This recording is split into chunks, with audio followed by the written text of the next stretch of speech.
Muy, pero muy buenas noches, familia señalera. Estamos comenzando en directo aquí en la señal Ciencia y Misterios con un programa, un directo que de todas las maneras es muy especial para mí porque lo estoy trabajando hace ya varios meses y estaba esperando que esto suceda, que podamos estar en directo conectados con Mario Woods esta noche. Así que sin dar más vueltas, comenzamos.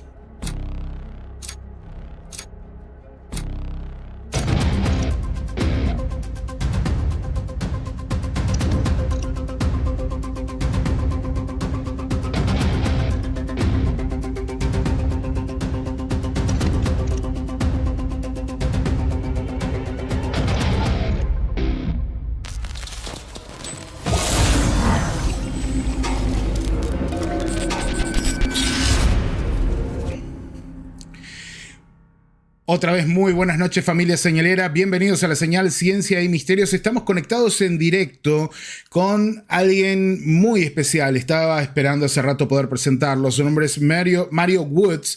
Él en el año 1977 en Dakota del Sur tuvo una experiencia que le cambió la vida.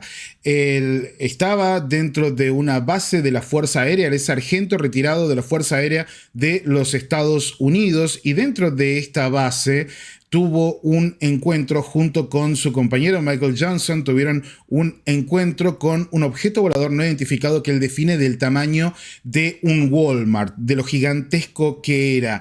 A partir de allí, la experiencia dura aproximadamente 5 horas, una experiencia en la que Mario Woods es abducido. Luego lo encuentran sus compañeros de la base a varias millas de distancia del lugar donde habían desaparecido y comienza esta historia que sigue hasta hoy en día. No quiero dar más vueltas porque estamos conectados en directo, lo tenemos a Mario y quiero que vayamos con la información. Así que comenzamos ahora mismo. Mario, thank you so much for being with us tonight, and welcome to the Signal of Science and Mysteries. That's the name of our show. Thank you so much, Mario. Thank you very much, Fernando. It's a pleasure to be here, and you got a great show. I've looked at a lot of your videos, and I thought I got to get in touch with that guy. And congratulations on your awards that you received not long ago. I think that was in September, end of September, was it? Yeah, it was in September. Yeah. I think I sent you an email. I was down in Boca Raton, Florida, celebrating my birthday at a little resort, and I popped up because I follow you and stuff, and I listen to stuff you do. I wish, like I said, I spoke Spanish, and I'm going to learn that. I'm old, but I'm going to learn that. You're not old. You're not old at all. And yes, you can learn Spanish, and we can practice anytime you want. Let me translate that. Dice que bueno, que está muy contento de estar aquí, que ha visto varios de los videos de la señal Ciencia y Misterios, que nos felicita por los logros que hemos tenido en los últimos tiempos, que incluso ha estado viendo hace poco, fue su cumpleaños. Happy birthday, then, Mario. Y que bueno, él tiene descendencia, él es descendiente de hispanos, su padre era hondureño, y que si bien no sabe español, quiere aprender y quiere practicar, que se siente un poco viejo, pero que va a practicar. Mario, I'm going to introduce Pablo, and I'm coming back to you. Pablo Álvarez, buenas noches, bienvenido a la señal Ciencia y Misterios, amigazo. Buenas noches a todos, muchas gracias, Fer, por la invitación. Saludos a toda la familia señalera que está ahí conectada, a Mario Woods, nice to meet you, and estoy muy expectante sobre esta fantástica experiencia, básicamente. Okay. Thank you very much. Pablo is saying he's very excited about your experience, and he wants to know from you what happened. So, Mario, first of all, let me congratulate you. Le voy a decir que me deje felicitarlo por tener la valentía de hablar de esto, y le voy a preguntar, bueno, qué fue lo que pasó. Let me congratulate you for being brave and tell your story and share it with other people. Not everyone is brave enough to open up and tell the world what happened, and mostly in this kind of cases, which are pretty difficult to explain and share, but I'm sure it changed your life somehow. But let's start from the beginning. Let me know, who is Mario Woods? Well, I'm a hardworking individual. I spent about 8 years in the U.S. Air Force. Yeah. Upon leaving the Air Force, I went to work for the United States Department of Energy as a security inspector. So my type of skill craft, for instance, was in security, and it was really great to do it for the government. I just wish that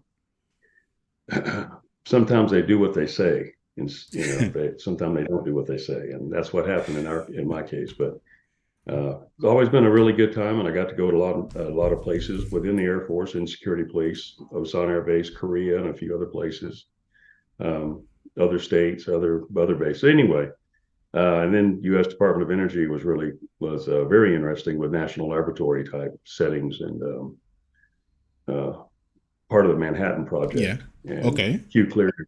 But anyway, so that's pretty much me. I have a lot of hobbies. I race RC cars and fish, and I shoot tactically, and still carry on those particular kinds of things and traits and habits. But I enjoy those things. So 68 years old, just turned 68, and still trying to make head or sense out of everything I've been carrying around for about 44 years.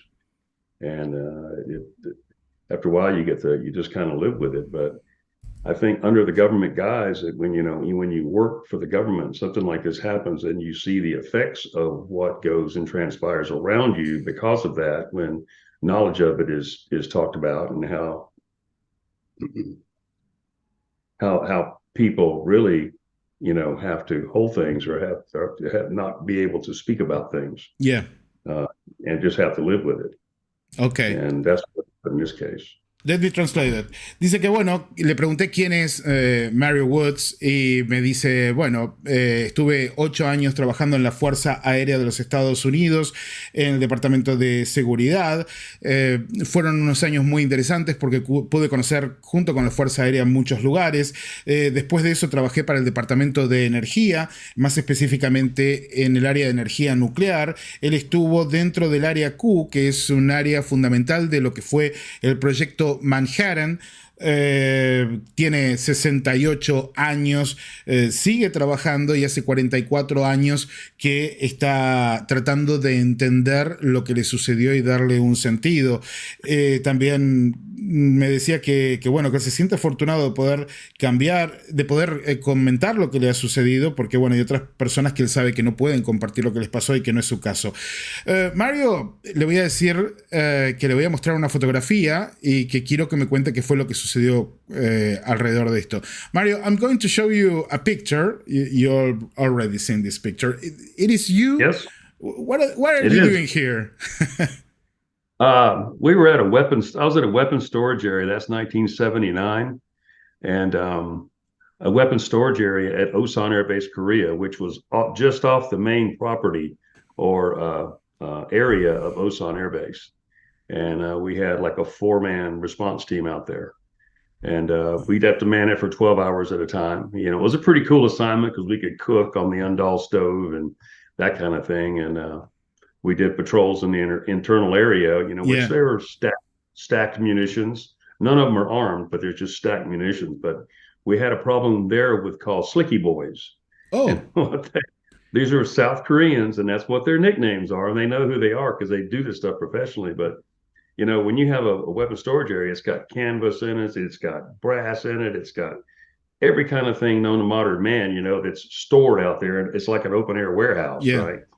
Thing that's really dangerous is underground in a bunker, and they can't access that. But any trees that were located next to the fence line, I'm talking about splinters of a tree, a pine tree, they would literally they wouldn't skin it, they'd leave the bark, but they'd take all the branches off of it. Oh, And what they do, they get a guy and they go up above our fence line. Now, you're talking about razor wire at the top of the fence line, angled out at a 45, and they would get this tree swinging, and we weren't allowed to cut any trees down. I don't know if you know about the carnal no cut trees in South Korea, but you don't cut a tree down. oh. And yeah, so they would get swinging, and they would just go over the fence. Well, No. once they got in there, the little guys outside, and they were hard to catch, man. I mean, these guys were fast. You know, we were pretty fast too, but man, it was a job. Sometimes, you know, that happened 2 or 3 times while I was out there just in the year. It was fun, though. So crazy. Let me translate that. Dice que, bueno, esta foto es en el año 1979. Él seguía con la Fuerza Aérea y estaba en Corea del Sur apostado. Que, bueno, hacían sus patrullajes allí, que la pasaban muy bien, que hacía turnos de 12 horas, que igual de todos modos eran turnos muy entretenidos. Y dice que tenían un problema, que son estos tipos que se colgaban de unos árboles que estaban al lado de la cerca de la base que tenía en Corea del Sur, que daba a unos 45 grados la cerca, así que tenían que hacer un movimiento con el árbol para balancearse, y mientras se balanceaban iban tomando envión para saltar dentro de la base. Así que 3 o 4 veces le pasó de tener que salir corriendo a unos surcoreanos muy rápidos que se les escapaban. What were they trying? Le voy a preguntar qué es lo que estaban tratando de hacer. What were they trying to do?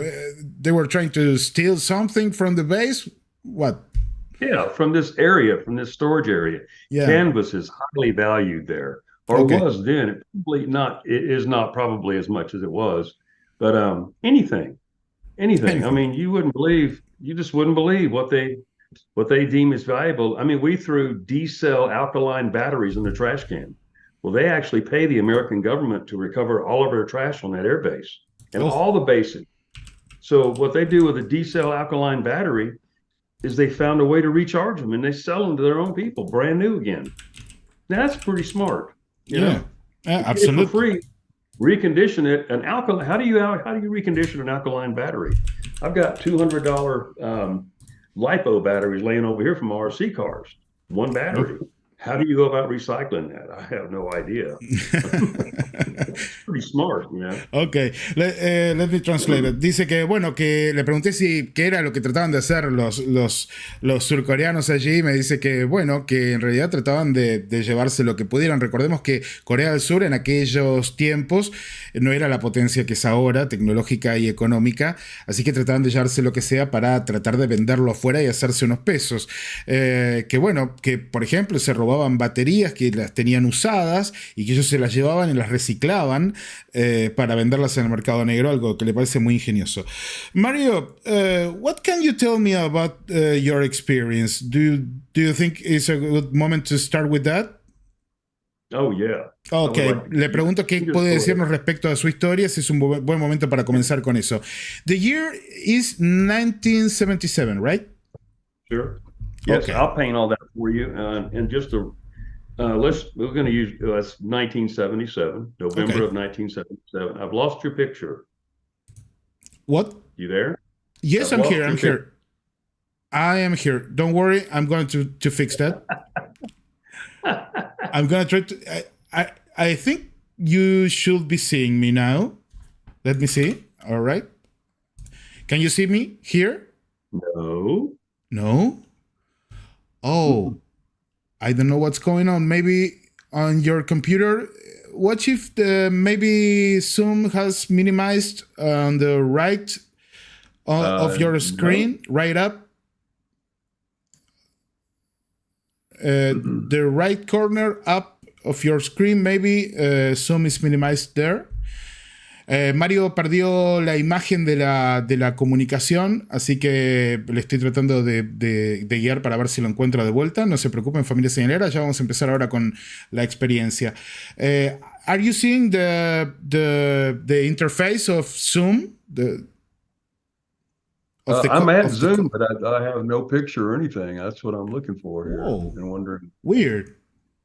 Yeah, all of a sudden you were there, then you weren't. So I don't know how that. I'm seeing you. I'm seeing Pablo. Everything Really? looks fine here. Yeah. Let's see what else I Okay, don't worry. I'm going to speak to the public now, and let me know when you're seeing us. Bueno, está teniendo algunos problemas técnicos Mario en este momento, pero yo quería preguntarle justamente quién es y más o menos cómo es que él ha transcurrido estos años en la Fuerza Aérea, como también para tener una mejor idea, ¿no?, de quién es Mario Woods. Esta noche, como ven, es una persona muy agradable, muy amable, una persona que de todas las maneras se hace apreciar mucho. Hace un rato recién que estamos hablando, como se habrán dado cuenta, pero es una persona muy cálida, muy amable y que no tiene ningún tipo de problema en compartir un rato con nosotros. Le voy a decir que, bueno, quizás si quiere salir y entrar otra vez, eso pueda solucionar el problema. Mario, maybe if you leave the call and log in again. There we go. I got you. Oh, I got you. perfect. I don't know how. Yeah. Don't want that to happen again. How did that happen? Wow. Just in case. Leave it like that. Okay, my friend. Mario, well, let me know what happened in November 1977. Le pregunto, déjame saber qué sucedió en noviembre del año 77. Okay, I'll start the night that it occurred. It was a week before Thanksgiving, and there's 2 dates. One's the 19th and one's the 16th. And I'm going to refer to the 16th because I knew I was going to be off for Thanksgiving. And the reason I go to the 16th is because little over 5 months ago, one of the Office of Special Investigation personnel, Richard C. Doty, he was at my debrief that morning after the whole thing transpired and happened. So, and it's taken me years to get, any kind of verification from anybody that was there. My flight chief, just anything. So now I have that email, and then he and I was on a podcast with him back about 2 months ago. So we were together discussing it, and he remembered the incident. He remembered the other security policeman, Michael Johnson. So there was vindication and verification there. So good. Let me translate that. Yeah, which is all I've ever asked. Yeah, which is all I've ever asked for. But on this particular night, as I said, it was a really silly night. Let me cut you there and translate that segment, so I can remember what you said and translate it correctly. Dice que, bueno, él va a comenzar el 16 de noviembre, que esto tiene una razón, porque esto sucede 2 semanas antes de Acción de Gracias o de Navidad allí, y porque me dice que hace unos 5 meses atrás pudo conectarse con Rick Darkey, que también estaba en esa época allí en la base, con quien hizo un podcast, y que a él lo pone muy contento porque es la primera vez que puede hablar con una persona que estaba en aquel lugar, en aquel momento, que puede confirmar su historia, y que de hecho lo hizo, ¿no? Que es una persona que contó qué es lo que sucedió en la base también desde su punto de vista, confirmó su historia, y nos puede traer esta noche esa confirmación a través de él también. Okay, continue, Mario. So we were working the night shift, which would have been from 6 p.m. to 6 a.m. But let me go back. We have a main base in security police. You do a function called guard mount, and that's where the whole team of your personnel, and maybe whatever you man during the day, like on our particular instance, there's like 40 of us. And we go to guard mount and we get debriefed. We know what sites we're going to. So there would be 6 security policemen on one given facility, a launch control facility where you lived for 3 days on and 3 days off. And each shift you would rotate the hours in which you work, from 6 p.m. to 6 a.m. or 6 a.m. to 6 p.m. So you work back and forth, and you work these sites for a few years. And sometimes you go to different sites. But anyway, I had a new partner named Michael Johnson, a real light-skinned black guy, real nice fella. And he said later he was from Chicago, Illinois. And he outranked me by 2 months. So he was a senior airman and I was a senior airman, meaning 3 stripes and no star. Okay. And anyway, so we were assigned together. And as I said, the only time I met him was that day at guard mount, and then the hour and 10-minute ride out to the launch control facility, which in Newell, South Dakota, that's right above Sturgis, South Dakota, up in the northwest corner of South Dakota. Okay. And beautiful, beautiful terrain. Buffalo country. You see, yeah, oh yeah, huge, huge. Let me translate that in this point, ¿ok? Dice que, bueno, dice que él tenía ese 16 de noviembre y a partir de lo que estaban haciendo, el turno de 6 de la tarde a 6 de la mañana, que eran 40 personas que estaban trabajando en total y que estas personas se dividían en grupos de más o menos 6 personas también, y que además trabajaban por turnos de días también. Él trabajaba 3 días sí, 3 días no, y cada vez que hacía una rotación completa tenía 5 días libres. Así que era un lindo trabajo que estaba haciendo allí. Ese día, el día que sucede esto, conoce a un nuevo compañero de raza negra, Michael Johnson, un muy buen tipo que le cayó muy bien en los breves 10 minutos que pudo conocerlo hasta que llegaron al lugar donde tenían que hacer su vigilancia, y todo esto sucede en la esquina oeste de Dakota del Sur, que realmente dice que es un lugar súper lindo, un lugar muy bonito, donde está instalada la base de la Fuerza Aérea Ellsworth. Continue, Mario. So anyway, this particular tour of duty, which is what each one would be called, we arrived after about a 55-minute to a 65-minute bus ride from the main base of Ellsworth, which was inside Rapid City, out to where our launch control facility was. Now, mind you, these sites at Ellsworth Air Force Base, or assigned to Ellsworth, that was the main support base. There are 15 launch control facilities. 15. Okay. And so each facility had 10 Minuteman II nuclear missiles. Ooh. Yeah, each one assigned 10. And we had direct charge over response and security of those weapons platforms and systems. Yeah. Everything associated with those in our proximity, in our area. And to assist other, teams if something big were to happen. But we're equipped really well, and we're trained pretty well. And this covers a lot of area now. These areas are super expansive, as they are there in Argentina, where you can, I think on some of your plateaus, you can ride for days. Yes. And never get, am I right? Yeah. Yeah. I'd love to ride a motorcycle there, man. God, I'd love to ride a motorcycle there. Oh, you have to come to the route number 40. It's a classic. Yeah, from north to south. Down. You can travel miles and miles and miles and never get tired. Wow. I'd like to bring somebody. That's beautiful. Did you see? I sent you pictures of my Honda also. Yes, I do. Yes, I do. Ok, me dice que a él, entre todo esto estábamos hablando de que le gusta el motociclismo, le gusta, I'm translating, que le gusta viajar y que quiere venir a Argentina para conocer, y le recomendé ir a la Ruta 40 porque a él le gusta andar en motocicleta, así que bueno, está pensando en hacerlo. Let me translate what you said first. Dice que el viaje desde la base Ellsworth hacia el lugar donde tenían que ir era de unos 45-55 minutos en un colectivo, que allí iban charlando con Johnson, y que llegaron al lugar donde tenían 15 instalaciones de control de lanzamiento de misiles balísticos intercontinentales del estilo Minuteman.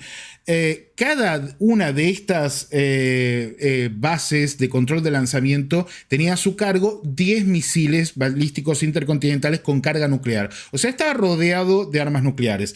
Le voy a decir, bueno, así que estás rodeado de armas nucleares, y continuamos de ahí. So you're surrounded by nuclear weapons, right? And yeah. You're the center hub. Anyway, you live at a facility, and on that facility, you have 3 security policemen on duty at any time, flight security controller, and 2 response personnel. Then you have, and they in turn protect the 2 officers that are downstairs in the capsule crew launch officers.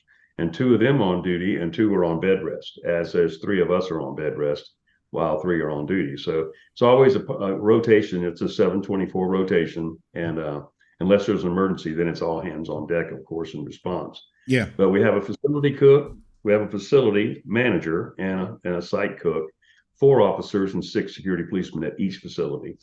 And of course, where we live in the middle of these great, huge plains areas, the sites are hardened, and they're very, very warm, and they're steam heated. I mean, in the middle of, I've seen it 40, 50 below zero there, as the wind blows. Oh, yeah. Oh, yeah. And the snow's real dry. You can't make a snowball. There's no humidity. And so it's like powder, like quicksand. You got to be real careful. You step off in a trough. But do you want me to go on to that original night when everything happened, now that we've kind of talked about the way it's all manned, set, and structured? Yeah. What? Okay. Do you want me to go ahead with the entire incident? Because I just wanted to tell you that, when I talked to Arrow, they said, being that there's documentation and, anyway, I should say this. They don't call it a story anymore. When you've been interviewed by these people, it becomes, and there's information written up about it, it's an incident. And that's what I was told. An incident. Didn't say what kind, but that's an incident. They take the story out of it, which is kind of strange. Oh, that's so interesting. Let me translate just that for the public. Dice que allí estaban apostados para realizar su tarea. Había dos personas debajo en el silo, en la cápsula, le llama así, para controlar el lanzamiento de misiles. Y que, ellos estaban arriba. Esto es como el caso de Robert Salas, pero al revés. Ellos estaban protegiendo a los que estaban abajo. Ellos estaban arriba controlando que todo esté en orden. Iban rotando entre ellos para realizar las guardias. Dice que es un lugar hermoso, pero también muy frío, que llega a haber 40 grados bajo cero, que el hielo es seco, que la nieve es seca, que uno puede agarrar la nieve con las manos y no se va a mojar las manos. Por eso es un lugar muy árido, pero muy bonito al mismo tiempo. Y que en esas noches estaban allí. Y me dice, ¿querés que comience a contar esto o querés que aclare algo? Porque dice, cuando fui a declarar a la AHORA, familia señalera, recordarán lo que es la AHORA, es la oficina que hoy por hoy investiga OVNIs para el Pentágono, que está a cargo de Sean Kirkpatrick. Y dice, cuando fui a contar esto a la AHORA, ya no le llaman una historia, sino que le llaman un incidente. No me dijeron qué tipo de incidente, pero le dicen incidente. I'm gonna ask you, le voy a decir que le voy a preguntar acerca de la AHORA y Sean Kirkpatrick más tarde, pero que vayamos con la historia. Mario, I'm gonna ask you about AHORA and Kirkpatrick later, but okay, continue. Just with whatever you want. I don't know. In this particular night, we were working the duty from 6 p.m. to 6 a.m. And again, as I said, we believe it's on November the 16th, only by referencing Rick Doty's email and when he believes this happened. Okay. In the debriefing, because he was one of 5 people that were there. But I'll go right to it. At about 9:15 this one night, I don't know if it was a Thursday night, Friday night, Sunday night, what it was, but it was around the 16th, a week before Thanksgiving. So that's where I'm at with that. Okay. And I stepped outside because I smoked cigarettes at the time. And I walked outside about 20, 30 feet from the front door. And you're just I'm looking north, and kind of northeast a little bit. See. And you're seeing a great distance, because on a clear night, as it is where you live in the Highlands, on a clear night, you can see for miles. Yeah. Because you're already at a mile high, and the Milky Way, it looked as if you could just reach up and pull a star down. It's just, you can see the whole arm of the Milky Way. Yeah. It's beautiful. And that's people that have not seen it can't understand it, but I would really love them to see that. Yeah. It's beautiful. But anyway, it was a night such as that. And I just happened, honestly, Fernando, I looked right to about the 3 o'clock position. Because I'm a clock looking forward. I looked at about 3 o'clock and I see this object. And honestly, when I first looked at it, it looked to be I'm going to hold my hands up like this. Ooh. Now, see what I'm doing? About 5 inches in diameter. I guess that is. But is at a distance to where I could put my hand up. And if I extended my hand, it covered the outer direct diameter of it. But if I did a fist, it was around my fist. So that was the size of it. And I estimated it to be 5, maybe 8 miles away. And honestly, I thought it was B-52 bombers because we had a strategic air wing at Ellsworth Air Force Base. We did have helicopters also at that time. And when I saw it, I guess, like I said, it was about 9:15. I watched it for a few minutes, and I thought maybe these sorties that fly is usually not a lone, not a single B-52. It was usually two of them, and they fly like this in a sortie. And I was thinking maybe they were going to separate or make a bank turn, because I'd seen that before, but not at night, only in the daytime. And they fly really low when they're doing these combat type runs, like down to 300 feet, man. It's beautiful to see a B-52 bomber do that. It's a once in a lifetime thing. I would love to see that. Yeah, it moves you. Wow. Let me translate that part. Let me translate that so we can keep the track of the story. Bueno, dice que a eso de las 9:15 de la noche él sale a fumar un cigarrillo en ese 16 de noviembre. Él sigue insistiendo con esto de que faltaban pocas semanas para Acción de Gracias, así que él puede ahí más o menos calcular, y él lo ha estado compartiendo con este compañero que encontró después de 40 años para poder comparar la historia. Él va a fumar un cigarrillo y tiene allí el cielo, que es hermoso, que es lo que estábamos diciendo. Él ve toda la Vía Láctea, que ve literalmente el brazo de la Vía Láctea como pasa sobre sus cabezas, como lo vemos en la Patagonia, como lo vemos en la provincia de La Pampa aquí en Argentina, que es una belleza, que él siempre se quedaba contemplando las estrellas, que era algo que le gustaba mucho. Y mira a la derecha a las 3 en punto.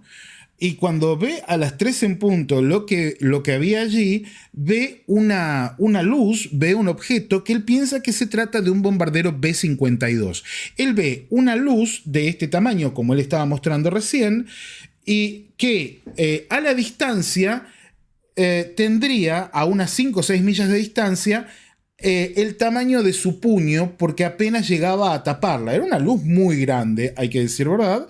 Llegaba a taparla, cuando abría la mano, ahí recién lograba taparla completa. Pero luego se pone a pensar, no puede ser que sea un B-52, porque siempre vuelan en parejas, nunca vuelan solos, y menos de noche. Así que algo allí no andaba bien. Continue, Mario. Yes, so as I was looking at this object, it appeared that it was a single object, and instead of two, as I previously thought. And it didn't seem to be, I thought it was coming toward me, but it didn't seem to be moving, north or south, and it didn't seem to be coming west as that would be my direction from it. So my father, I didn't mention earlier, but he was a merchant seaman, and he worked on tankers, and he worked for Texaco before his accident. And in my younger years, in my teenage years, I used to go to sea with my dad. And so I learned a lot of things about maritime, and even had a job not too in the far past to work for a Norwegian shipping company. And anyway, I remember one thing that ships always did, you see it on old war movies and stuff, where they would flip the bridge lights at each other to communicate at sea, at distance, right? Yeah. And I guess sometimes radio, line of sight wouldn't work. And so they use lights that would, that curved with the earth. I mean, really, it's pretty cool. But anyway, so I went inside, and it was one switch that controlled all the 12 to 14 security light cans that were about 2 feet in diameter that were on top of the building and the fence line. Because we were on a secure facility. So it was illuminated for, to illuminate anything coming in, so we could, do whatever action necessary to stop it. Okay. So that's what that was for. So regular security type lighting doesn't compare with what's available today. This was old incandescent type, big hot lights, not like the today. So I went inside, and Bill Holloman, he was a staff sergeant. He was on the phone. He was talking to his wife back in Rapid City. And I said, Bill, there's something in the air out here. And we've worked together for a few years, so we knew each other really well. He was a super guy from North Carolina. And a couple of us guys are from Carolina. I wasn't from Carolina, but a couple of my partners were. But anyway, I asked him, I said, hey, can I flip the lights at this thing? I said, I don't know what it is, a helicopter or a plane or what. And that's all I said. And he just looked at me, honestly, Fernando, and he just waved me off. He just waved me off like, don't bother me with that. Do whatever you want. That's interesting things to do, He's talking to his wife. That's cool. And so anyway, I just reached up, and I just went, flip, flip, flip 3 times, flip, flip, flip, like that, flip, flip, flip, and did it one more time. Whatever was up there, I don't care if it was a plane, a helicopter, a satellite, or we didn't have a space station then, I don't guess, but anything would see this beacon of light in the middle of this prairie in absolute total darkness just light up and go off. I mean, I have to think about the reverse of it, how it looked from where that was. That could be seen for many miles. Yeah. So I went back outside and I was standing there like that. And all of a sudden, the object repeated what I just did. Oof. It went off, went on, went off, went on, went off, went on. But it did just like that and went, oh, wow. And I thought, well, it's not moving. How can that not be moving? Oh, pretty interesting point. That let me translate that part. Okay, dice que él está viendo este objeto a las 3 en punto, que no se acerca a él, pero que le llama mucho la atención. Parece que este objeto venía desde el norte hacia el sur. Entonces él empieza a pensar, porque ellos tienen allí unos tachos de luz, unos reflectores muy potentes que son para encandilar a cualquiera que quiera acercarse a esta base nuclear, para tratar de deshabilitarle la visual. Entonces se va de vuelta a la parte, al edificio donde está con su compañero Johnson, y le pregunta, ¿te parece bien si le hago unas señas? Porque veo esta luz acá que no sé lo que es, me parece que es un avión, pero puedo hacerle unas señas con las luces. Y le dice, sí, déjate de molestar, sé lo que quieras. Entonces él hace unos flashes con las luces, 1, 2, 3, 1, 2, 3, y él dice, claro, yo no me he puesto a pensar cómo se vería del otro lado, qué vería este objeto de esto, pero cuando salgo y veo el objeto me responde, hace 1, 2, 3, 1, 2, 3. Y él recuerda todo esto, las señales en la noche de su padre, que trabajaba para Texaco, que era marinero con Texaco, y que le contaba cómo muchas veces evitaban riesgos en el mar en la oscuridad absoluta haciendo señas de barco a barco. Así que él intenta reproducirlo y este objeto le responde. Continue. So I had to tell somebody. I just couldn't believe what had happened. I mean, I was kind of like taken aback for a few seconds. And so I ran inside and I said, Bill, I flipped, and he's on the phone still.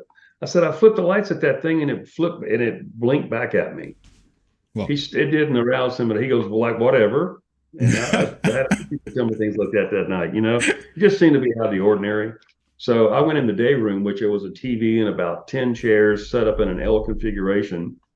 And there's a great big mural on the wall as you walk into this day room. And in that day room, it's a really large area. You can put a ping pong table there, which we had. Then you have the kitchen and cook area back in that section. And we had fantastic food out there. On a missile site, you kidding me? It had great food. We had Whoa. So good. Yeah.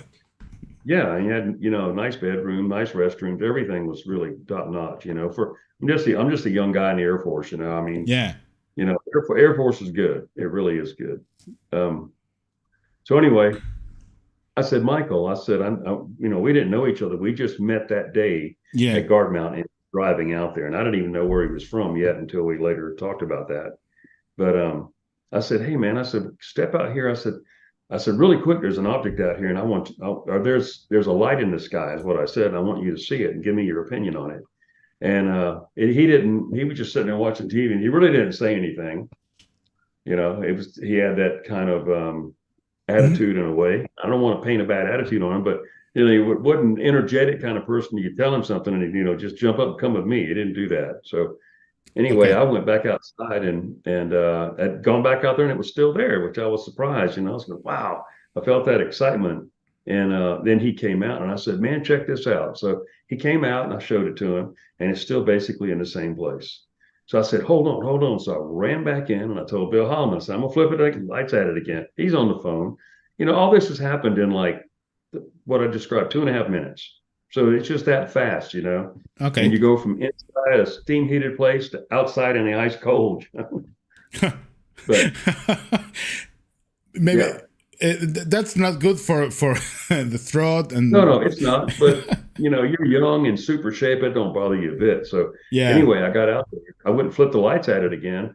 This time in about 30 seconds after I got back outside, it went off, went on, went off, and didn't come back on. It did it twice that time. The second, and the third time was, I'll get to that in a second. because I try to keep that straight. But it went off, and Michael Johnson still hadn't said anything. And then about 30 seconds went by, and it had moved not closer, but it moved north, but kind of in a, I don't know, kind of in a further north, not a northeast, in a northwest kind of direction. And it popped back on.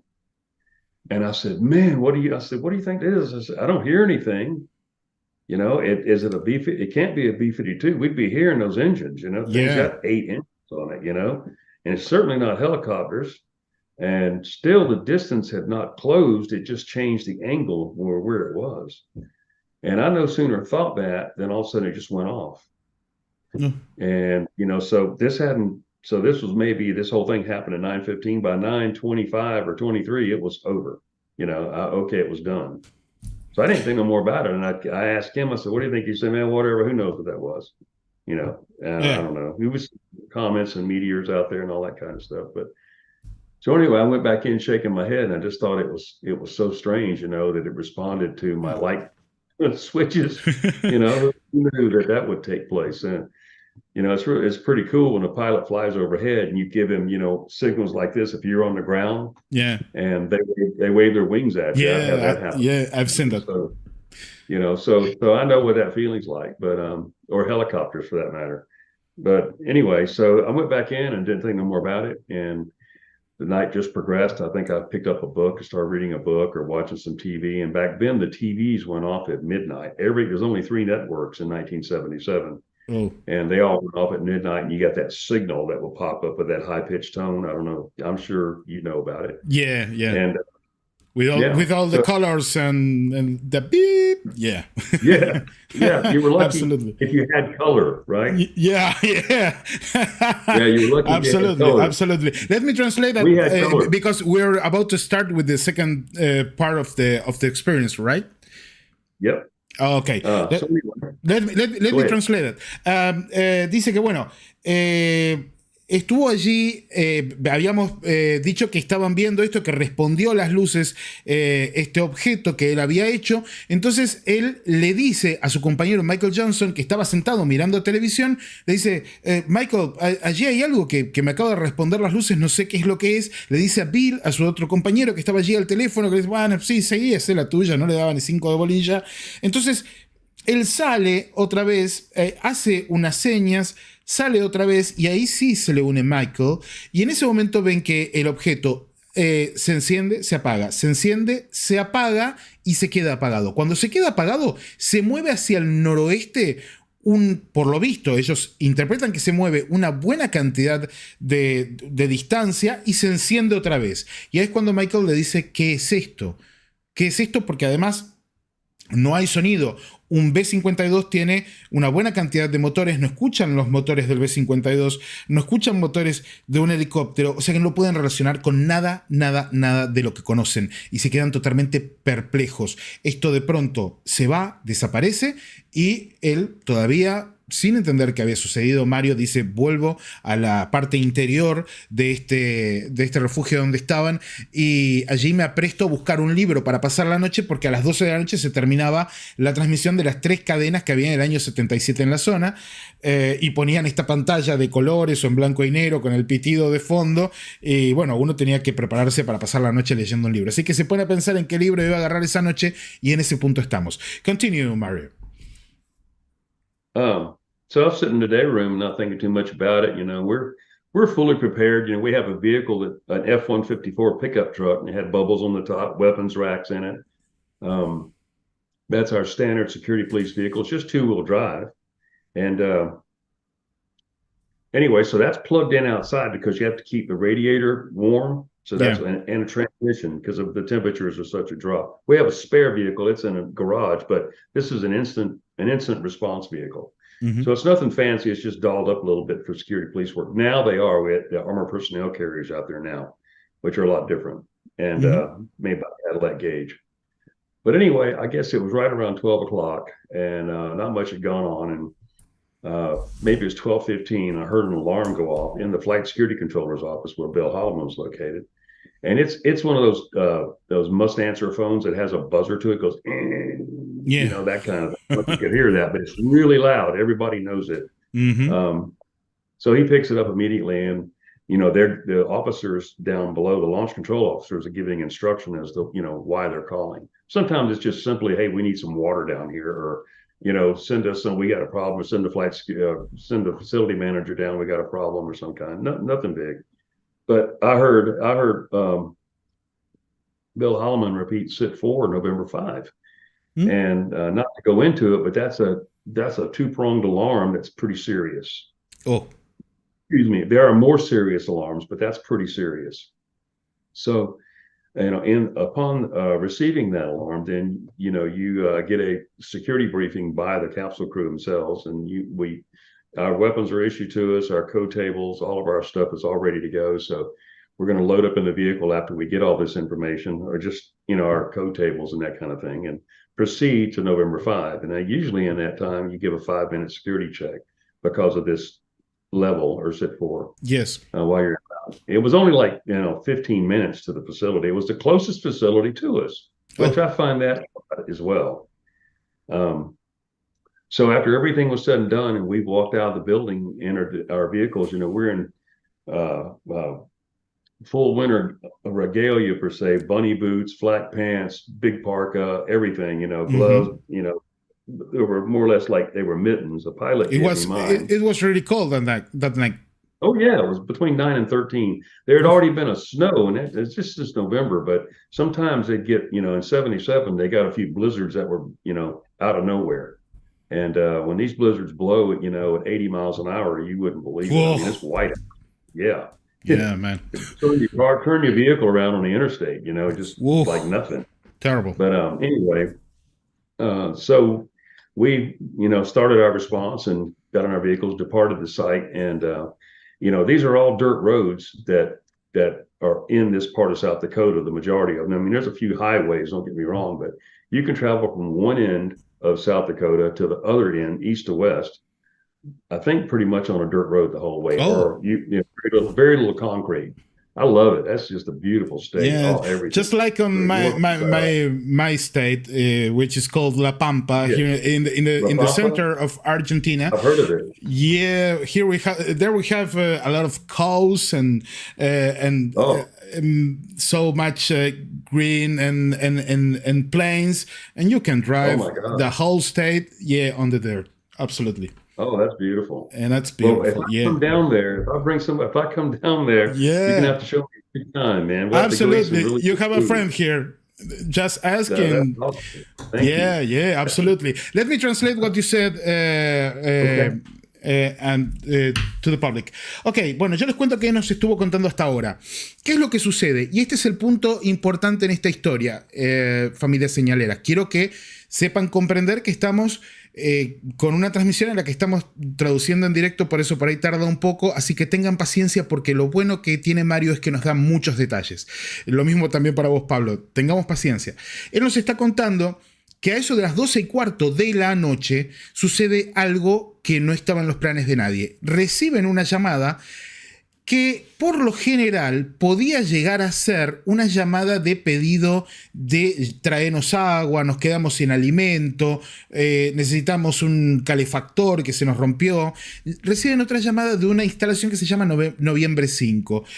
Pero claro, en realidad los que están llamando son los del comando central, que les dicen que hay un nivel de seguridad que se ha activado, que a ellos los obliga a ponerse en un estado de alerta. Una alerta muy serio, no era el nivel más alto de alerta, pero una alerta muy serio. Que esto significaba que había alguien que se estaba entrometiendo, que había entrado en la base. Así que ellos tenían que moverse, que ponerse todo el equipo, se ponen calzoncillos largos, pantalones, la parca encima.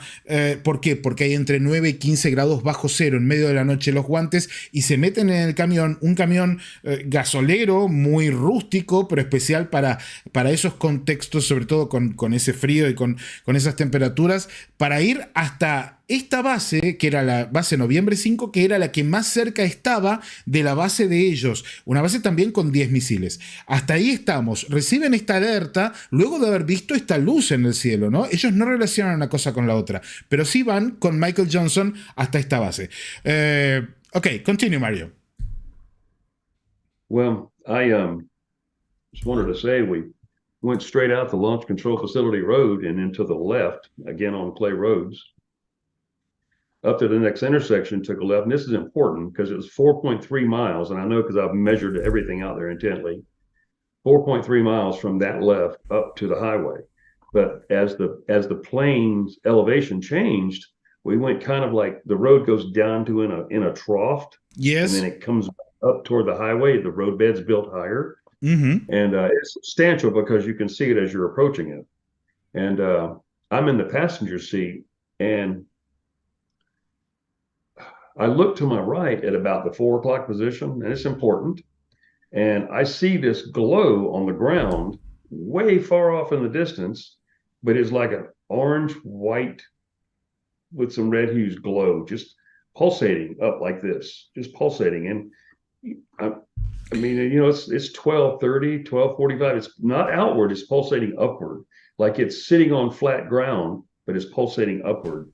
Okay, upward. And it wasn't going like out of sight. It was just like a low emitted dome of light that was pulsing. Yes. So as we got up on the highway, I said to Michael Johnson, and he turned to the right. So that 4 o'clock now becomes your 12:30, 1 o'clock. And you could see it because we're up on a hill now and looking down toward where I could see it. And I said, Michael, that's that object. It's sitting on the ground. And he said, whatever, man. He just right then he just couldn't deal with it. It just blew his mind, you know. To this day, I didn't know, as I said, we had probably not spoken 30 words to each other since we came out to the missile field. That's how little I knew of him. So as the road goes down toward Newell, South Dakota, it's about 7 miles. So that was the distance I'm viewing. I'm seeing this pulsating light on the ground, probably 7, 8 miles as the crow flies. Okay. That you can see this light pulsating. So it had to be of substantial power and size to be able to see something like that. Not a street lamp, but a real strange pulsating light. Oh. Yeah, I mean, and it had to be very large. Yeah. So we went down the stop sign in Newell, South Dakota. The same house is still sitting on the corner. There's one stop sign and there's one stoplight in Newell, South Dakota. Population today was like 640 when I was just there last year. Really small town. Yeah, it's really small. Super nice people, nice folks. And I just totally respect them. I mean, where they live, what they do for a living, farming and ranching is just, it's got to be so difficult out there. But we all know people like that, and we couldn't live without them. Mm-hmm. And anyway, so at that stop sign, it took a right, and it's on paved highway still, and it goes out for about 1.5 miles, and it kind of doglegs to the left. And Fernando, when we turned that left corner, I'm sitting in the passenger seat. This object was the size of this super Walmart building. It was gargantuan. It was just huge. It was more than an aircraft carrier sitting in the atmosphere 10 feet above a blast door, an 11-ton blast. And why we rode up to it, I don't know, but that was our response position. So we rode right up to the access gate, which is only to the access road, which is only about 60 foot from the access gate. And this is a 12, I think it's a 12-foot, maybe a 14-foot fence line with barbed wire at the top of it. You've got some pictures that I've sent there that kind of directly relate to the site so people can get an idea of it. I'm going to show that while I translate what you said. Okay. So they can appreciate what I'm about to say. So, Amigos, familia señalera, para que tengan una idea de lo que está sucediendo. Ellos salen, entonces, en este camión de la base, se van aproximando por un camino de tierra. Él me dice que en Dakota del Sur, incluso hoy en día, hay muchos caminos de tierra, que es muy normal encontrarse con caminos de tierra, que se puede prácticamente viajar a través de todo el estado por caminos de tierra. Le dije que en La Pampa, de donde yo vengo, es muy parecido. Y él me decía que, bueno, cuando salen de la base, ellos tienen que tomar un camino de tierra hasta una carretera asfaltada que lleva a un pueblo.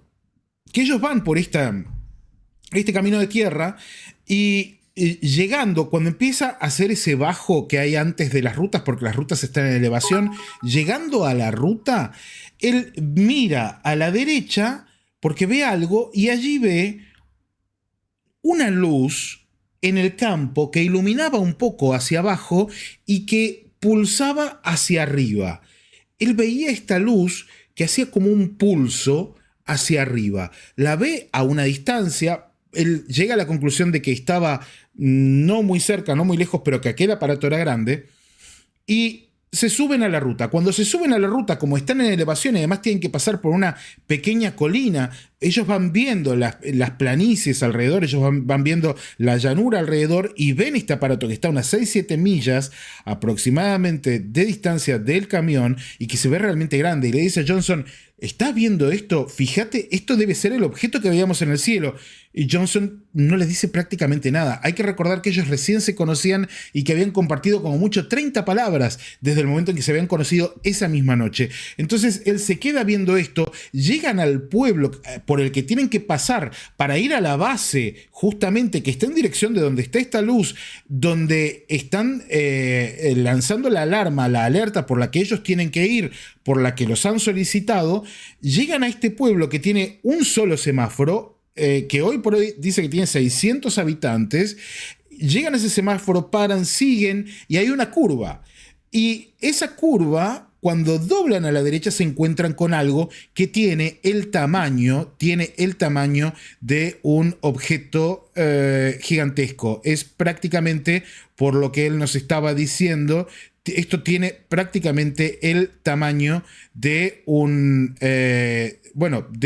edificio de Walmart. Y yo les voy a mostrar por aquí, familia señalera, para que vean exactamente la imagen del dibujo que nos hace Mario Woods, para que puedan ver, si es que lo podemos cargar por acá. Si no, no hay ningún problema, lo vamos a cargar en un segundo nada más, para que puedan ver el dibujo que nos hace de este objeto. Este es un dibujo, ahí está, de puño y letra.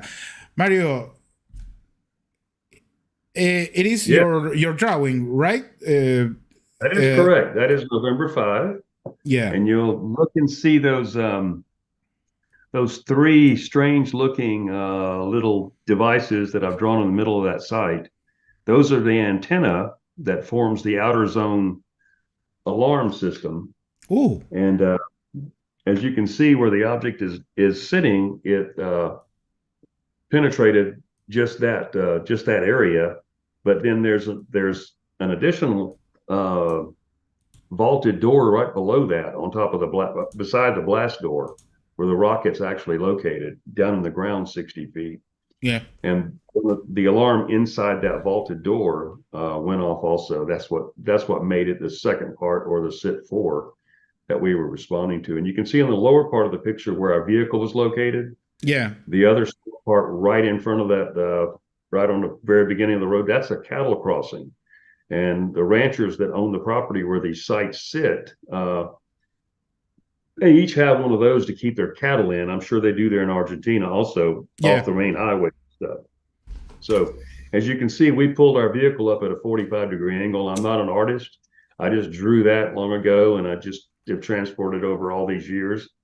And that's as close as my memory keeps me until what happened. But the object itself, it did not seem to have hard edges, meaning, any flight surfaces, any binning areas, any cockpit glass, any windows. It seemed to be it's not just a solid object, but the exterior of it seemed to be like almost a close-knit ball of electrical like plasma or like a Yeah. light fire Yeah. almost. But whatever it was, the energy was so controlled, it's very difficult to put into words because it wasn't Okay. something that was shooting flames off 3, 4 feet in the air. No, it was that energy was so controlled over the surface of that sphere and that large that it was just as perfect as the human mind can conceive or think, in my opinion. Ok, Mario, I'm going to translate that.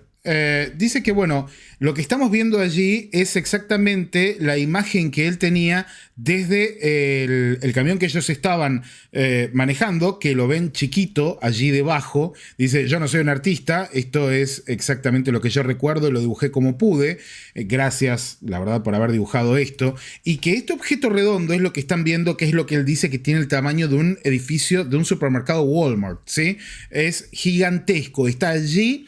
Sobre lo que ustedes están viendo allí debajo es una cerca que rodea la instalación nuclear a la que tenían que ir. Allí están viendo las antenas que mantienen el control de vuelo, de dirección de estos misiles balísticos intercontinentales, que también había en el medio una tranquera, que la pueden ver allí, que es para contener el ganado con unos alambrados, porque allí está lleno de productores rurales, y que están viendo esto, que para él era algo que era como un sol, pero no tenía bordes duros, era como una esfera de plasma gigantesca que de todos modos parecía muy consistente, que es muy difícil para él explicar exactamente cómo era que funcionaba aquello. Le voy a preguntar si esto mantenía el mismo tamaño o si crecía y decrecía. Mario, the size of the sphere of this plasma ball was always the same or fluctuating? No, Bigger, it was smaller? the same. It didn't. Dice que era siempre It igual. was so large, it filled the entire sky. Dice que I era tan mean, grande que llenaba todo el cielo. Continue. Yeah, it didn't appear to get larger than smaller or anything like that. It was one single size, just like that. It was a craft of that design and shape underneath that energy source. That Yeah. energy source was being projected or put on the surface of that object for a reason. Whether it's there all the time or only while in flight or anti-gravitic, I don't really know. But it was there, and to my understanding, which my understanding is vastly improved now over compared to the night that I was sitting there beside it. Ok, dice que bueno, que lo que está viendo ahí no se achicaba ni se agrandaba, sino que se mantenía siempre del mismo tamaño, que eso estaba allí, que era masivo, que era gigantesco, y que él piensa que puede tener que ver esta bola de plasma con el sistema de generación de energía del mismo objeto, que él, por lo que va entendiendo, en todos estos años, a partir de la noche que es testigo de esta gigantesca, masiva esfera, bola allí, adelante de él comprende que puede tener que ver con el sistema de energía que alimenta estos objetos. Continue, Mario. It was a very strange thing in just a very few minutes when we realized, that the whole situation was just not normal. Yeah. He didn't realize it because I never really got any more information or any more words out of him from that point. I just knew he was stressed as I was, but for some reason I had faculty over me, meaning I had control of myself or something or some direction with myself. And I remember looking at Michael Johnson, and as I said, if you see our picture there, we were at that 45-degree angle, so he was getting more of the direct light from that than where I was in the passenger side. And the interior of the truck seemed to just as we talked and ridden up here and stopped, the interior of our truck just filled with a light that I cannot describe, the intensity of a light of 50 times what a welder it does. Oh. But yet not burning, but yet close your eyes and you feel as if you could see through your eyelids. Whoa. The entire interior of that truck was just bathed in a light that I can't describe. Every nook and cranny was lit. Every dust particle that floated was illuminated in this vehicle. the oxygen or the air. Now, I don't know if it was just, the excitement, or I don't really know what it was. But Michael Johnson when I looked at him, he was in this blue glow. And mind you, it's an F-154 pickup truck. So he's just, 2 feet away from me, 1.5 feet, shoulder to shoulder, in these trucks, maybe a little bit more, but, he's really close, right? And he had a glow around him from the object being so bright on his side. And just this is just going on in 1.5 seconds, 2 seconds, and I look and something averts the light, and all of a sudden there's an object in front of the windshield of that F-150 about 6 times the size of a beach ball, but it's solid black, and it had like these lines on it in the diameter or on the radius of this ball. And it was, back then we never used the word drone. We didn't even know what a drone was back then. Yeah. I never used it, in security police at that time, I'd never used it. And I've been in a few years. So that's what I equate that to today. As I said, I've kind of gained knowledge about this whole situation in the last 45, 46 years about it. But it was dancing around in the front of the windshield and on the right and left side of the truck. And the whole time the light's still going on, and the air or the atmosphere in our vehicle is being pulled out. And I honestly felt as if something had me by my stomach and was pulling me up into the back window of that F-150 single cab pickup truck. I felt as if I was getting light on the seat. Don't know how that could be, but that's the way I felt. And there was no oxygen to breathe. And all this is going on now in just 30 seconds of arriving this. So just kind of imagine this and equate this to how you approach it mentally and keep your faculty about yourself. I mean, we're heavily armed and equipped in every way. I got a man sitting here about paralyzed. I don't even know what I'm dealing with. I have no idea. Who's ever encountered this before in this room right now? I mean, this is all at once. I mean, the light's so bright, you can barely hold your eyes open. You can't breathe. Being pulled up in the back window of this vehicle. I literally I had one glove on and this hand was free. And that mitten goes around 3 fingers and has an index finger and a thumb. Intersects with your jacket, I mean, it covers it. So they're pilot's gloves. I didn't have this one. I grabbed my mag light or an aluminum light because I've had people say, well, they didn't start making mag lights till 79. This happened in 77. So there was an aluminum flashlight that was black in my hand. Now, later on, if it was named a mag light, I don't really know, but I know I had it, and it was a really good flashlight. I rolled the window down, too afraid to get out of the vehicle. I pulled myself up on the windowsill of that F-154 pickup truck. We had those old Western stainless steel mirrors on them.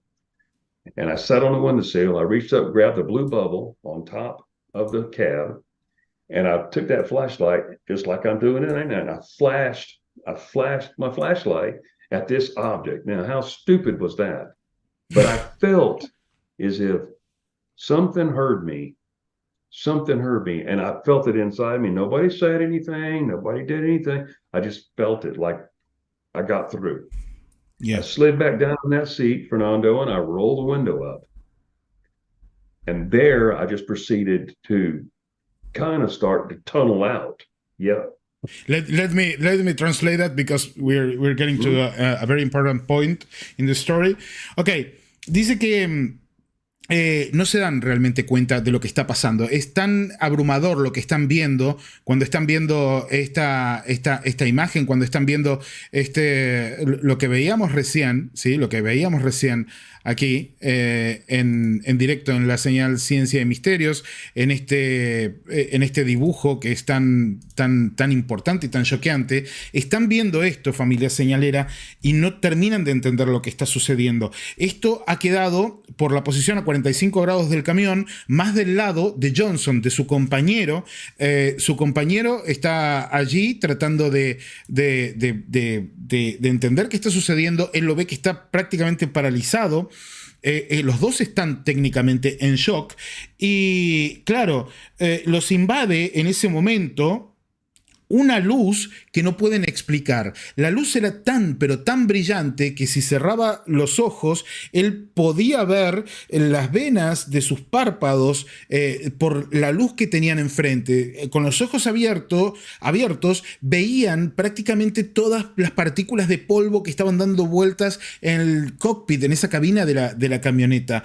Y claro, él se da vuelta, lo mira a su compañero que está allí como paralizado y este hombre de raza negra estaba literalmente brillando en la cabina por la cantidad masiva de luz que estaban recibiendo.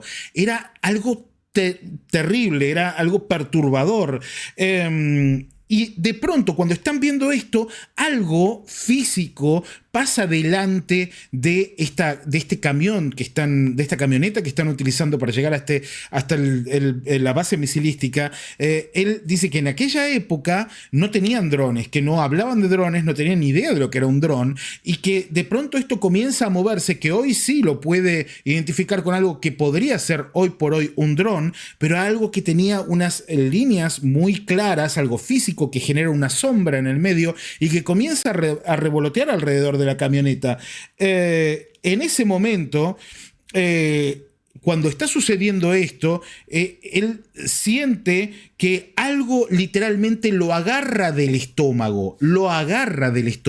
Es algo muy fuerte lo que están viviendo, familia Señal. Es algo fuertísimo, realmente fuertísimo. Lo agarra del estómago y se empieza a sentir mal. Y comienza a notar que le falta oxígeno y empieza a notar que se le forma como un túnel adelante. Esto es algo muy coherente con alguien que está a punto de perder el conocimiento.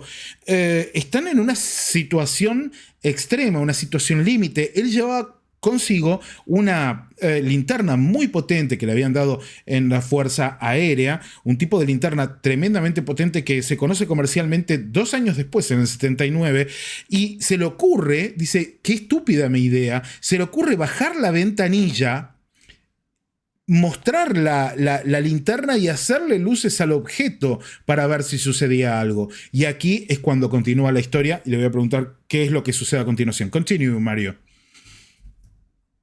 Wow. You know, I'm starting to understand some of the words you're saying, and that's really cool. I don't know how, but I am, and I'm no intellect, but that's really cool. Wow, that's awesome. So cool. Yeah. Me dice que está comenzando a comprender algunas de las palabras que decimos, que no sabe cómo, pero que está comenzando a comprenderlo y que eso es muy lindo. Así que genial. Ok, great, Mario. But anyway, in that very interim moment, you know, just since we pulled up there and since all this has happened, I mean, less than 2 minutes maybe have gone by, maybe 2 minutes. I don't know, because it's all happening so quickly and it all means something very seriously. I mean, there's no way you can't pay attention to this. Is no joke. This is something that you don't, you know, you just don't know. You can't know. Yeah. And I was not afraid until I rolled that window up, because I knew it wasn't going anywhere. I knew I couldn't. I rolled that window up in fear of what else might happen. Something was coming. You know, and mind you, I'm going to say this because I've said it before. You don't know. Here you're a security policeman with full arrest authority, with complete use of deadly force. Yeah. To secure that weapon at any cost, up to and including your own life, or protect the life of your partner. Yeah. Which he was pretty much worthless. He was just in a paralyzed state, a comatose state. Whoa. And you don't know whether to shoot at it, run, you know, and as I've said this before, or mess yourself.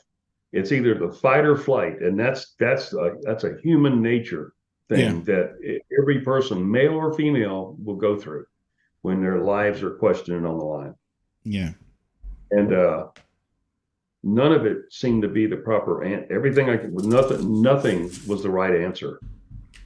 Just that's a way I can say it. But I kept trying to keep conscious. For some reason, I wanted to just close my eyes. Now that the black thing that was in front of the windshield, it was gone. And I don't know how long it stayed there. I saw it zip back and forth a couple of times, and I thought it went to my right. above the truck. I mean, this thing's about 6 times the size of a beach ball, in my estimation. It's on one of the drawings that I sent you also in front of the truck. Mm-hmm. Interior version of the truck itself. And as I was blacking out, I felt a presence on my right. And I turned my head, literally in fear, but not all the way sideways, just kind of turned my head. And I see these 3 small beings about 4 foot in height. Ooh. And a tall one behind them. And they're probably 20 feet from my vehicle. And it's just like, it's like in a fog bank in my mind. And they're approaching me. The smaller one on the right, he had some type of a thing in his waist belt. He had a uniform on. Oh. And it had a yellow tip on it. It had a yellow tip on it, about half the size of your pinky finger. It was that size, but it pulsated, and something was natural about that. But what was not natural, I should say, I mean, natural in the sight, it was like you've always known it or something. I don't know, or that I don't really know how to explain that. But behind those 3 was a tall one, about chest higher, I would say closer to 6 foot.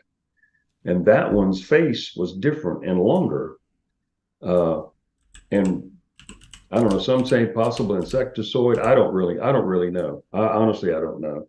And I've tried to draw a picture of it. I'm not too good at it. And I drew the smaller ones also. I could only get 2 on a okay, I'm going to show some pictures, and you tell me which one is. Sure. Let me translate what you said so people can keep the track.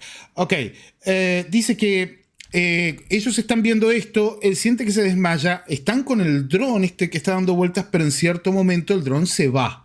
Entonces, él tiene una gran duda, porque, claro, ¿qué está sucediendo aquí? Son 2 hombres adultos con fuerza letal, tienen armas, están entrenados, están armados hasta los dientes y no atinan a hacer nada. Él está viendo a su compañero y su compañero está paralizado. Y dice, ¿cuál es la acción correcta en ese momento? Es algo perturbador, de verdad, ¿sí? O sea, ¿cuál es la acción correcta? ¿Dispararle a este objeto o a lo que tiene afuera? ¿Escapar del lugar y no cumplir con la misión que tienen?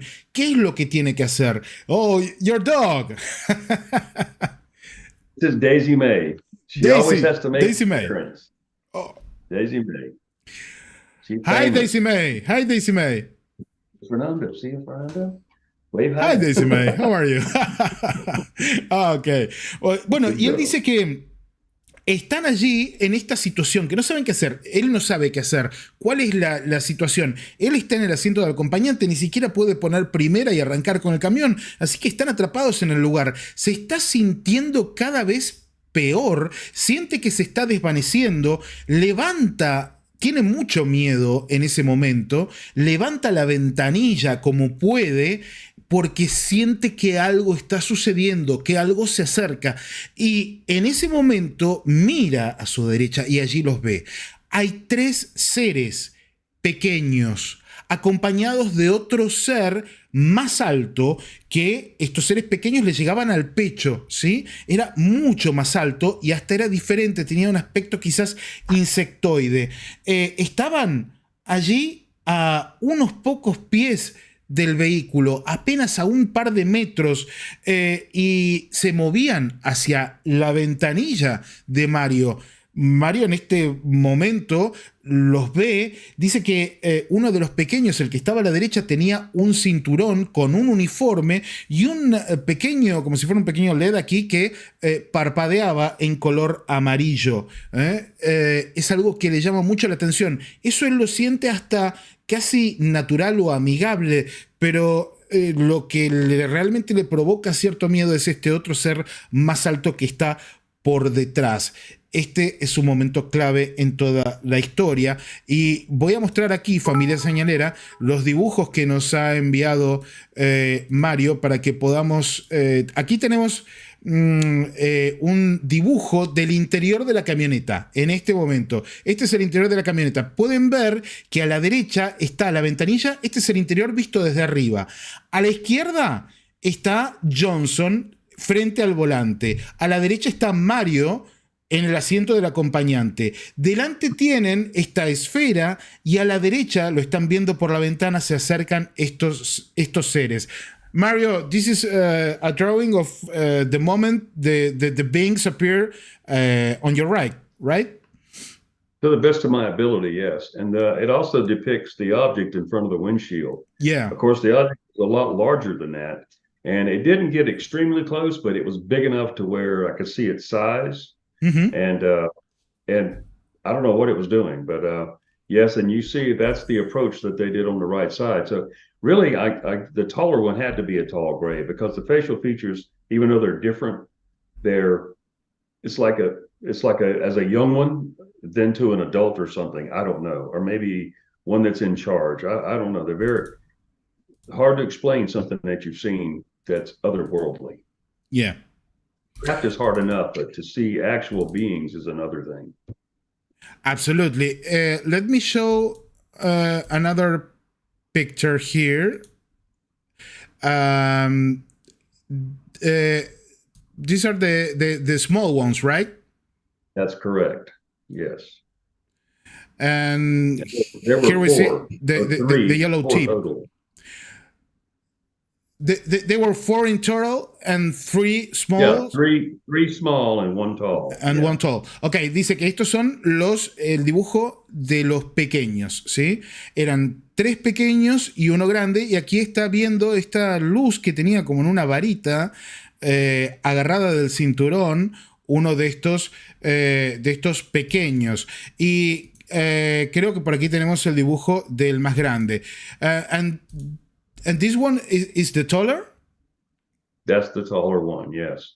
All and right. You know what's strange there is the thing on the chest. Yeah. And that pulsated, and it was pretty. It wasn't octagon shape, and it wasn't a like a triangle shape either. It just I don't know, but anyway, it radiated and it pulsated, and I think it was I don't know what it was, but it seemed to directly be something of the same color as what the one in front of him had on his waistband in that wand. And then I don't remember anything else. They didn't walk right up to me, but I do remember the smell. I should say that before anything. The smell? It was like iodine, was like bad shrimp or something in a cooler, and you open the cooler up and you smell that iodine smell in them. It was like that. And honestly, that was the last memory that I had. And I have been under hypnosis twice. Yeah. And other things have been revealed, but we won't go into that right now. But, because what I reported that day did not include these beings that day at my debriefing, but I'll get back to that later. Okay. And the why. Let me translate what you said. Dice que, bueno, este era el ser más grande, este era el más alto, que tenía esta cosa en el pecho que él no puede decir que era triangular o que era octogonal porque no puede terminar de recordar la forma exactamente, pero que tenía esta cosa que era como algo que pulsaba amarillo en su pecho y que era realmente muy, muy inquietante. Y me dice también que, bueno, que estos seres estaban allí acercándose y que hay cosas que recuerda luego a través de una hipnosis, pero eso nos lo va a contar en unos minutos. Pero básicamente es la descripción del ser más alto de los 4 que estaban allí. Continue, Mario. In that same instant, I remember just I don't really remember, everything just went into a tunnel.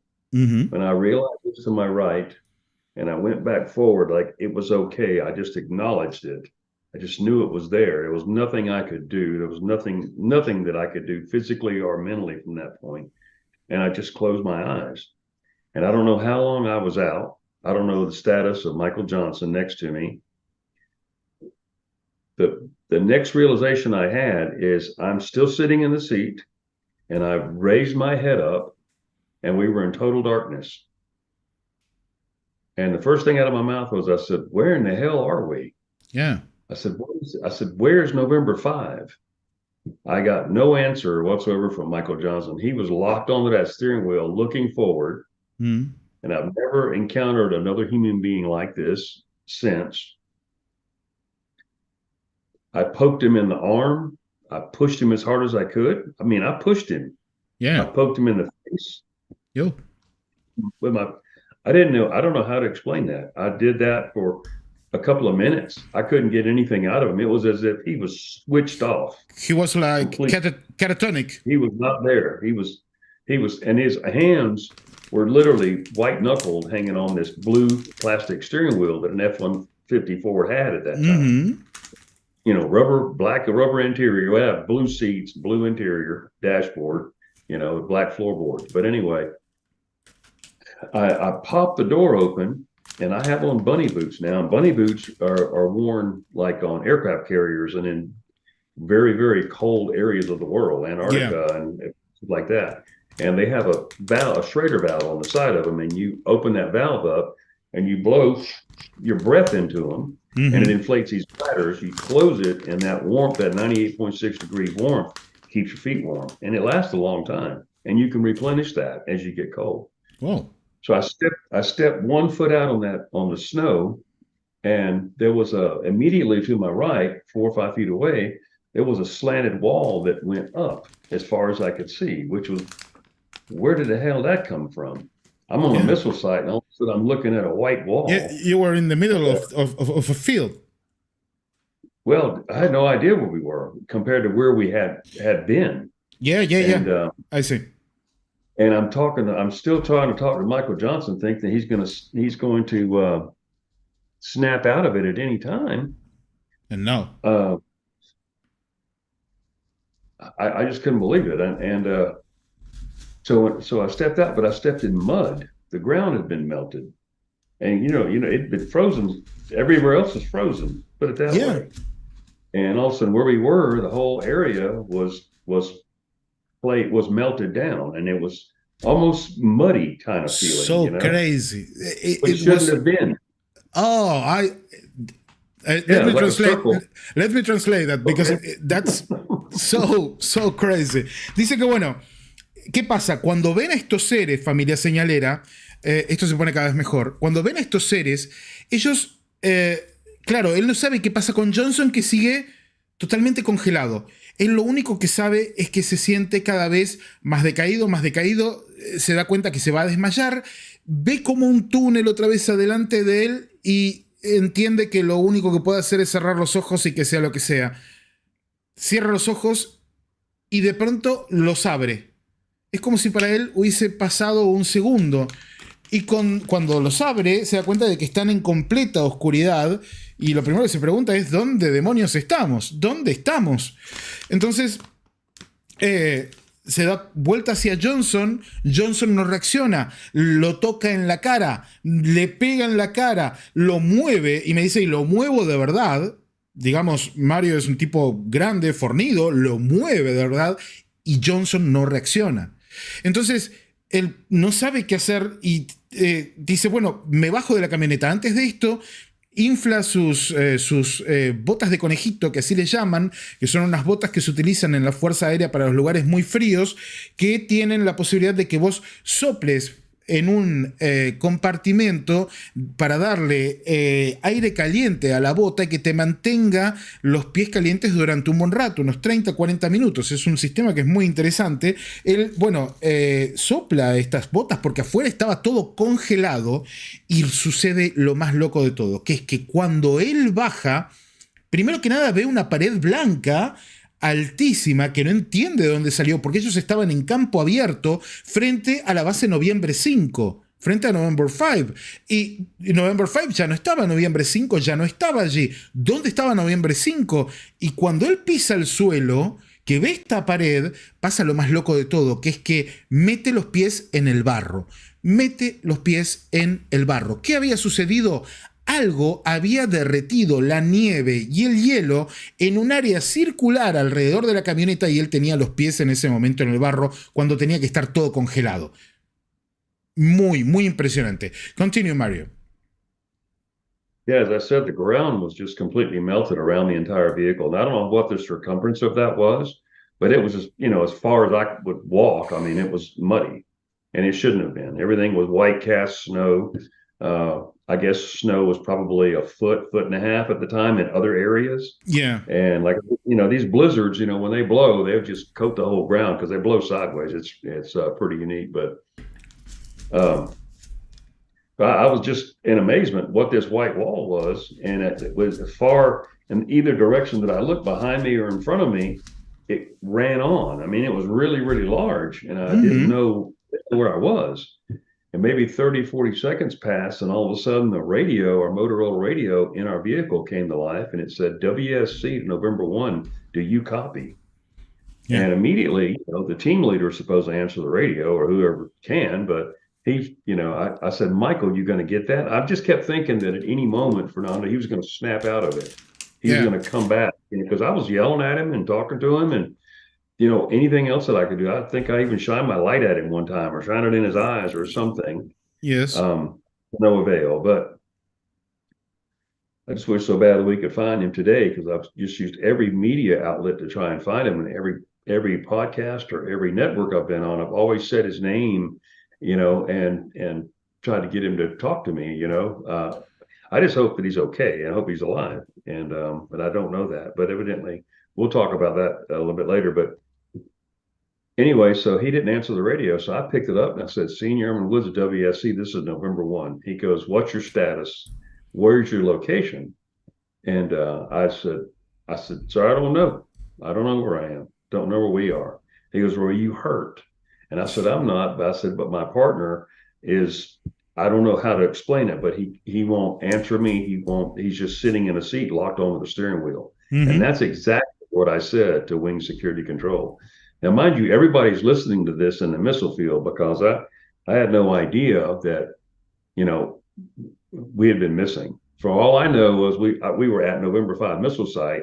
I didn't know where that was right now, but the next thing I know, I'm somewhere else, and I had no idea the missing time. All right. And it wasn't until after this series of radio events, security checks had to be done at one every minute, and they were trying to triangulate our vehicle by radio transmission. And I'd never done that before. Hell, I'd only been in the Air Force for a little over 2 years. So that was all new to me. And we were taught that in tech school, but never used it it was never done as a practice session. So we'd have ideas about it, or OJT. Yes. So I was doing my security checks as normal. And I just kept looking around trying to think, where is this place? Because I'd never been here before. And that white wall just went 100 yards that way and 100 yards that way. And we were right in the middle of it. And on the other side of Michael Johnson, it went down into a bowl, probably 40 yards in diameter. That was an overflow. It was the backside of the Newell Lake Reservoir Dam. And the only reason I know that now is we found it in 2021 when we filmed with Discovery Plus by accident, and I'll tell you how that happened when the time comes. But anyway, all of a sudden it started to get light, Fernando. The sun was coming, the horizon started lighting up. I mean, this is prairie, so you can just see forever. And the horizon got light, and I hadn't even done it before. My little old Timex watch, I looked at it, and it was like 6 a.m. Is that, a little after, oh my God. Oh. We were at November 1 before 1 o'clock in the morning, and it's like 6 a.m., a little after 6 a.m. So I had 5 hours, couldn't even explain nothing. I remember just blacking out, and then I woke up where I am, and then Michael Johnson still hung on the steering wheel. All of our clothes everything was just like it was. There was like nothing out of place. Whoa. So they continued to look for us, and about 20 minutes went by. And all of a sudden, I see some headlights coming down this road. We were about 4.5 miles off the main road of Highway 79. Oh. And we were about 9 to 9.5 miles away from November 5 and about 6.5 miles to November 1. And when you plot it all and look at it through Google Earth, which I sent you the pictures of, it looks like a Pythagorean triangle. And I got everything marked on it. I think it encompasses 20.9 miles. Not that one. It's let me it's a map. find the Picture of I'm Google showing let me see. Well, that's one of them. That shows the missile site, but keep going. There's two more on there. No, okay. that's Mount Rushmore. There you go.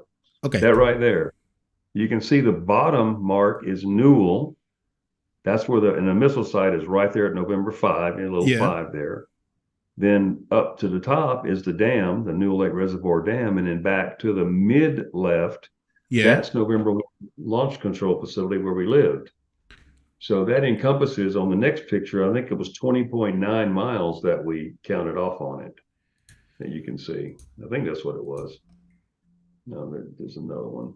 Let me see if I found. That was active. Yeah, it should have been another one there. Okay, let me see if I find the other one. No, maybe it's another in another folder. Let me. One, the next one. Okay, that's Mount Rushmore. Keep going. No, there. Okay. Well, that one. Go back that. Leave it at that one. And there's one more, and it just gives the total mileage. You know, I think it adds up to 20.9 miles. All three of those points. So anyway, a Sergeant Garza showed up. There were 3 alert teams looking for us. So that's 6 security police officers responded, and they were been looking for us most of the night, and until they were told where we were, or to come where we were. So that worked out really good. And when he got to me, he parked about 20 yards away from me. So I went around the back of the truck and walked up past Michael Johnson. And as I was approaching him, I said, "Hey, Sergeant Garza," I said, "How's it going, man?" I said, "Can you tell me what's happening?" He goes, "Man, I can't talk to you about this." And I said, "What?" He goes, "I'm just here." No, it's the same one. He goes, "I'm just here to escort you back to November Control. People, you know, the flight chief there wants to talk to you." I said, "Okay." I said, "Can you give me a hand? I got some problems with Michael Johnson." And he wondered, what is it? I said, "Well, I can't get him to respond to me. He's just stuck on the steering wheel." So he came over, and I don't think he really believed me, but when he saw him, he did. You know, he said, "Man," he kept saying his name. He said, you know, because he didn't know him either, because he was working vacation relief. See, he was from another squadron or another flight, working vacation relief for my other partner who went home to get married. Oh, that's why he was there. Okay, let me translate that part to the public. Okay, bueno, familia señalera, vamos a ponernos en contexto. Ellos están en esa situación, ¿no? Están en un lugar que no entienden qué es lo que está sucediendo y comienzan a llegar llamados de la central de la que dependen. Los están buscando. Él no tiene idea ni siquiera de que están perdidos. No sabe qué está sucediendo. Imagínate la situación. Acabas de salir de una situación completamente disruptiva y estás tratando de entender qué te pasa y comienzan a llegar las llamadas de la radio. Él le dice a Johnson, le dice que atienda la radio. Johnson no responde, intenta otra vez reactivar a Johnson, que estaba en estado prácticamente catatónico, y allí está, y allí se queda. Entonces él toma la radio y comienza a responder. Entonces le preguntan si está bien, si están bien, y él dice que sí, pero que no sabe dónde están. Entonces le preguntan si están heridos, él dice que no. Pero sí les aclara que Johnson no responde, que está como ido. Entonces comienzan un protocolo de detección, ¿sí? Él dice, hacía apenas 2 años que estaba en la Fuerza Aérea, estaba tratando de recordar lo que había aprendido en el entrenamiento básico de los libros de texto, y estaba comenzando a recordarlo mientras me guiaban por el proceso. ¿Para qué? Para tratar de triangular nuestra señal de radio para poder encontrarnos. Es un proceso que tiene un protocolo para poder triangular la señal de radio de nuestro camión para saber dónde estábamos. Realizamos todo este proceso y mientras estamos realizando este proceso comienza a salir el sol. Ahí puede ver ya que esta pared sigue metros y metros y metros a la distancia para un lado y para el otro. Ellos están justo a la mitad de la pared y del otro lado hay un sector que es este dam que está aquí marcado en el mapa, que luego van a reencontrarlo muchos años después en un documental para Discovery que ha filmado. Bueno, ¿qué se ve en este mapa? Se ve debajo la facilidad N5, la que está más al sur sería en el mapa, es el lugar al que ellos tenían que ir. Al medio, a la izquierda de este triángulo, podemos ver N1. N1 es la base de la que ellos estaban saliendo. Y DAM, ese punto que está allí arriba, es el punto donde los encuentran. Fíjate la distancia que hay entre los tres puntos. Ellos habían ido a parar muy lejos de donde tenían que estar. Al rato de estar allí respondiendo por radio, contando lo que le pasaba a Johnson, comienzan a ver unas luces a la distancia y es el grupo de rescate que se acerca. Ok, John. Mario, continue. So anyway, we got him moved over. I unbelted him. Get down, baby. I unbelted him, and I split him over. He just kind of helped push from the other side. Mm-hmm. Got him back in the seatbelt in the passenger side. Now, what's funny about this is the position that truck was in, Fernando. It was only in a position because it's only two-wheel drive now. We were sitting in mud, and in front of us was snow about this deep, about maybe a foot or so. Oh. Now, mind you, the snow there is not the same as the snows anywhere. It's super dry, like talcum powder. You know, if you try to make a snowball, it just blows apart. Oh, okay. So it's very different. But we didn't have chains or anything like that. But I just want you to know the only way we could get out of there in the way was which we were facing. If I had to turn around, there was not enough width on the road for me to turn around. Oh, I would have gone off down in this hole. See, and there was no way I could climb the wall. Just a two-wheel vehicle. Whoa. So we had to be facing in that direction to drive out of there. So we didn't go in there. There were no tire tracks coming out of it. I don't know how we got there. Ok, let me translate that. Dice que lo que más le llamó la atención fue la posición del camión, porque el camión, como estaba puesto, ellos estaban rodeados por un lado por la pared, por el otro lado por este agujero que además estaba tapado por un toco así de nieve que además es nieve seca, que si uno quiere hacer una bola de nieve para tirársela a alguien se desarma. Ellos estaban en una posición que era específica, la posición para salir de ese lugar, ¿sí? O sea, ¿cómo habían llegado? Si él quería girar el camión y dar la vuelta, no tenía espacio para hacerlo. O sea, que había quedado específicamente en la posición donde tenía que apuntar el camión para ir hacia ese lugar. Bueno, eso, ese estadio tan curioso del camión es lo que no entienden. No saben no solamente cómo llegaron ahí, sino cómo estaba ese camión posicionado para salir del lugar y cómo habían entrado. Es algo rarísimo. Continue, Mario. Yeah, so we followed Sergeant Garza. We followed their team back. The other two teams split off to go back to where they came from. Because, I mean, you're using the primary response personnel from other sites. So in their absence, backup alert teams have to be awakened and on duty just in case something happens. But what bothered me the whole time, and my biggest thought was not what I had seen. That was kind of secondary. What really bothered me was the fact that we never performed the function on the missile side that we, as a security measure, that we were there to perform. Yeah. So I knew I was in a little bit of trouble for that. And for what reason? That's where I was thinking. A 23-year-old senior airman or 22-year-old senior airman, you know, trying to, you know, have a new career and support, spouse, the whole nine yards. I mean, you know, so you think, okay, my career's in jeopardy. Yeah. You know, if I talk about this, and of course I'm going to be talked about anyway, or talked to, because I didn't perform what was supposed to be done on that site. And neither did Michael Johnson. But I had no excuse for where we were, what we did. I couldn't tell him what happened other than what I saw. Now, mind you, I did. So we get to the site. I'll just go back. We go to the launch control facility where we live, and there's the flight chief, the facility manager, the off-duty officers that were on duty till 6 a.m. that morning. So they're off now. They want answers to their questions too. You know, they've been relieved, so they're having to answer, you know, the higher ups as to why that site was not struck, and that's the proper term that was called.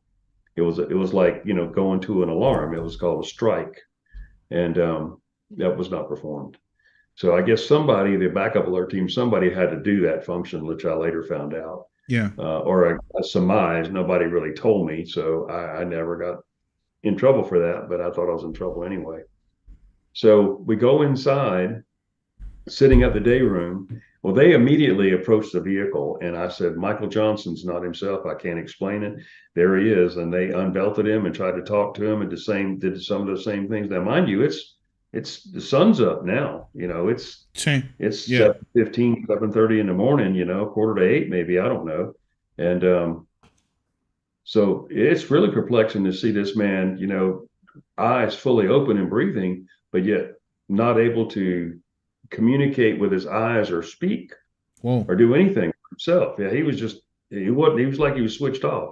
That's not a better word I could use. Somebody said that to me one time, and I went, yeah, I guess he was kind of switched off or something. Yeah. So we go in the day room. And switch off sounds accurate, yeah. They took him to the back room, to one of the bedrooms. Facility manager, one of the officers, and the assistant flight chief. They went back in the back. And the site cook, he, you know, got some drinks and stuff, and I think they took something back there to him. You know, I don't even know how I was feeling. I was in my fatigues. I had all that winter stuff on. I pulled all that stuff off, you know, to sit down and gather my thoughts. Because I mean, we've been up since the day before, right?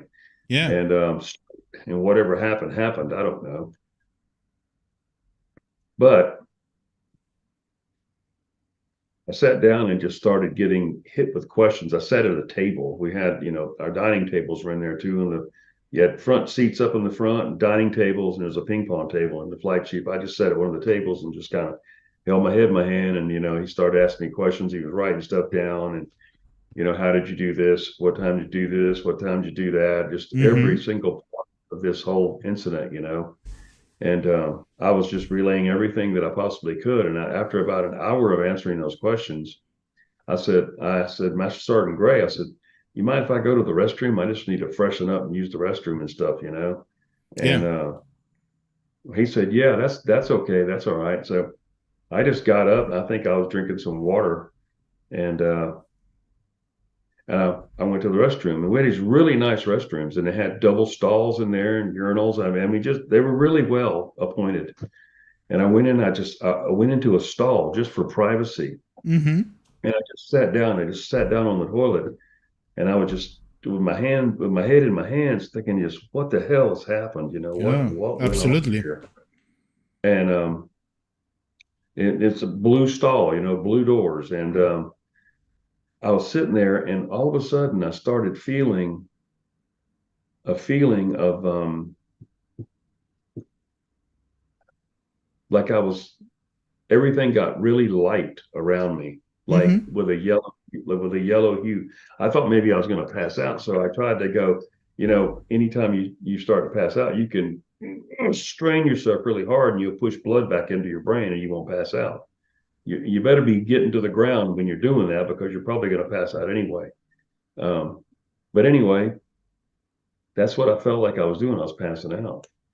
And as I did, it felt, this internal feeling was as if I was going down, my conscious was going down through my body, and there was a clear avenue from where I was, out my feet, and out of my body. I mean, it was as if somebody opened up a pathway that I could just leave. And I thought I was dying. I thought I was dying. And I don't have a better description, that I thought I was dying. And somehow or another, however you can do this, I felt as if I was down here about my diaphragm area.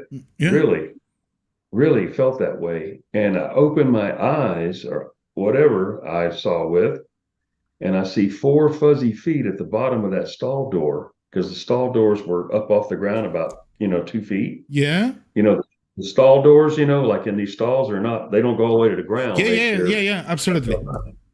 And I saw these 4 little feet, and it was an Air Force drug dog, German Shepherd. And behind those 4 paws was Cochrane military boots, you know, and they'd send a dog team out, you know, to check us for drugs and so forth. Oh. And yeah, so I said, you know, I said, whoever it was, I said, hey man.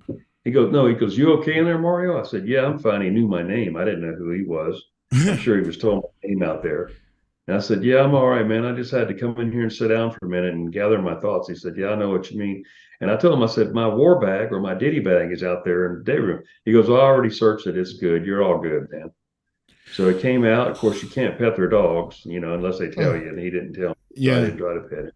Yeah. And I went over to the sink and I just splashed my face, you know, for a couple of minutes and just soaked myself down just to get my thoughts, you know. And then after 3 or 4 more minutes, I'd drive myself off and went back out there and another 45 minutes, you know, of questions. Let me translate that, please. Okay. Dice que, bueno, cuando ellos llegan en la mañana, él por lo primero que teme es por su trabajo. Johnson estaba allí cubriendo una licencia, que era la licencia de su compañero de siempre, que se estaba casando en esos días, así que Johnson había llegado allí para cubrir a su compañero.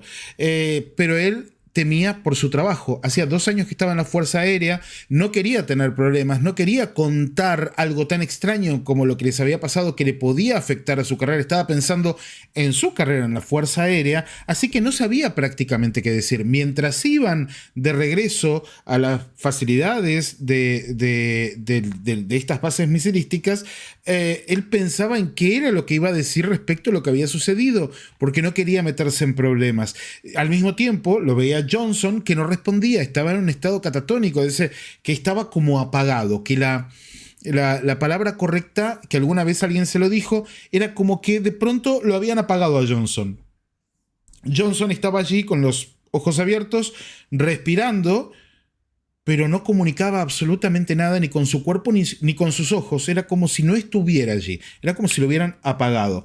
Bueno, el tema es que le sacan el cinturón de seguridad a Johnson, lo bajan de la camioneta, él baja de la camioneta de donde lo llevaban y comienza una reunión informativa con los 3 jefes que lo llevan a una habitación posterior y comienzan a hacerle preguntas. Lo tienen allí durante 1 hora preguntándole paso por paso lo que habían hecho, a qué hora, en qué momento, en qué lugar, recordando todos los hechos de la manera más coherente posible.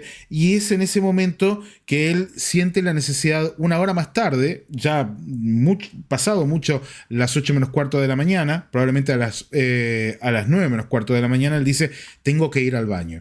Así que pide permiso para ir al baño, les dice, está bien si voy al baño, necesito refrescarme un poco, sí, no hay problema, vaya al baño.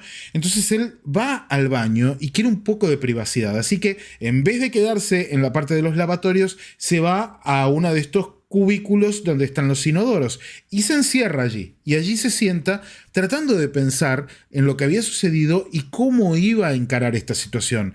En ese momento le pasa algo que él considera muy extraño, y es que comienza a ver que las cosas destellan alrededor de él, que hay como unos pequeños destellos, pero que las cosas es como que se iluminan, y dice, me estoy por desmayar. En ese momento comienza a hacer presión con su pecho y en su garganta para tratar de subir la circulación sanguínea, evitar el desmayo, y al mismo tiempo acomodarse por si de todos modos se desmaya y no pegar fuerte contra el piso. Y en ese momento él comienza a sentir que su conciencia va como por una autopista a través de su cuerpo hacia sus pies. Él está como perdiendo la conciencia, pero tiene como un reflejo visual, físico y mental al mismo tiempo de lo que está sucediendo, hasta que llega al punto del diafragma. Es muy interesante porque él, cuando llega al punto del diafragma, de pronto... Hi there. Oh, so beautiful. Dogs are the best. I'm going to finish this. And, okay. Yes. Termina con... Él siente que está su mente, su conciencia a la altura del diafragma, que es algo muy curioso. Y en ese momento ve por debajo de la puertita del baño, del cubículo donde estaba él, que no llega hasta el piso, 4 patas pequeñas, que no entiende primero lo que son y después se da cuenta de que es un perro, las patas de un perro. Entonces ahí él entiende que habían mandado a este perro con un compañero de él porque es un perro que busca drogas para ver si ellos tenían algún resto de drogas encima. Él escucha que está su compañero afuera y el compañero le pregunta si está bien y le dice sí, estoy bien, solamente estoy tratando de poner en orden mis ideas, y le dice sí, te entiendo lo que estás pasando. Y claro, Mario le dice, mira, mi bolso de guerra, mis pertenencias están en la otra habitación para que lleve el perro para que los olfatee. Le dice, no, sí, ya revisamos el bolso, quédate tranquilo porque está todo bien, no tenés nada encima, así que no hay ningún problema respecto a las drogas, ¿no? Así que, bueno, hasta ahí llegamos. Ok, Mario, continue. So again, Sergeant Gray, he asked me more questions and told me we were going to be relieved, which we had to wait for relief for us, which was already en route. I guess one of the other alert teams or backup alert teams came to our facility so Michael Johnson and I could leave. Now I was transported with Master Sergeant Gray by myself, and Michael was taken by Sergeant Hawkins, the assistant flight chief, to wherever he was going. And we were taken to the commander's office. Colonel Spraker, Ralph E. Spraker at Ellsworth Air Force Base, was the 44th Missile Security Wing commander. And we were en route to his office, and the ride time was just over an hour. It seemed like the longest hour ever in my life, because I really couldn't explain what I had seen, and nor in any time did I ever mention what I saw outside the window. Yeah. I did not say that I saw these beings because that was pretty much at that time career ending. Yeah. You were done.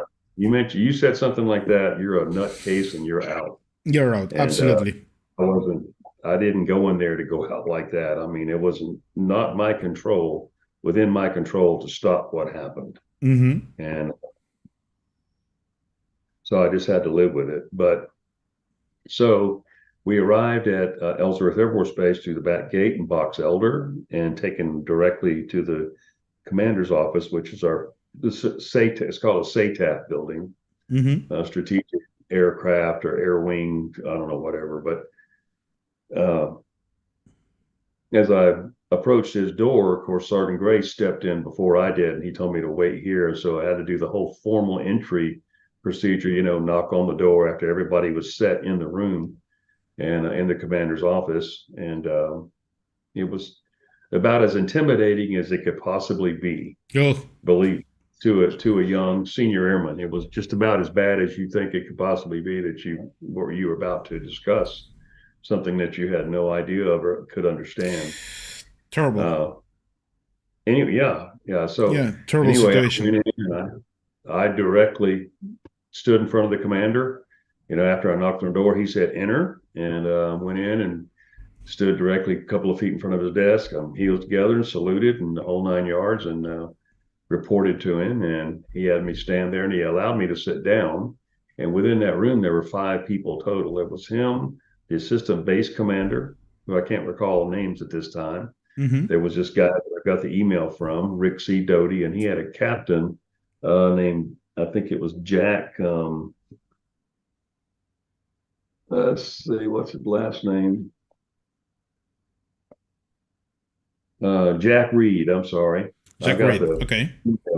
the email here. I could have sent you. That was from Rick Doty.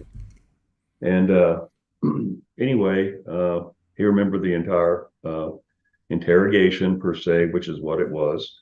And Jack Reed, of course, was his direct reporting officer.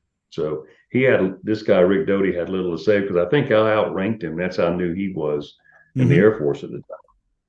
And there was a tall man there also in a suit. Now, I think he was a federal guy. I don't know that. I wasn't introduced to him nor told who he was or anything like that. He just never said anything, and he just stood on the wall to my left with the rest of them. So I went over the entire. Say again? Maybe a spook? Could have been. I honestly don't know. That terminology really didn't exist back then either. Okay. As drones, I mean, like today, and spooks and everything else you have. I just think he was a federal guy, maybe FBI Okay. or something. Okay. Because at that time, cattle mutilations were taking place in a lot of places, and also the American Indian movement was going on there with the Russell Means thing. So that was happening. So there was always a fear of that, because I think the one time talked about blowing up Mount Rushmore or something like that. That was serious. Well, also there was an FBI agent killed on a reservation. And we are in the middle of the Cold War. Yes, absolutely. Yes, there was no China owning any farmland in this country. There was no Russia being talked to for whatever reason. It was absolute Cold War, still testing nuclear bombs at the time. Yeah, yes. yeah. So it is a very special moment. Absolutely. Yeah, let me translate that. Dice que bueno, cuando él puede salir del baño y regresa al lugar donde le estaban haciendo las preguntas, le siguen haciendo preguntas y después le dicen que tiene que ir a ver a su jefe superior, al comandante de la base. Así que lo llevan hasta el lugar, él se queda esperando afuera, tiene que pasar por todo el protocolo, que es que la gente que está dentro de la habitación tome asiento, y él, claro, lo hacen sentir todo el peso de la autoridad de su superior, con todo lo intimidante que esto es, muy a propósito, para un joven que tiene apenas arriba de 20 años, que acaba de comenzar con su carrera hace 2 años en la Fuerza Aérea y que no quiere perder lo que ha hecho hasta el momento. Incluso en ese momento él decide no hablar, bueno, ya lo había decidido antes porque no les cuenta a los otros superiores con los que había estado hablando, él decide no hablar de los humanoides porque él reconoce que en ese momento era un terminador de carrera. Eso era algo que lo iba a sepultar bajo el estigma del loco que ve cosas extrañas, así que, y que directamente iba a terminar fuera de la Fuerza Aérea. Así que no dice nada de los humanoides, él toma la decisión de guardárselo para él, sí cuenta el resto, y dice que bueno, él allí lo invitan a entrar en la habitación, él entra en la habitación, allí puede hablar con el comandante, con los otros directivos que estaban allí, y ve a un hombre alto en traje que para él era un agente federal, que en ningún momento lo saluda, ni se le acerca, ni le dirige ni una palabra. Yo le pregunté si podría ser un espectro, de estos famosos espectros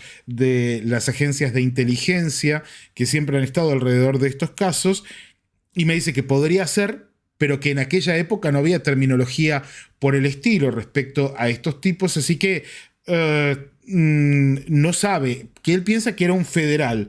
¿Por qué? Porque tenían miedo, porque había todo un movimiento de separatismo de los pueblos nativos americanos en aquella época muy fuerte. De hecho hubo una serie de hechos luctuosos que algún día comentaremos aquí en la señal, y que estaban muy preocupados con el tema. Entonces tenían miedo de que pueda pasar algo por el estilo, y le digo, y también estaba la Guerra Fría de por medio. Claramente, me dice, era uno de los momentos álgidos de la Guerra Fría, porque todavía se seguían realizando pruebas nucleares.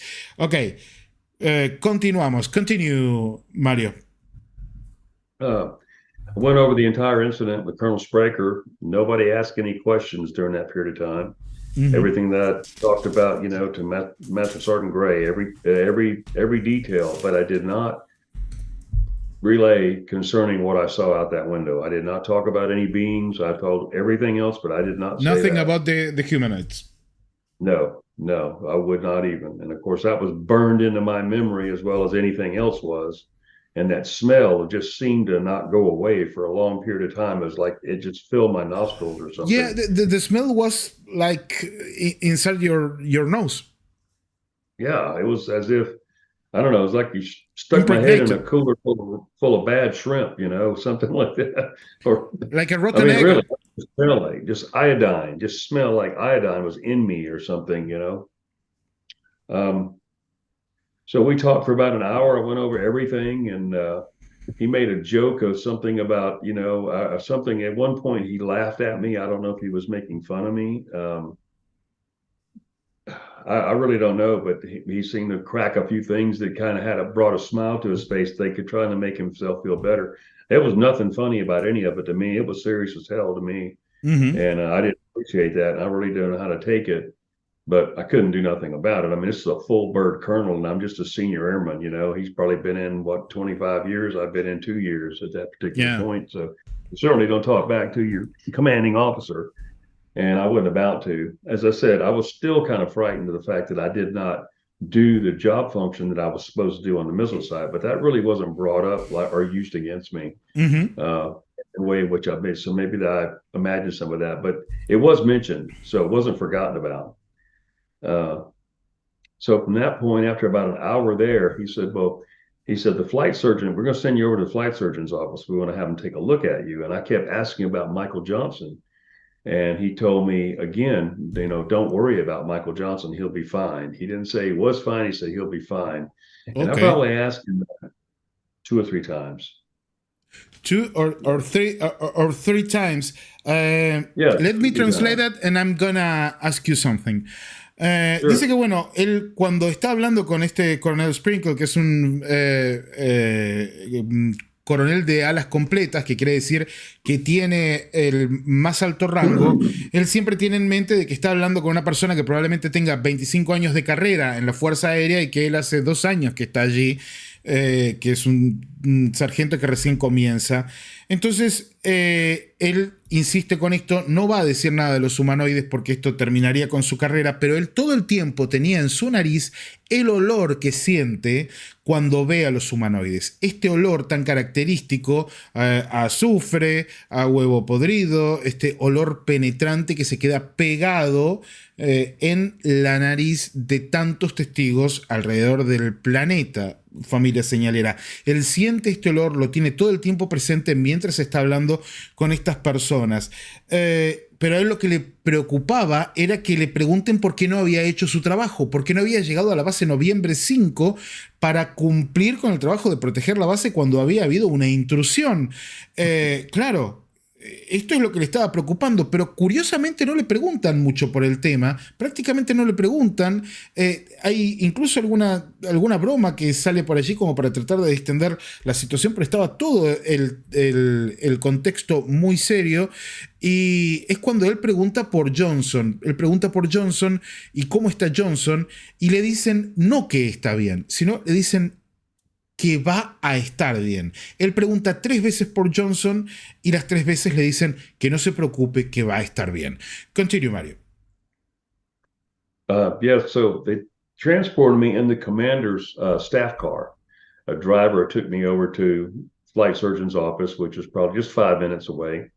And upon arriving there, the OSI guys, they attended also.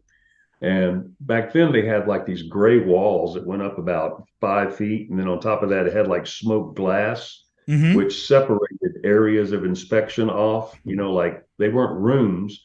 They were, you know, these just compartmentalized off these rooms in this hospital. So this was the base hospital, but it's called the flight surgeon's office, which is used pretty readily, you know, by flight line personnel, that kind of thing.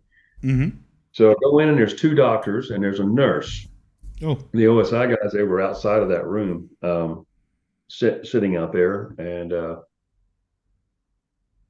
was that Captain Reed and Rick Doty. And so I go in and I sit down. Excuse me, and I'm asked to strip down, you know, to my underwear, which I did. I had on a t-shirt, you know, which I did, and socks. And the doctors took their time and they went over every part, my arms, my hands, you know, my knees. Check, you know, my hair, they did all kind of stuff, man. And really weren't talking to me much, and they kept messing with my hand a little bit. And I noticed it was a little bit sensitive, but I didn't think nothing about it. And all of a sudden, the one doctor, and they were just, when they talked, they would just kind of whisper to each other, but kind of back away from me a little bit. And they did the reflex test and all that stuff. And the one on the right, I remember he had graying hair, and more comes to me as I discuss this. That's what's one good thing about going over this. He had kind of graying hair, you know, sharp looking guy. And he put on some from rubber gloves. And I just, well, you know, when a doctor puts on rubber gloves, you know, in 1977, there's only one thing you're thinking about, and you don't want to think about it. But, you know, I said, okay, well, here we go with this. And it was unexpected. But he walked up to me with the other doctor standing on his left, and he said, Mr. Woods, he said, can you hold your head back for a minute? And I held my head back like this. And he says, we're going to need to get a couple of skin samples from you. And I said, what? I said, what? He goes, well, you've got a couple of burns on your body that we've noticed. And one was up here, and that's where my beret, this right here, was above my right eye. Sí, yeah. And then the other was on the back of my hand right here. And it was just sensitive touch, like a sunburn would be, like a good sunburn, but it was an Apache area. Now, mind you, I didn't have a glove on this hand, and my beret that I had on, it just went down to a certain level. For instance, kind of like this. Okay. See? So that burned area was right across there, was right across here like that. Yeah. And that's, that's the way your beret lies on your head. But anyway, so I said, well, yeah, whatever you got to do. But he said, well, just a minute. He had these gloves on, and he opens my mouth, and he takes his finger and just runs it in my mouth, all through my gums, all through the back, all at the top, the roof of my mouth, under my tongue. I mean, it was like I was being led around or something by his finger, because it was quite strong. And he was pressing on all my gums for, I don't even know why. I don't know. I've never had that happen since. The dentists don't even do that. But man, he just really just went around everything, and didn't say anything, pulled off his gloves. When they snipped the skin off above my eye, it went in this one tube, and the tool that he did it with went in the tube also. And he corked it, and he laid it down on a little silver tray.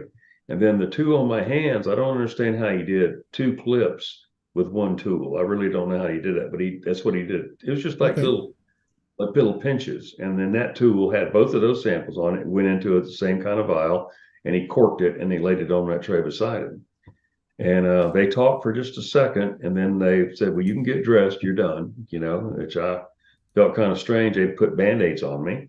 So I had to, Band-Aid up here and 2 on my hand, those little round Band-Aids. And then once I was dressed and gathered together, I was transported back to the commander's office, Colonel Spraker's office. Okay. So I had another 45.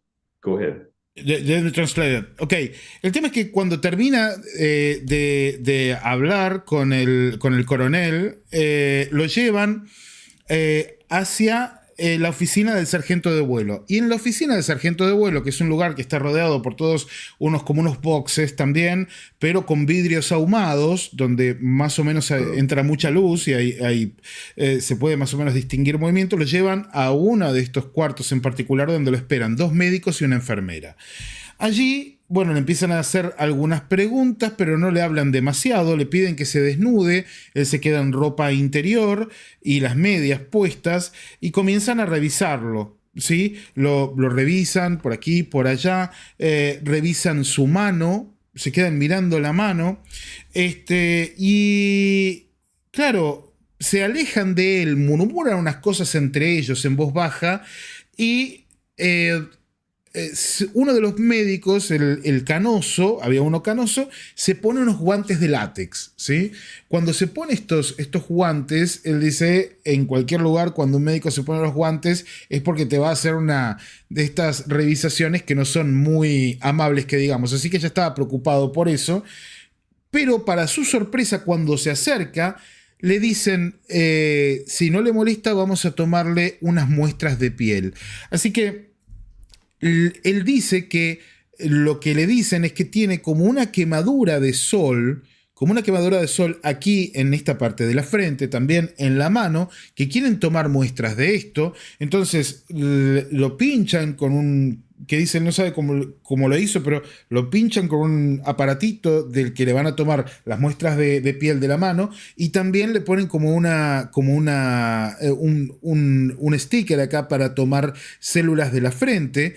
La marca había quedado con la marca de la boina, ¿sí? La marca de la frente, y le meten un dedo en la boca. El médico que tenía los guantes de látex, y comienza a repasarle todas las cavidades, o sea, tanto atrás de los dientes, en las encías, por debajo de la lengua, le tocan bien las encías. Dice que nunca le habían hecho una revisación así, y la verdad es que curiosa, pero es consistente con búsquedas de efectos de radiación, que eso se lo voy a decir en un ratito, pero es muy interesante. Tras esto, le dicen que bueno, que se vista y lo llevan otra vez a la oficina del coronel y ahí estamos. Continue, Mario. So anyway, in Colonel Sprecher's office, we went back over what was said. I guess he wanted to see if there's anything else that I'd omitted or hadn't told him, and I didn't change my story at all. So he gave me a number 2 Skillcraft pen, just like this one right here. Oh. And these are important U.S. government pens. They can take your M16 completely apart. You can sight it in. You can do everything with that dadgum Skillcraft pen. Whoa. So, yeah, we didn't have computers. We had IBM Selecta-type typewriters. No computers of any kind. So, or you print it on a form, which is what I ended up doing because I can't type with a flip. I couldn't then. I can barely now. But anyway, so these forms, and I don't remember the number of the form, like an Air Force Form 1000. That was some kind of other form. But anyway, I had to sit down and in triplicates make a copy of the entire incident of what I just told you. So I did. It took a little over 3 hours, or 2 hours, 2.5 hours to do that. But it was like 3 hours later before I walked out of there, because as soon as I completed it, all in triplicate, it was three complete pages. So that was 9 copies. 9 pages. Yeah. Yeah. I mean, I did 3 complete, which was 3 on each one. So yeah. Anyway, I did not get a copy of it. He wouldn't give me that, and it was going elsewhere. And yeah, and so this Captain Reed, he had a form, he had a paper which had been typed up, and it was for a non-disclosure of information. And I don't know if it was I guess it was an NDA. I just never heard of one before, but it was it was classified information, and it was not to be talked about, discussed, shared with any media company or anybody for that matter, not even up to including your spouse. And I had to sign that. And I mean, it was like a little push warning verbally when that was presented. And Colonel Spraker gave me that through Captain Jack Reed. And so I had to sit in front of him and read about it first, what it entailed and what it meant. And it stated basically that anytime, at all times when I worked for the United States government in whatever capacity, if I had any type of clearance or first responder type role, that I could not discuss this or bring it up or use it in any way, fashion, or form, because it was classified information. I don't know what it was classified as. So just at that day, from that moment, your case, your experience was classified. Correct. Yes. Okay. Not to speak of. And during that time, there was a woman that worked at a news channel in Denver, Colorado, to the south and east, or south and west of South Dakota. My bearing's wrong there for a minute. And her name was Linda Moulton Howe. And I'm Linda sure Moulton Howe, yeah, absolutely. Yeah. So I've been after her since 1977 to speak with her, and I'll tell you a story about that concerning this entire incident. But I never spoke of it again. I didn't tell who I was married at the time, and I couldn't divulge what had happened. And it was hard to explain the Band-Aids. And the hardest thing to explain was, though, why I was home early instead of being in the field, 3 days at a time, coming in the day of the 4th. I was back in the next evening, which was quite strange and hard to explain.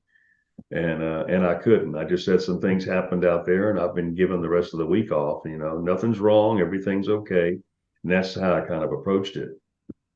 And in that first 3 or 4 days, I had dreams of things that I have never dreamt of in my life. I mean, like cataclysmic stuff.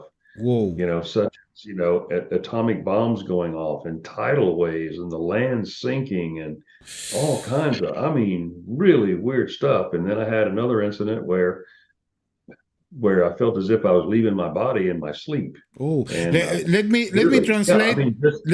Let me translate that, and I'm gonna ask you some things about your dreams and what happened there, because I'm Really interested on that part of the story.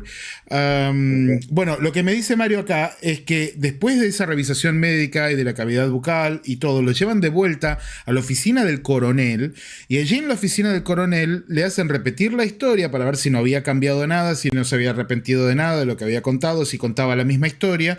Una vez que confirman que esa es la historia que él quiere contar, que él va a contar, lo hacen llenar por triplicado la historia, lo que le lleva unas 2 horas más o menos.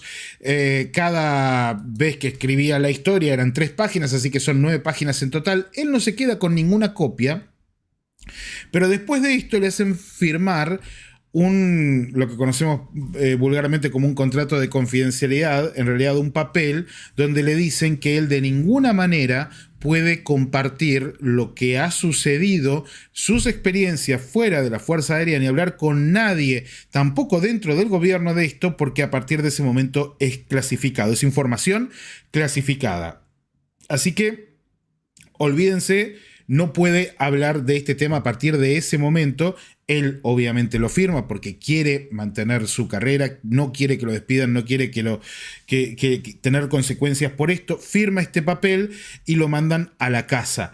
Él me dice que por aquella época, en un canal de televisión de Denver, Colorado, había una mujer trabajando que se dedicaba a estos temas. Seguramente va a entrar ahora la historia con Linda, y estamos hablando de Linda Moulton Howe, que ya la conocemos todos, que es una investigadora muy, muy reconocida norteamericana que durante mucho tiempo ha estado tras la pista de este tipo de eventos. Pero claro, él vuelve a la casa y claro, tenía que dar explicaciones porque había vuelto antes. Él no tenía que estar en ese momento en su casa. Él había vuelto antes, así que es muy interesante porque tiene que inventarse, bueno, que había pasado algo en la base, así que le habían dado unos días libres, pero que estaba todo bien, y él lo maneja de esa forma.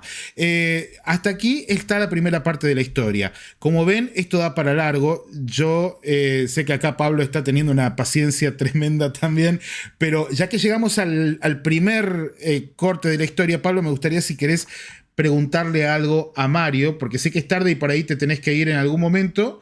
Y me gustaría que por ahí le hagas una pregunta a Mario.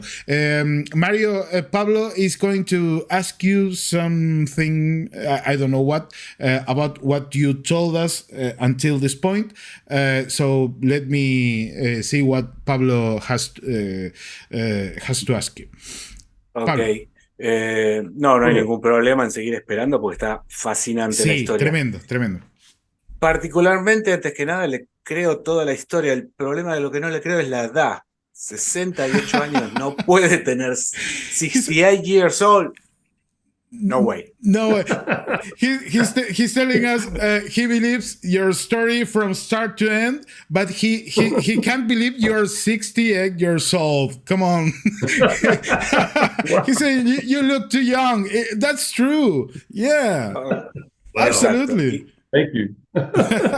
Y bueno, y no, I do not dye my hair. I've been asked that 1,000 more times. I do not. You're blessed, man. You're blessed. Yeah, absolutely. Dice que no se tiñe ni siquiera el pelo. I have 45 years and my hair is absolutely white. White. Look, Mario, it's white. I don't know what. To me, it's nothing. You know, it's nothing. It's just me, I guess. I don't know. Yeah, genetics. Well, thank you very much, Pablo. No. Thank you very much.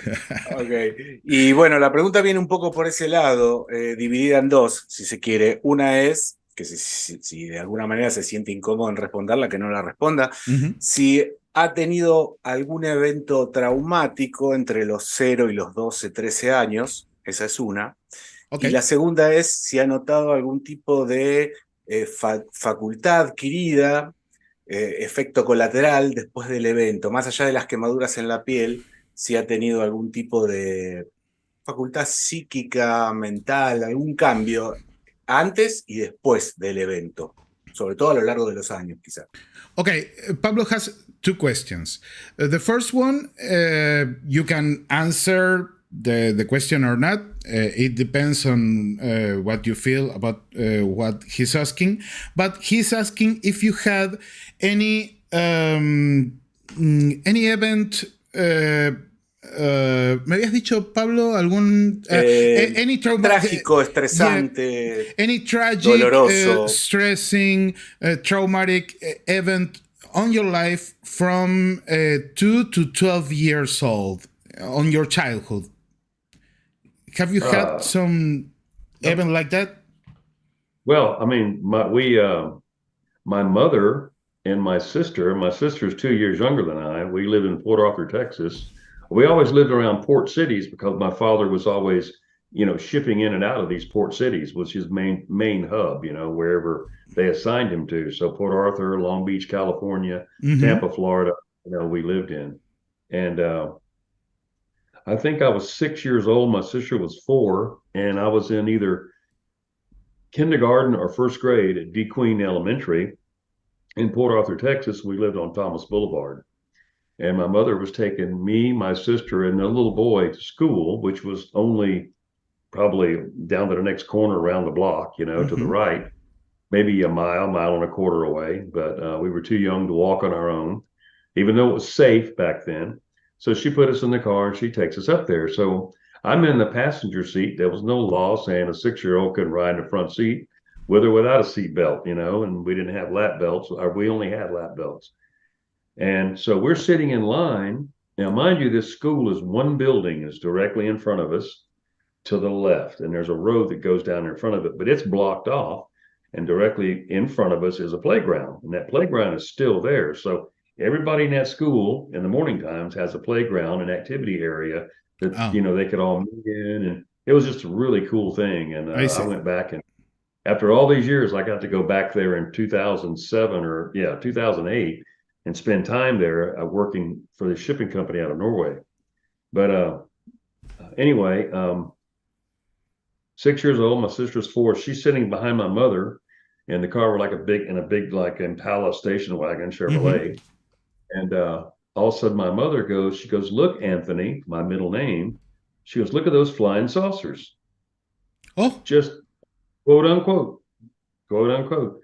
And I looked through the windshield and I could see them, and they were sitting directly above a church to our left. Whoa. We were about the 5th car in line, and all these people on the playground and all these people in that school that was like 8 o'clock in the morning. Back then there was no air conditioning, so the windows were open and there were people pointing. I mean, I just did a visual scan. Why I did that at 6 years old, Fernando, I couldn't even explain it, but I did a visual scan. Okay. And I saw that, all these people, and I looked right back up, and there's 3 of these objects about 30 yards in diameter, pretty good sized, complete, beautiful silver white saucers with domes on top and a little light and a pod on the bottom of them and lights going around them, all on the same sequence of lights around the whole thing, all 3 of them. And they were in a triangular formation, only maybe 50 feet in the air. You could have thrown a pin out in that playground and heard it hit the rock, literally. Wow. And they sat there for a good 30, 45 seconds. Everybody there saw it. Everybody was looking and pointing up. And, my sister says, "Mom, I'm scared." And she said, "Honey, don't be scared." That's what she told me. My mother's since passed in 82. And, anyway, they sat there, and all of a sudden when they left, they went straight up at the exact same time and just were gone, just got smaller and smaller diameter, and were gone out of visual sight. But you know what the strangest part was? Everybody on that playground that was watching and looking out windows of the building, teachers, students, everybody, just went back to what they were doing like nothing happened. Nobody even talked about it all day long. And I couldn't do nothing but think about it.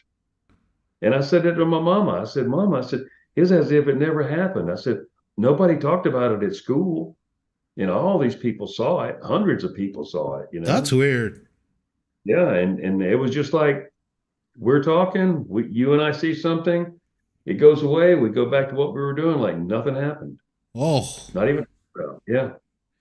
But okay. you could talk to my sister about that today. So that happened at about 6 years old. So up till that point, nothing else seriously happened to me. Perfect. Let me translate that. Yeah. Please. Bueno, vos sabés que es muy interesante la respuesta, Pablo, a lo que lo que estabas preguntando recién, porque dice que no le sucedió nada traumático de chico, excepto porque cuando vivían en Texas, porque ellos se mudaban mucho por el trabajo de su padre con Texaco, iban, por ejemplo, a Florida, vivieron en California, también vivieron, obviamente, en Texas. Bueno, cuando estaban viviendo en Texas, una mañana ellos están yendo al colegio. Él cree que probablemente estaba yendo al jardín de infantes o al primer grado de la primaria. Él tenía 6 años, su hermana tiene 2 años menos, así que tendría 4.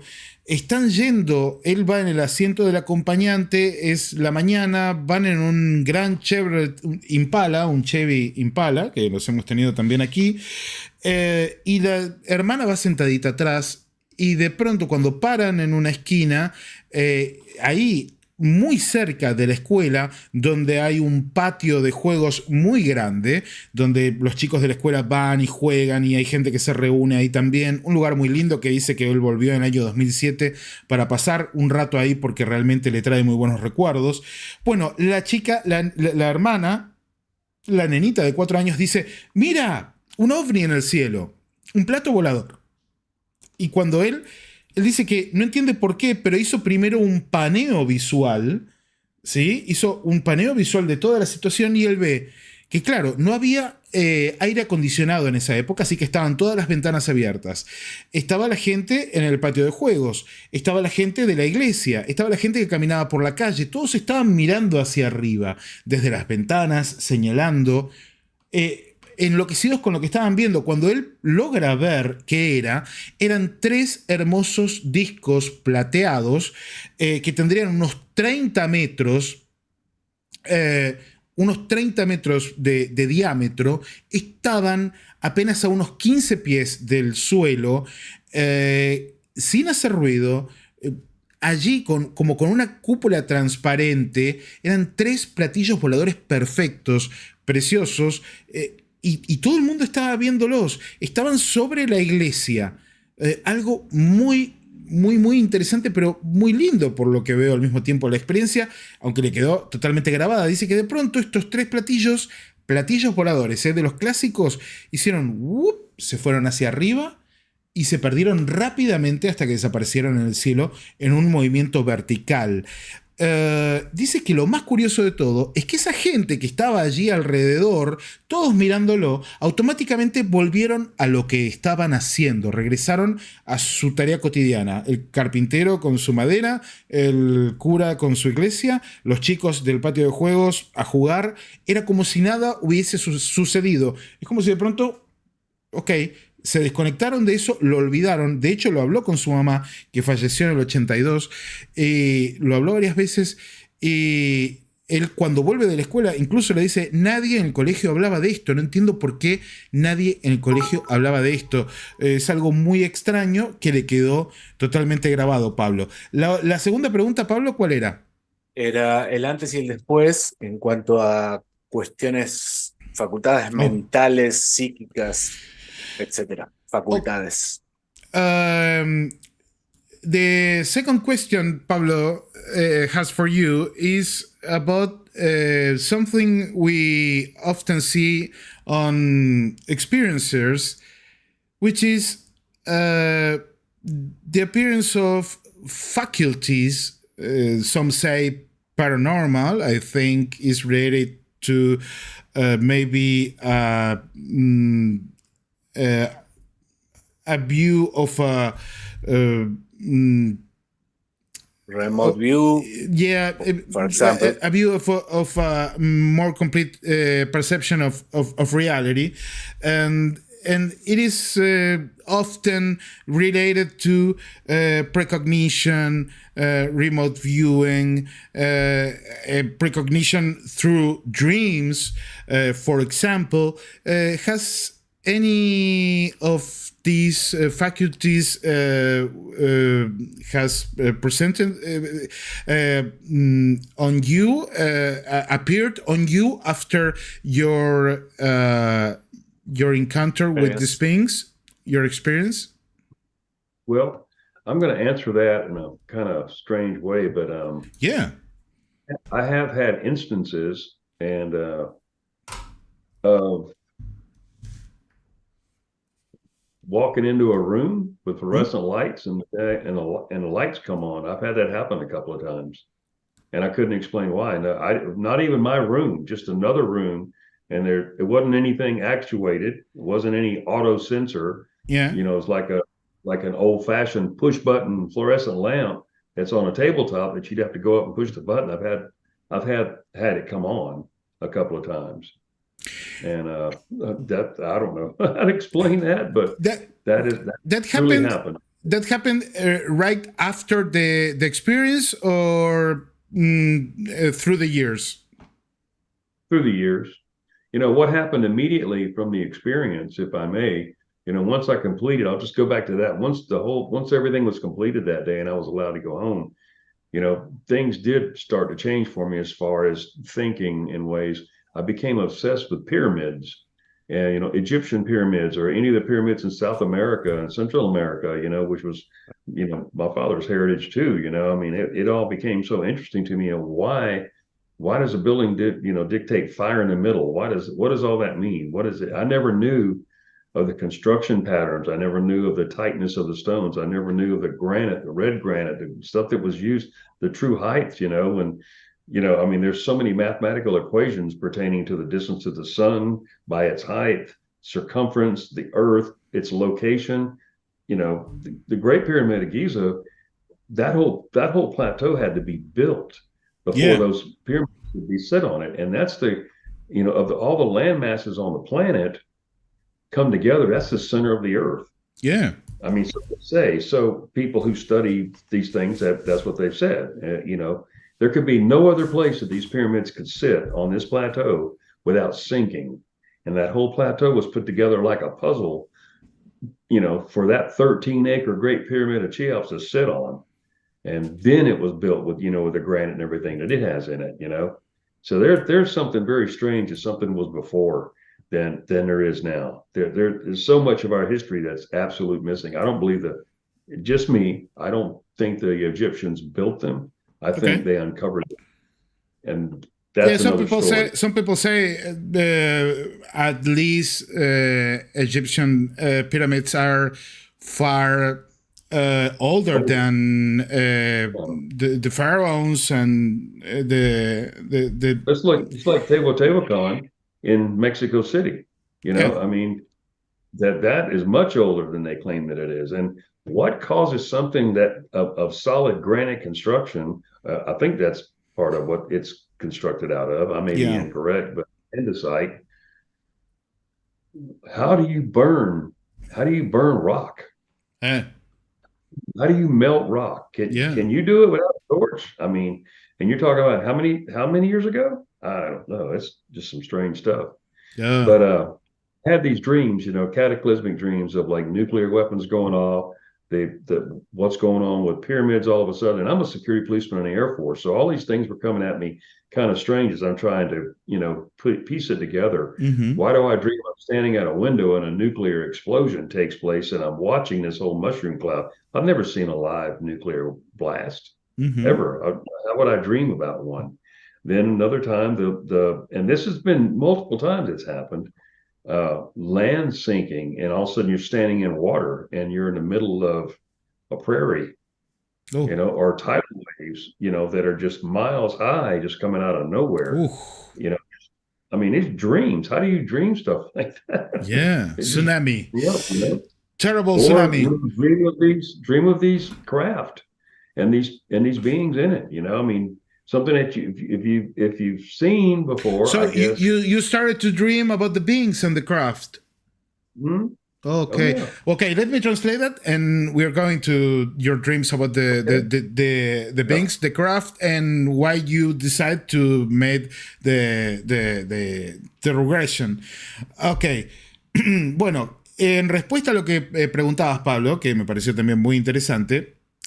Refrescame la pregunta, Pablo, otra vez. Ah, bueno, es el tema, sí. Bueno, él dice, mira, no he tenido experiencias por ejemplo, precognitivas per se, pero sí me ha pasado algo muy curioso, que es que entro en una habitación y me ha pasado a través de los años, le pregunté si era justo después del evento o a través de los años, y es que entro en una habitación y se encienden las luces. Incluso me ha sucedido con estos veladores, como el que tengo acá, que tienen un botón que tenés que apretarlo para que se encienda y las luces se encienden. Esto me ha pasado muchas veces, contaba, y es algo que encontramos en muchos casos de experimentadores familia señalera, por ejemplo, el de Carlos Colón. Pablo, es uno de los casos. Exactamente, el de Carlos Colón. Entre tantos casos, de hecho, bueno, Carlos Colón también brillaba en la oscuridad como Johnson, el amigo el compañero de Mario, ahora le voy a decir. Y antes que cuente lo del sueño, sí. Pregúntale si este evento tuvo que ver con él como persona o tuvo que ver con el armamento nuclear. Ok, es un buen punto. Mira, y una cosa más, dice, lo que sí me obsesioné, dice, yo soy, en aquel momento era un tipo que, sencillo, o sea, seguridad de la Fuerza Aérea, abocado a eso, a mi carrera, no tenía mi mente en otras cosas, de pronto me obsesioné con las pirámides, la pirámide de Teotihuacán, las pirámides egipcias, cómo es que lograron tal perfección, cómo lograron fundir roca para generar estas estructuras colosales que además están directamente balanceadas en su masa con el centro de la Tierra, apuntando a constelaciones de estrellas. De pronto me obsesioné con las pirámides porque no podía entender cómo era que... Pero claro, al mismo tiempo le estaba sucediendo que él no entendía por qué estaba obsesionado con esto, que es lo más curioso de todo, ¿no? Porque también empieza a soñar con pirámides, comienza a soñar con explosiones nucleares, con enormes tsunamis o con porciones de tierra que se hunden en el océano tras una catástrofe. Comienza a tener todo este tipo de sueños que incluyen también sueños con naves y con seres en su interior. Pero vamos a Pablo, me habías dicho la pregunta era sobre... ¿Este evento tiene que ver con él o tiene que ver con el armamento nuclear? Okay. Mario, we have one more question from Pablo, and he's asking you if you think this event on South Dakota, the experience you went through with Johnson, do you think the experience was about you or about the nuclear weapons surrounding you?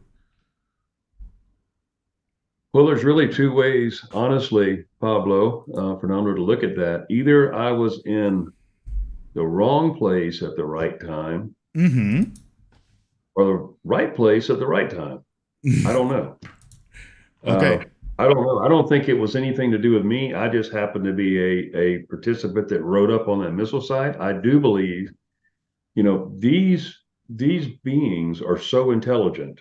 I mean, we can't even begin to understand the technology that this civilization has. If it's the one and only, which I seriously doubt, I think there's more than one. Just my opinion, the one that I interface with, but from what I've read, there seems to be other descriptions of other types. Where they come from, I don't know. But again, the technology difference and the abilities of those beings far outweighs and surpasses anything that you and I, anybody else in this world can sum up. And they knew exactly, probably from the air, that was the closest missile site to that launch control facility. And they probably knew immediately how many missiles that launch control facility controlled. Maybe they can see the energy configurations under the ground. I don't know. But no, believe me, they absolutely know. Like, going back to 66 with Robert Salas at Malmstrom Air Force Base. I know Robert Salas personally. I have interviewed him a couple of times. Yeah. So you see, he was that launch control officer underground when all of his rockets started going offline. Yeah. But it was over his fence line directly on the launch control facility. My goodness. And You know, his security policemen, they're not guards. We were not guards, and he refers to us as guards, which is incorrect. We are badged U.S. Air Force security police officers. You know, what they called us back then may have been different than what I was. I earned my beret, and I don't even know if they wore berets in '66. I was during the Vietnam era, as I was. But I did not serve in Vietnam. Yeah. I missed by about a year. But going back to that, they knew exactly what that launch control facility had charge of 10 missiles. And they proved themselves by taking them all offline. Wow. Ok, let me translate that. Bueno, la respuesta es que hay dos opciones acá. O bien estaba en el momento correcto, en el lugar equivocado, o estaba en el momento correcto, en el lugar correcto. Que él no puede decirlo, porque estas inteligencias son tan avanzadas a su comprensión, a su manera de verlo, que ni siquiera podemos llegar a acercarnos a entender qué es lo que están tratando de hacer o qué es lo que están persiguiendo. Que obviamente, y estoy resumiendo mucho lo que dijo, porque además también por ahí lo repetí un poco, el interés por los sitios nucleares queda muy en claro. Él hace referencia, por ejemplo, al evento de Robert Salas en los años 60, 66, 67, y la base de Malmstorm, y claro, la desactivación de esos misiles, también Minuteman, en aquel momento, le hacen pensar que probablemente desde sus aparatos son capaces incluso de medir la energía bajo tierra de estos misiles. Le voy a preguntar si él sabe si hubo desactivación de misiles en su base. Mario, do you know if there was any news about missiles deactivated on your facility? Or maybe on the other one, November 5? Oh, well, it was an alarm. That I was just using Robert Salas as an example of technology that these beings seem to possess. Yes. That's all I was doing. Okay. I was referring back to his incident in '66. For us now, our missile went into alarm. Now, we had several different things that happened to missiles. And one thing I'll relay, I don't know if Pablo asked that question or not, is that there were several events or times that a missile would all of a sudden begin a countdown as if it was going to launch. And it was completely out of control of the launch control facility, launch control officers underground to stop it. So the contingency plan on this was to simply jump in your truck as fast as possible, your team, two of you, with all your equipment, and you haul butt out to that missile site, whether it was November 5, November 10, November 9, whichever one it was. I've done it at least twice and maybe more in my 4 years out there. Oof. You open the door, you open the gates to the site, and you drive your F-150 up on top of the blast door. The blast door is shaped like a stop sign, but it's 11 tons. And it's sitting on a rail system. It's about 3.5 feet, 4 feet thick.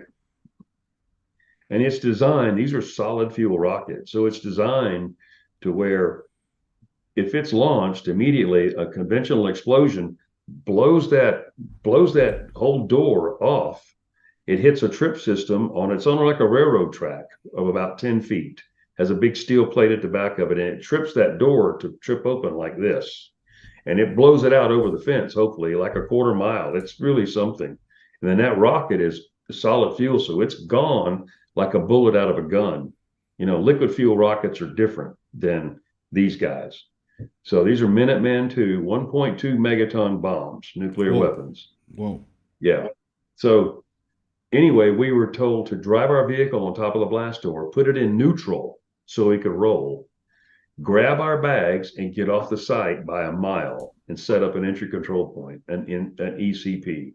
Stay right there until further notice, in hopes that if the rocket launched, that when that blast door blew out from underneath that truck, it would fall down on top of that missile and mess up its gyro and just cause it to go off and crash. You know, no explosion, just go off and crash. Yeah. But that never happened. Right 10 seconds or so before it was supposed to launch, all of a sudden it reactivated, like Wow. it was okay. So there were several times like that, and those things have never been covered by anybody that I know of. No one's ever really spoken of that, and I know other people that responded to them as well. We call them erratics, back then. And Erratics. Okay. didn't know why, but that was the standing operating procedure, was to go out and do just what I just described to you. And Whoa, we did. I can see why no one wants to speak about that, because sounds really dangerous. But Yeah. at the same time, do you think it's related to what this intelligence may be Yeah, I think doing? so. I don't think it just wasn't happenstance that all of a sudden these rockets started a countdown. Now, Yeah, mind you, maybe they had done what they did and they weren't there when we got there. They didn't. Who knows what the range is from yeah. what they can control electrically? I mean, that's how else can you say that? I Wow. mean, they seem to be able to transfer energy in beams of light Yes. and do things. So what type of technology is that? We can turn on a flashlight or a laser beam and cut something, but how do you send information down a beam of light to do something to an electrical line or to an electrical component? I mean, that's the kind of technology that you're talking about. Okay. So really, Okay. yeah. Yeah, high tech hacking in 1977. It sounds strange, but it's real. Okay, let me translate it. It's okay. I love that story. It's amazing. Okay, les voy a contar algo muy particular, familia señalera, que me acaba de narrar recién Mario. Yo le pregunté, porque a todo esto, como salió el tema de Robert Salas, le pregunto si él sabía si en esa base Noviembre 5 se habían desactivado misiles esa misma noche que sucede esto. Él me dice, no, yo únicamente utilicé lo de Robert Salas como referencia. Dice, y yo no sé si tiene algo que ver con lo que me preguntó Pablo o no, pero sí sucedían cosas extrañas en nuestras instalaciones. Una de las cosas extrañas que sucedían eran los erráticos. ¿Qué eran los erráticos? Bueno, eran problemas con los misiles balísticos intercontinentales que de a uno a la vez, Pablo, presta atención a esto que también que es tremendo, se activaban solos y comenzaban la cuenta regresiva para el lanzamiento. Vos imaginate que para lanzar un misil nuclear necesitas, primero que nada, activar toda una cadena de mando que depende de la orden ejecutiva presidencial. No es tan sencillo lanzar un misil nuclear porque hay infinidad de sistemas redundantes para evitar accidentes. Bueno, los misiles se activaban solos y él dice que estos eventos que se les llamaba erráticos ocurrieron varias veces, que él recuerda 2 como mínimo en los que tuvo que hacer que iban con su camión y lo ponían sobre el silo nuclear. El silo nuclear está protegido por una capa de concreto que se abre para dejar salir el misil, que pesa varias toneladas y que cuando esto se abre vuela para los costados a buena distancia mientras sale el misil, que son misiles con cohetes de combustible sólido, que no es lo mismo, explicaba, que un cohete de combustible líquido, que estos de combustible sólido tienen mucha más potencia, que de hecho es lo que se utiliza, por ejemplo, para los cohetes que van al espacio, que es combustible sólido. Bueno, dice que los mandaban a poner el camión sobre la tapa esa de concreto del misil nuclear, ¿sí? Del misil balístico. ¿Para qué? Les decían, dejen el camión allí en neutro y salgan del camión y váyanse corriendo lo más lejos que puedan. ¿Por qué? Porque la idea era que el camión sobre la tapa, si realmente el misil era disparado, iba a terminar, el peso del camión iba a terminar por desviar, por hacer más peso sobre la tapa, como estaba todo muy equilibrado, iba a terminar por desviar el misil, que iba a hacer un mal lanzamiento, que no se iba a activar, así que no iba a haber una explosión nuclear, pero que iba a salir mal y que iba a caer allí cerca, que era la idea de que no haya un incidente internacional a partir de un misil que se disparaba solo. Dice que en todas las ocasiones que ocurrió esto, faltando 10 segundos para el lanzamiento, el misil se reiniciaba y volvía a la normalidad.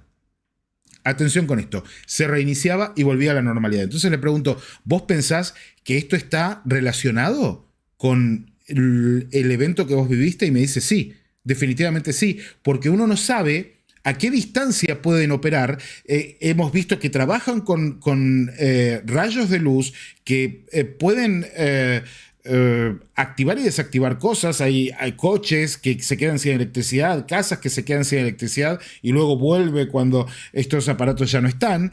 Y dice, no sabes a qué distancia pueden operar, porque en definitiva sería como si estuvieran hackeando el sistema de los misiles y haciendo algo como para llamarnos la atención. Es tremendamente interesante esta historia porque me dice, esto es algo de lo que nadie habla, pero que en aquella época sí que pasaba y mucho. Y yo le digo, sí, entiendo porque es algo peligroso, pero en definitiva no se lo atribuye a una falla del sistema, que él dice que no podía fallar, sino que eran estos seres operando sobre estos misiles.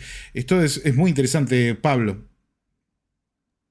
Sí, exacto. Me parece súper interesante. ¿Y sabes lo que me quedó en el tintero? Decime. ¿Qué pasó con su compañero? Ok, ahí vamos a eso. Yo, Pablo, por las dudas, si tenés que retirarte, me decís, No, olvídate. cortás. Ok, perfecto. No te preocupes. Ok, Mario, we're going back to your experience, what happened after that, and Pablo and I want to know what happened to your partner, Michael Johnson. Did you know anything else about him? Have you Not at seen? that time. I'll go back right to the day I got home, and all Yeah. these things were happening, dreams and so forth as that, and Okay. you know, Okay. so I would have been off for the next 7 days, and I went out and worked in the field again. But I was never sent back to November Control. They sent me to Kilo Control, which was further to the north and west, and it was the Okay. furthest site next to Wyoming. And there, the flight chief and the assistant flight chief is where they resided while my flight was in the field. It was the alternate command post. And so I stayed there for the duration until I was out. But about the third week, 2.5, 3 weeks later, and I'm back in from the field. I'd never seen Michael Johnson again, nor had I heard from him. And I was thinking about him. And we lived in a place called Haynesway Apartments, which is, the apartments there were like indoor hallway apartments because of the wintertime was so brutal cold. You had to have an indoor. You didn't want to live in an apartment where your door was facing outward. So apartments, were inside kind of. Okay. And I was thinking about it, and all of a sudden, a knock came at my door, and I went, wow, so went to the door, never got any visitors, and there's Michael Johnson standing there. Oh. And he said that he goes, hey Mario, he goes, how you doing? I said, I'm really glad you showed up. I said, I've been looking all over for you. He said, yeah. He says, I talked to some guys in the barracks, because he was a single guy. He lived in the barracks. Okay. And he said, I found out where you lived. And he said, can I talk? I said, yeah, get in here, man. I'm so glad. I didn't know anything about you. So when he sat down, we started talking about where he's from. He's from Chicago, and all the things. He was a single guy, and he's been in there a little bit long, been in the Air Force a little longer than I had. Just the normal stuff. It was kind of cool. Got him something to drink. Yeah. He met my wife at the time, that kind of thing, and I just told him, I said, well, she knows I've been acting weird, so what we say here is just going to have to be said, I guess, because there's nowhere else to go. So I gave him something to draw on, and he sat on the couch, and I went to the table, and we started drawing what we had seen, and we drew basically the same craft. So he was aware and saw that, and I kept asking him, man, what happened to you? He didn't really recollect anything. He said, I saw that craft. I was just sitting there. And I said, do you remember me poking you and everything? No, he didn't remember any of that. Nothing. But he did remember something until the end of our conversation. He remembered two things that are most important. One, he asked me, he goes, I saw your glove on a shiny floor. And I said, what? He goes, I saw your glove, which was one of my mittens, because nobody else had those. A B-52 pilot had given me those mittens as a gift my first week there at Ellsworth Air Force Base, staying in the base hotel, BAQ it's called. So they were prized gloves. And he goes, I saw your mitten on a shiny floor. Wow. And I thought for a minute, and I thought, well, that, so what? What on what shiny floor? I said, an F-150's got black rubber mats, Yeah. not a shiny floor. And he said, I don't know. He said, I'm just telling you. So I said, just a minute. So I went in my bedroom and I grabbed my ditty bag, my war bag, as it's called, and we got, all your shave stuff in it, shower stuff, you got clothing, you got everything in it. Hmm. Everything in that bag, that you can survive. But you got to throw on your back, you can survive with it, Yeah. And I just opened it up and I just threw it out. It didn't have any dirty clothes in it. They were all being washed and had been washed, but I put everything in my bag on the couch and just opened it up, went through it. And there was my left glove, but no right glove. So it was Oh, gone. So that right there just blew my mind. I didn't even have words for that. I said, I don't remember a shiny floor. And then I said, what else do you remember that I don't? Well, he heard them too, because when they approached to the right side of my truck, I heard, do not fear, do oh, not fear. He heard that. And he okay. said, fear. But the way I heard it, and I have to tell you this, is not as you and I are talking, Fernando, Pablo. It's like in the water cell structures of your being. I mean, if you've never heard like a word said to you in that way, like maybe it's a religious thing or something like that. It's never happened to me in the past, but I've never heard anything like this. I heard, do not fear, more than twice, maybe as many as 7 times. Do not fear, but it wasn't coming into my ears. It was inside my body. It Yes. resonated through me and through Oh, him as well. And it seemed to be all encompassing, like it was completely around me, beside me, in every way, fashion, or form that they would be in you. It wasn't something that was directed, like when you clap your hand, you know where yeah. it's coming from. Something that it enveloped you all the way around you, but a communication that was absolutely more than stereo, crystal clear in Yeah. every way. Not fear, do not fear. And he heard that. So that blew my mind, and of course, who was listening, it blew her mind even worse. She just, she didn't know what to think about any of that. And we talked, more and more about everything that we transpired. I told him, what I did when I flashed the light at him. I said, "Could you breathe?" He goes, "I was fine." He goes, "I just saw it." He goes, and he didn't do nothing else. I said, "You wouldn't talk to anybody." I said, I said, "Sergeant Garza and I slid you over in the seat." "No, you didn't." I mean, I said, "Yes, we did." He didn't have any recall of any of that. And Wow. one thing I wish I would have asked him is, where did you wake up? Were you in the hospital? Where were you when you sat up and thought, okay, Yeah. I'm here now. What is it? And I never asked that question because I honestly thought I'd see him again or I'd talk to him again. And he gave me his parents' address and phone number in some part of Chicago, Illinois. And I had it in my Bible. And over the years, I've moved so many times. I I guess, that's why I don't have any pictures, because who I was married to then, I guess, threw them all away. I don't really know. I went to Korea and came home and everything went to hell in a handbasket. There Oh. was somebody else, and all my Yes. stuff was tossed away, literally.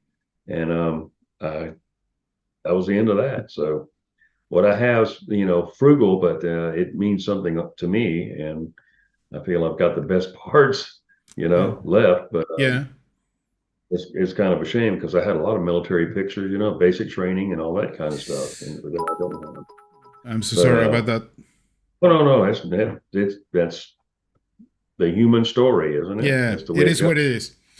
Yeah, it is what it is. So that's where I am today. But um, the dreams continued throughout, and it wasn't much longer. About 8 months later is when I received a tour to Osan Air Base, Korea, unaccompanied.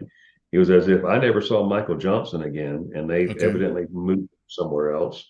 And then then I got an assignment to Korea, and I even went to my commander, Colonel Spraker, trying to get an accompanied tour. I could stay 2 years if I took my spouse with me, but he said, "No, you're going remote." So it was almost intentional, it felt like. And that's what happened. So everything just kind of fell apart, you know. And when I returned back in 1980, everything just went to shit in a handbasket, you know.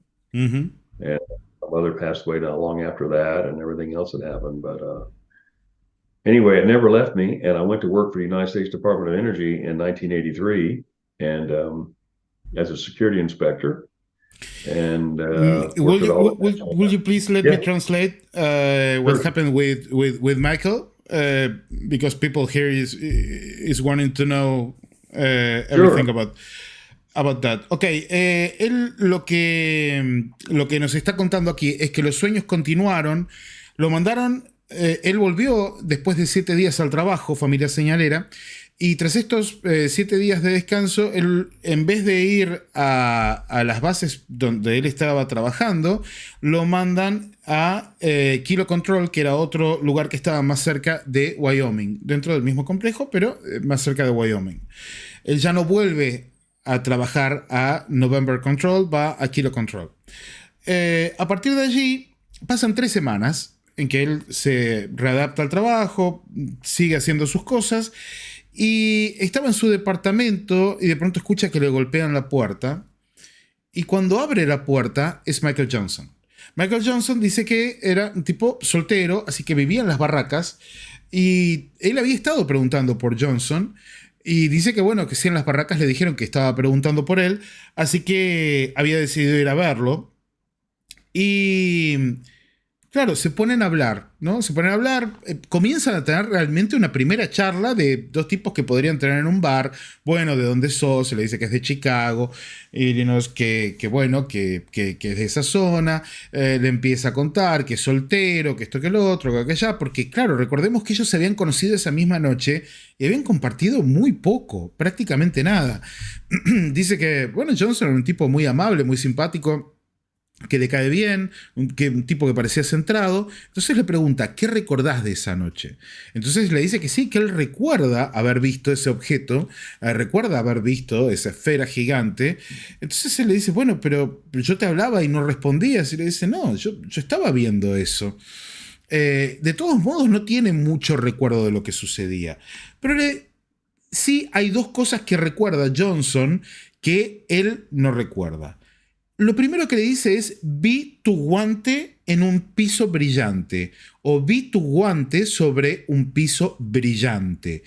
Entonces, él se queda pensando, porque esos guantes él los quería mucho, porque eran unos guantes especiales que utilizan los pilotos de los B-52, y se los había regalado ese par de guantes un piloto de B-52, así que se queda pensando dónde estaban sus guantes, se va a su bolso de servicio, que es como una navaja Victorinox. Dice que prácticamente podés mantenerte con vida con lo que lleva allí, porque tiene desde insumos de emergencia médicos hasta comida, ropa, bueno, y empieza a buscar, a revolver en su bolso de guerra, y en este bolso había un solo guante, el otro guante no estaba, así que se queda congelado porque él no recordaba ningún piso brillante. El piso del camión, de la camioneta, era un piso de goma oscura, como tienen la mayoría de los autos, con estas alfombras de goma. No era el piso donde podría haber quedado el guante. Bueno, el guante no estaba allí y tampoco tenía idea de dónde había podido ir a parar, pero Johnson recordaba que ese guante lo había visto sobre un piso que brillaba, que tenía luz. Lo siguiente que le dice Johnson, y él le dice, bueno, ¿y qué más recordás? No tengas miedo. No tengas miedo. ¿Qué pasa? Cuando estos seres se acercan a la puerta del acompañante donde estaba Mario, él escucha, más que escuchar la palabra correcta sería percibe, las palabras no tengas miedos. Do not fear. No tengas miedo. Y lo explica Michael como lo vive Mario, que no es escuchar la palabra como uno podría escuchar un aplauso, sino que es como que el concepto los rodea, los envuelve, los abraza y resuena a través de todo el cuerpo esta cuestión de no tengas miedo, que se lo repiten al menos 7 veces. ¿Sí? bueno, ellos siguen charlando de este tema. Obviamente los dos quedan bastante impresionados con recordar el no tengas miedo. Y bueno, siguen hablando, se despiden. Él no vuelve a ver a Johnson, de allí lo envían a Corea. Lo que sí anota la dirección y el teléfono de Johnson en una Biblia, que con todas las mudanzas que tuvo, termina perdiéndolos junto con algunas fotos de su carrera militar que él realmente lamenta haberlas perdido. Pero bueno, se va a Corea. Tras esto tiene algunos problemas personales. Cuando regresa a Estados Unidos, se va de la Fuerza Aérea y en el 83 comienza a trabajar para el Departamento de Energía, también en el área nuclear. Ok. Continue, Mario. I want to ask you, through those years after the experience, on your dreams, le voy a preguntar, a través de esos años en que soñaste todo esto después de la experiencia, ¿qué era lo que soñabas respecto a estos seres? Your dreams about the beings and the craft, how were they? I mean, what were they doing? What were you doing? Was Michael on those dreams also? No. And anytime that I dreamt of them, first I would be aware that the craft was coming. Okay. The object was coming. Usually it approached over a roof. Just the dream now. I don't think this happened, but that's what I would dream. I would know in my dream that they're coming. Mm-hmm. And the craft would appear over a roof line of my home and then stay right there. And then all of a sudden from the right, two beings would walk toward me, and they're in black uniforms, and they are small grays, but they're in black uniforms. Mm-hmm. And they walk right to me, almost as if they know me and I know them. You know, I mean, this is a repeating dream. Yeah. Probably 3 to 5 times that I've had it in my lifetime, but it's so realistic that I feared it, just like I did my first hypnosis session, which I say put me in AFib. I had to be treated for, I've never had a heart problem in my life. And in that first hypnosis session, I went into AFib and didn't know it for a week and had to be treated by a pulmonologist and straightened back out. But that dream is always the same. The craft is a light blue craft sphere, mm-hmm. and it stops short of coming over the roof. It stops behind the roof. And then all of a sudden, two beings walk up from the right side of me in these black shiny uniforms, mm-hmm. and they come right up to me. And I've dreamt that over and over again. I've got some drawings of it. I don't give them out, but I have my own little dream log that I've been keeping for quite a few years. It's pretty cool. Yeah. For me, it is. But that's some of the dreams that I have had. But you think those are just dreams?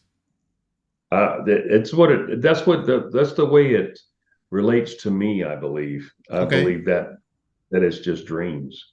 And they say dreams are another state of consciousness. Well, yes. Maybe in that state, perhaps they are real. Yeah. To me, a feeling, but it's a funny recognition in my dream that I'm aware of when it happens. A lot of times, I don't know who it was. It was something about, I read about, dream states and that kind of thing. And, sleep paralysis, I read all about that to see if any of that related to me. And it really didn't. What it described was different than what I felt or been through or what I have dreams of.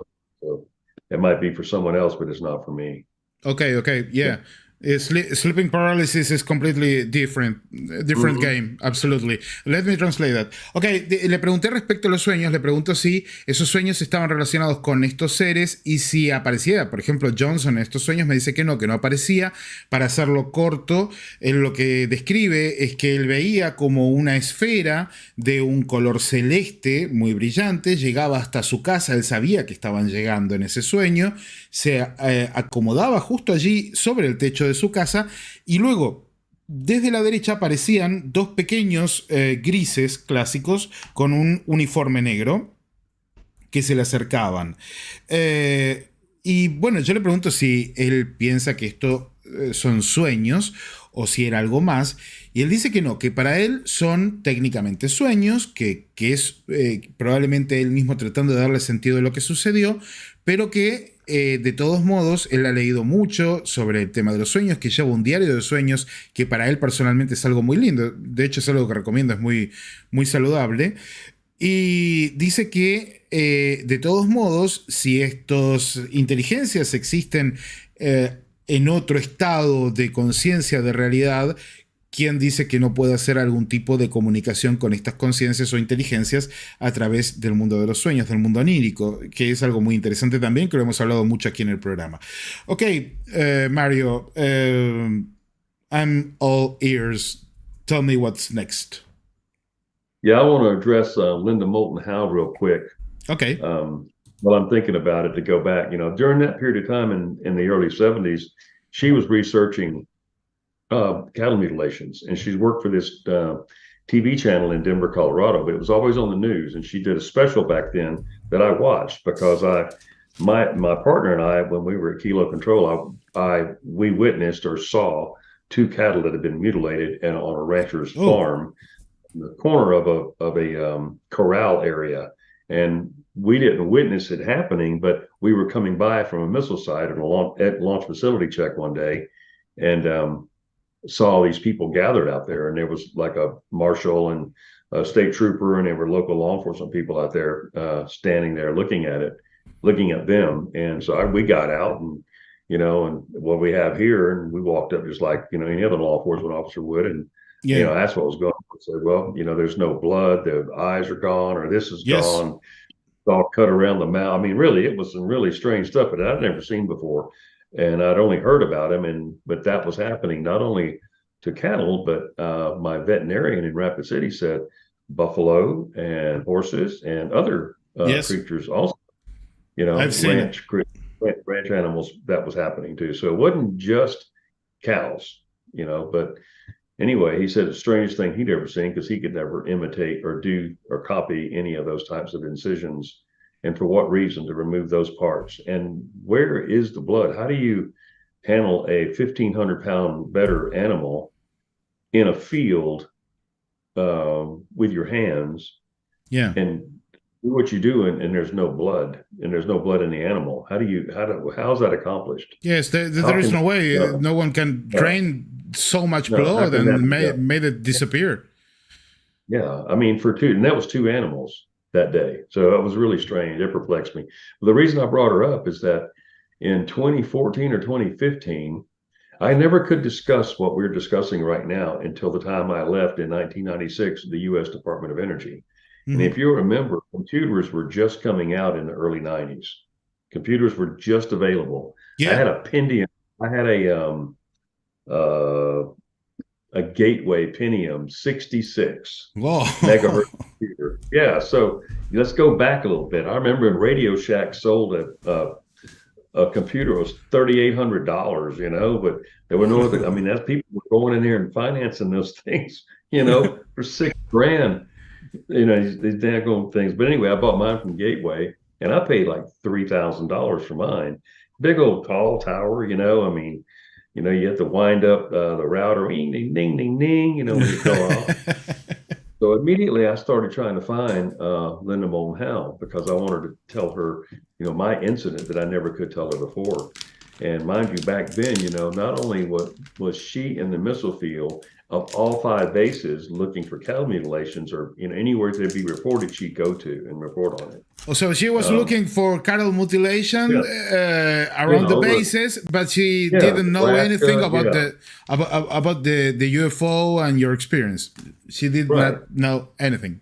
So she was just doing her investigative type role, what she was doing, and she was known for that. But also, there was what's that newspaper called out of New York City? The Inquirer, I think. Yeah, the Inquirer. Yeah.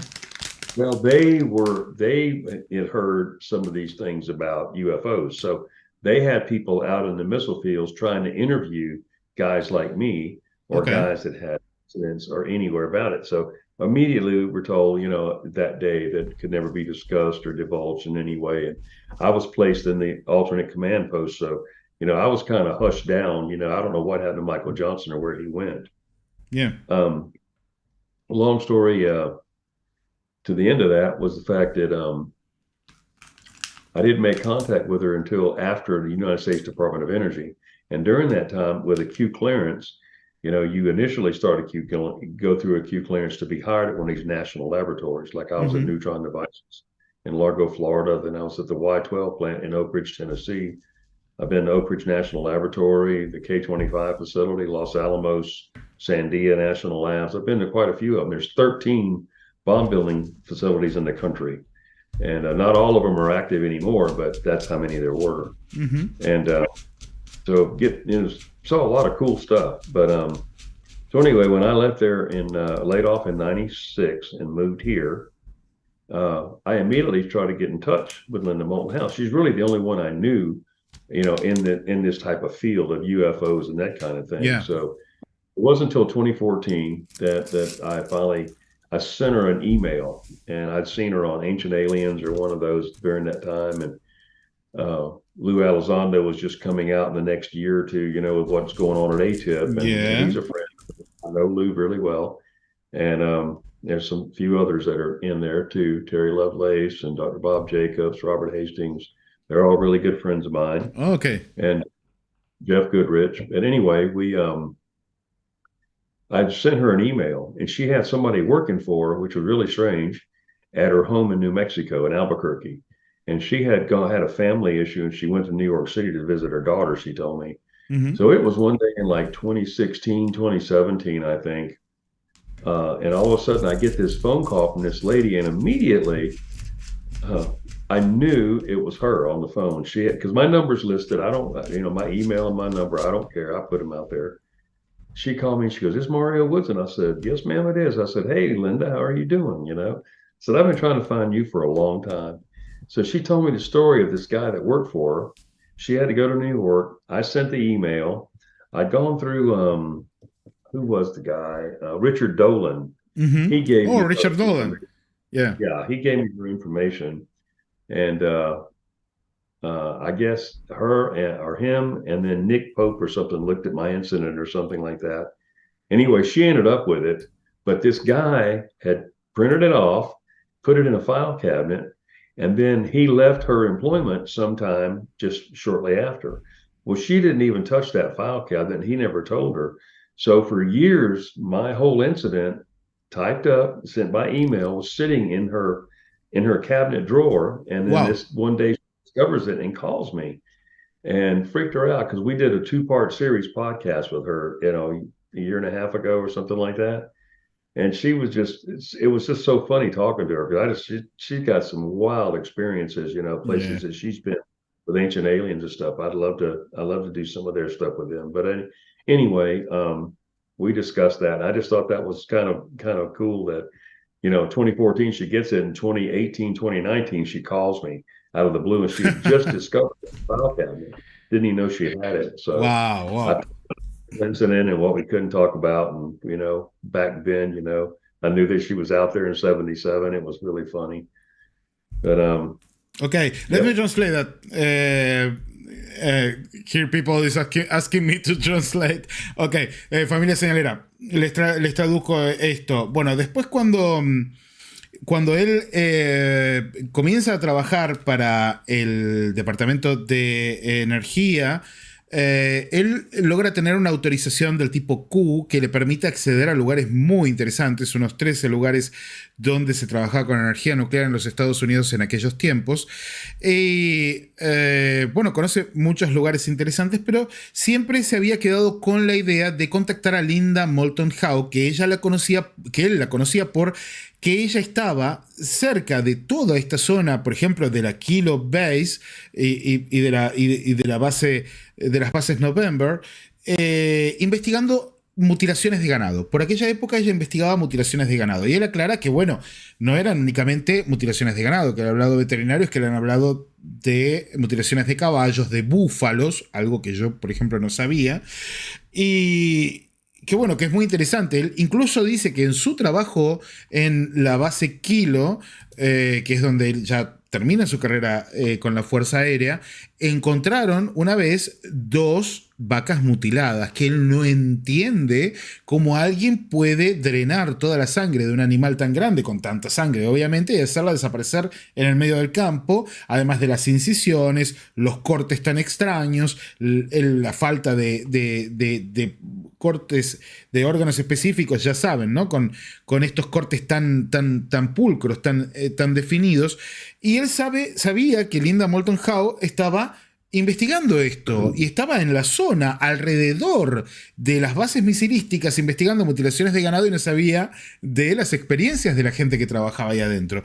Pasan los años y con la llegada del mundo de las computadoras él decide, en un momento ya después de dejar de trabajar para la agencia de energía, él decide ponerse en contacto con Linda Moulton Howe, le manda un correo electrónico. Y esto es en el año 2014-2015. Bueno, resulta que, haciendo corta una larga historia, este correo electrónico se queda durmiendo prácticamente por algunas razones que él explicó, que luego lo voy a traducir todo esto, lo voy a doblar al español para que lo puedan disfrutar bien. El tema es que... varios años después, Linda Moulton Howe encuentra el correo electrónico de él, se queda sorprendidísima con el caso y lo llama por teléfono, y ella es cuando hacen un par de podcasts. Él termina conociendo a muchos de los actores de los últimos años del tema de los objetos voladores no identificados, porque el primer contacto con este mundo lo tiene aproximadamente por el año 2016, justamente un año antes de que Lou Elizondo salga con A-Tip a la luz. Dice que se ha hecho muy amigo de Lou Elizondo, de varios de los investigadores que hemos entrevistado aquí y de las personas que han tenido experiencias, etc. Y que bueno, él recibe esta llamada de Linda Moulton Howe y hacen 2 podcasts muy interesantes donde él puede contar toda su historia. Bueno, le voy a preguntar respecto a Lou, le voy a decir que lo entrevistamos aquí, le voy a preguntar sobre todo cómo es que él llega a descubrir lo que sucede durante su abducción y si tiene algo que ver Linda Moulton Howe. You know, Mario, we interviewed Lou Elizondo, I believe it was 2021. Send him my best. I will, yeah, absolutely. To him, I wasn't able to communicate with him again after that interview, but I was nice, and I asked him nice questions. But I know he's a very busy man. Let me know.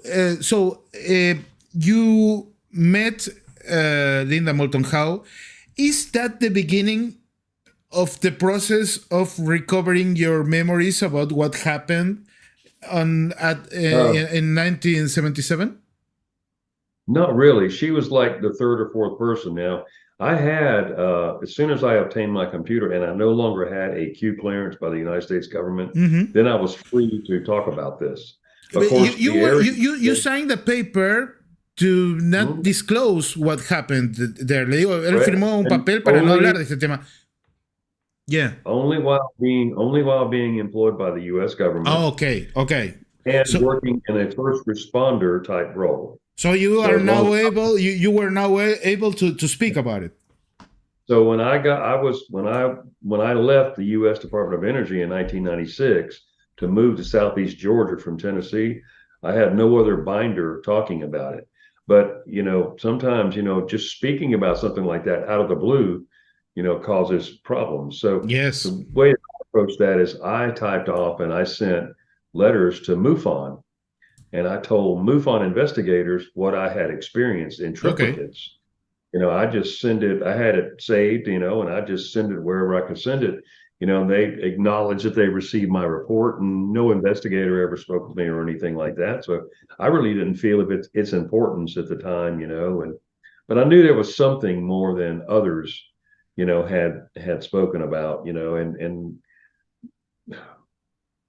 we weren't some guys on the edge of a lake fishing half drunk or anything like that. Mhm. You know, when this happened, we were actually on duty, Absolutely. armed, responding to an affected, you know, launch facility that contained a nuclear weapon. Yeah. And so that made it an You were incident not playing itself. games of any kind. No. But so anyway, after I sent these reports to MUFON, a few years went by, and so I heard Robert Hastings on Coast to Coast Radio one night. Oh, I yeah. love the Coast to number of it. coast.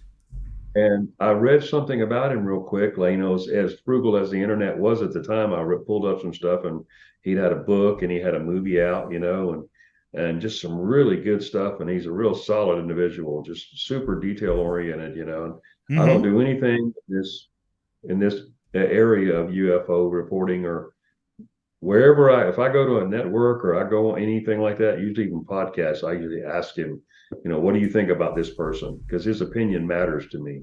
Okay. And always, because he put me in his book, and you know, he's referred to me several times, and he's really a mentor, and he's a really good guy. And anyway, so he and I began talking, and I sent him my full incident. And of course, he contacted like George Knapp and a few of those guys, and I went on Coast to Coast one time with Jeff Goodrich, who's another veteran under Robert's kind of wing per se, and that's all he does. That's the only people that he really investigates their incidents are military personnel. Yeah. And he's got a really great background and a really hell of a database, you know, pertaining to that and individuals and incidents that have happened. Mm-hmm. And just 100% stand-up guy, you know. But so it went all from there, and before I know it, all of a sudden I got somehow or another through him, the History Channel people contacted me, and that was the Unidentified program with Lou Elizondo. Yeah. And he was part of that production, you know. And once again, the only thing about these productions that you go and do, like when I was talking about Discovery Plus, and you go out and you film a whole day and a half on everything and anything. And there's something else that I need to revert back to while I'm talking about that. The day we were filming with Discovery Plus, we were at November 5. We went from November 1 to November 5. And it was very traumatic for me because I'd not been back there in how many, 43 years. Whoa. So, and we couldn't go right to the site because the rancher that owned the property now, since it was decommissioned, everything's decommissioned, has a cattle processing building, a metal building built on the site. Okay. The reason being, the sites are built up from the roadbed, so they keep their hay and stuff rolled up inside that fence. Same fence is still there, same gates, everything. Wow. It's really, but we couldn't, the producer did not want to stand in front of this man's building and the access road. So we were down about 100 yards to the left of that on Ormond Road. And still, that proximity itself just upset me internally, that I can't believe it. I just boohooed, man. I mean, I couldn't stop. It just scared me, at the same time excited me, and my heart just took off, you know. I mean, it was a strange feeling. But while we were there, when we completed filming, had no idea where Newell Lake Reservoir Dam was. These two people that stayed after that were watching our filming going on, because granted, you're in a small town. News travels extremely fast in a small town. So we were getting a parade of people coming by to watch these guys with cameras, and you know, they're got the cameras in front of me. So yeah. And then these two guys at the end, when everything was said and done, stood by, and they were in four-wheelers. One was an enclosed four-wheel Honda, and the other was an open-wheeler. And so Richard Emberlin, who was the host, and great guy, he's out in Austin, Texas, or Dallas, I think. I just talked with him a couple of weeks ago and sent him a piece of a meteorite. But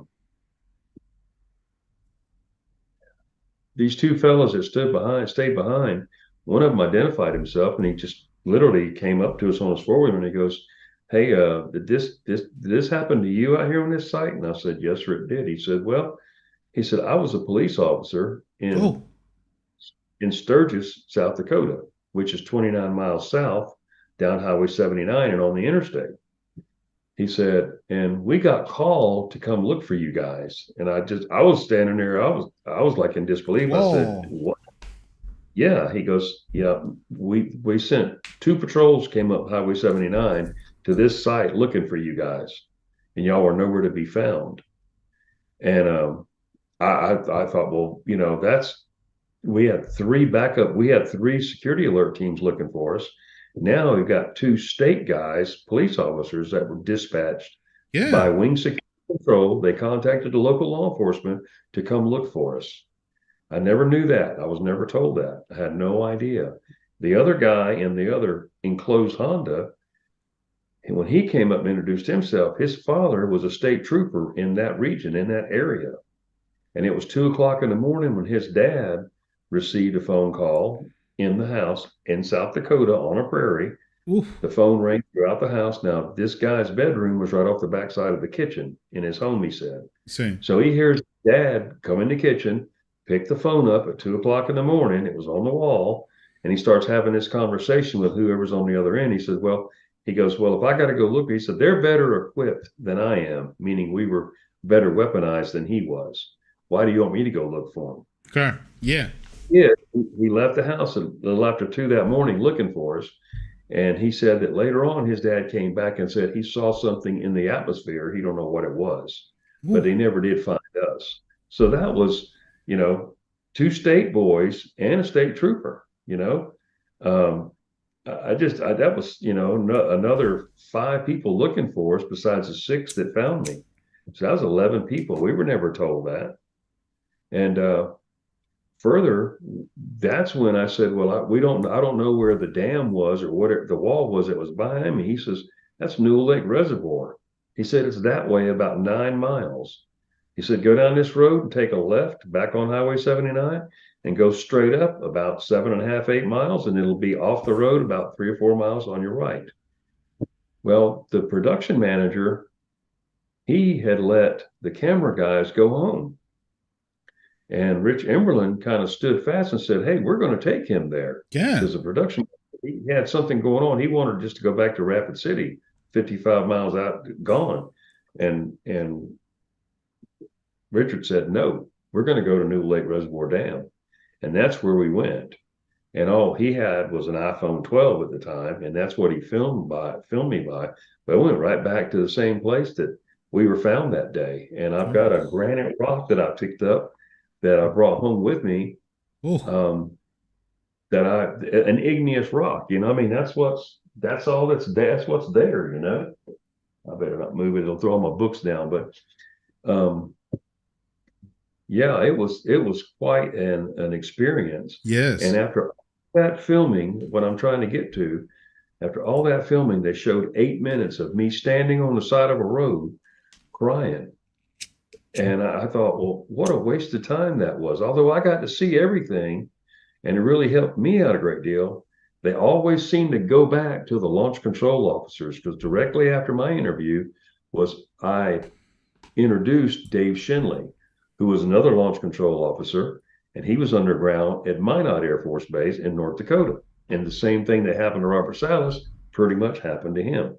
So it's like, you know, we're dead on, eyes on their response team, and it seems as if the officers get more credence or get more belief than what we get. And I don't understand that, because they're not they can't do what I do, and I damn sure don't want to do what they're doing, you know.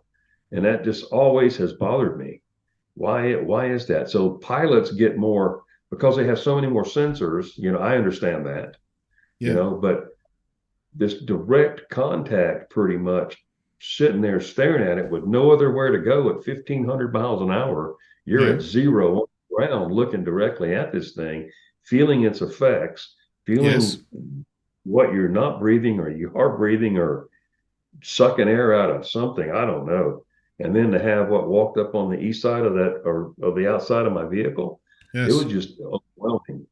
Okay, so, let me translate that because it's a big story, and I wanna tell our friends here what's going on. Bueno, gente, les voy a traducir, familia señalera, lo que acaba de contar porque es muy interesante.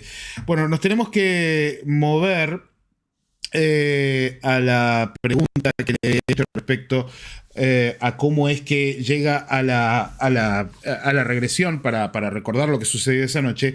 Y todo esto comienza básicamente con Robert Hastings, que lo escucha en el programa Coast to Coast, este programa tan conocido, que tanto hemos disfrutado durante tantos años.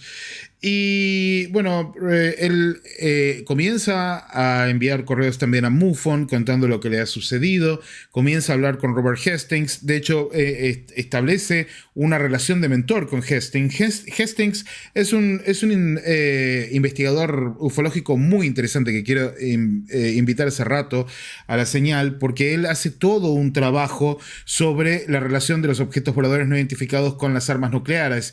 De hecho tiene presentaciones como por ejemplo los ovnis en los sitios nucleares de armas nucleares,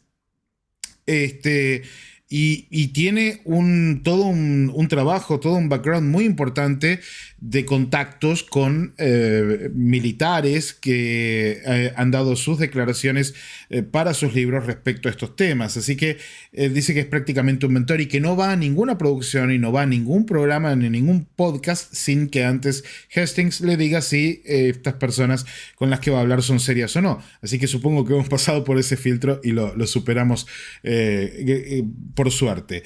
El tema es que, bueno, a partir de su charla con Hastings, de lo de UFO, de lo de MUFON, aparece también una invitación de History Channel, que allí es cuando él conoce a Lou Elizondo, lo llaman para la producción de Phenomenon, donde él, bueno, lo conoce Elizondo, graban para History Channel, se hacen bastante conocidos, y tras esto viene otra invitación de Discovery, y Discovery lo invita para hacer una recreación de su evento, tanto en el sitio November 1 como en el November 5. Entonces ellos van a estos lugares, allí se encuentran con que pueden filmar en algunos lugares, en otros es un poco más complejo, pero lo que comienza a suceder es que a la gente, al enterarse de lo que estaban haciendo, comienza a acercarse gente del lugar que comienza a contar historias. Otra vez, reduciendo un poco la historia, que luego lo voy a doblar todo al español para que lo tengan completo. Lo que sucede es que allí había dos personas que quieren hablar con él, y una de estas personas que habla con él le dice que él era uno de los policías a los que llaman en ese año 77, en plena madrugada, para que lo vayan a buscar.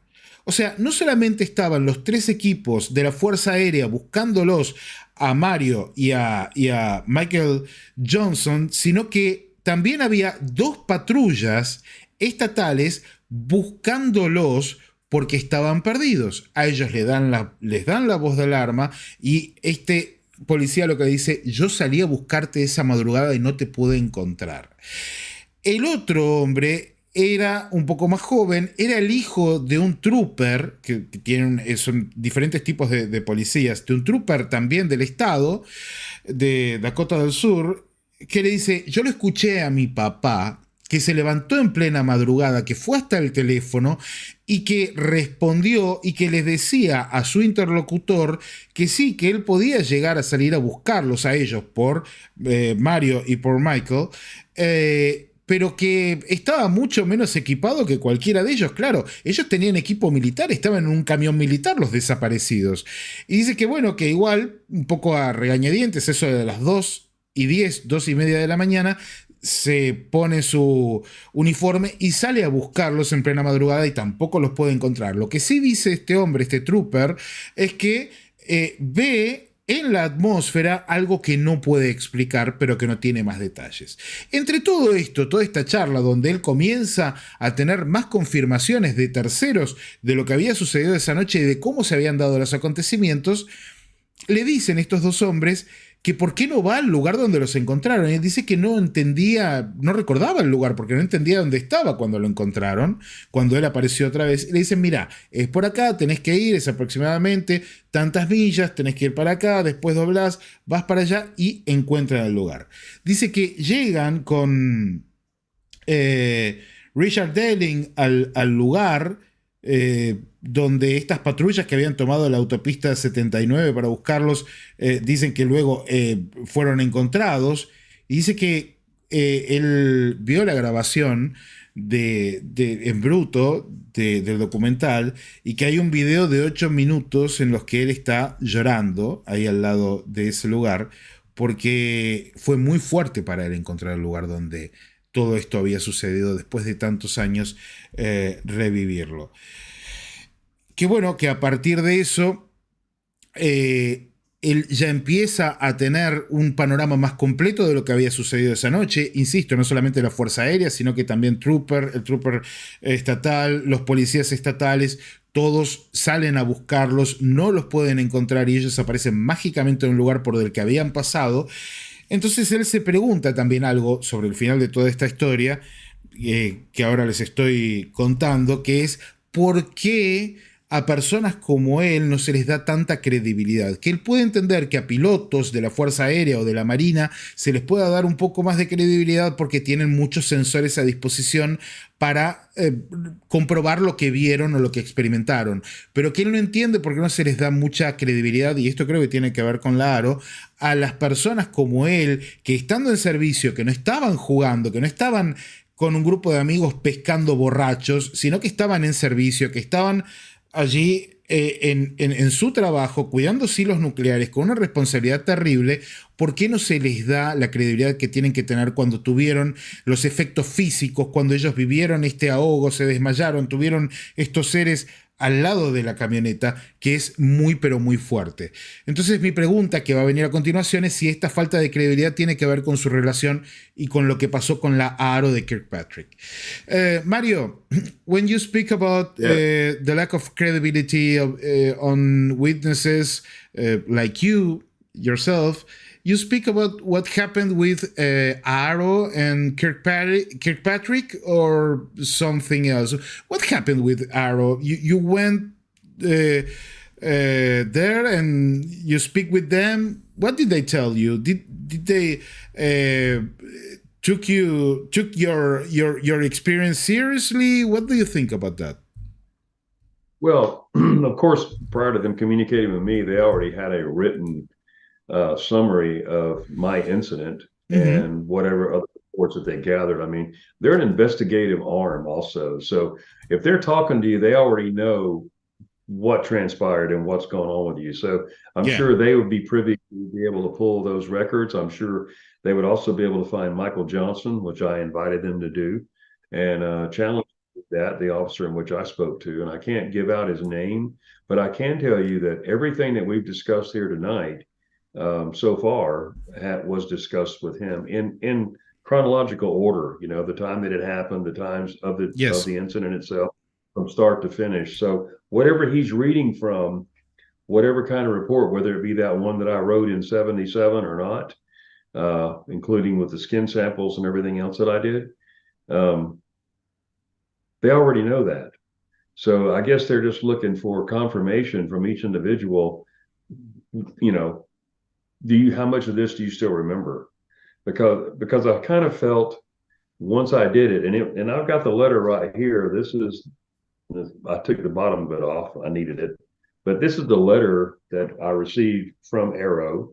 Okay. And what it did, it established a communication line for us and for me to contact them on a certain specified classified channel, being on phone and calling a special classified number, in which, of course, is heavily guarded or protected. So your conversation was safe. And of course, you know, they read you, you know, not your rights, but they, you know, you're testifying, you know, that this, what you are relaying is the absolute truth as you know it. So, you know, you sign an agreement for that verbally, that when you're asked questions concerning it. So it's a real complete process, but mine took 4 hours and 19 minutes. And it wasn't long after that, maybe 15 days later, is when Kirkpatrick, this is what kind of torqued me off a little bit, because there were supposedly 12 of us that were identified to be talked to by ARO. 12 witnesses. 12. Yeah. Okay. Yeah, 12 of us. And I don't know how many had been before me, but I think I was somewhere around fourth or fifth, I understand. But just a few days later, or like 2 weeks later, is when Kirkpatrick had all this information from so-called people that testified to AHRO that he was going to go to Congress with. Yes. Well, when he sat down, one of the first sentences after, the swearing in and all that stuff was that they found no credible Yes. evidence of Right. any extra, terrestrial interference with any weapons or weapon system platforms or nuclear weapons of any kind. And really, you might as well just stood me up and just slapped the hell out of me, because that literally called me a liar. Yes. And I challenged him. I'd sit down with him any daggone day of the week and talk about this face to face. But, I did not go there. I was invited to go there, but they didn't pay my way to go there. They elected to use a telephone instead, Okay. my own phone with their hardline communication. So that really kind of let a lot of people that are in this, in my group, it really let a lot of people down. That, that he came out and said something just so blatantly, knowing, for one, and and I know what's been going on since 47 and possibly before.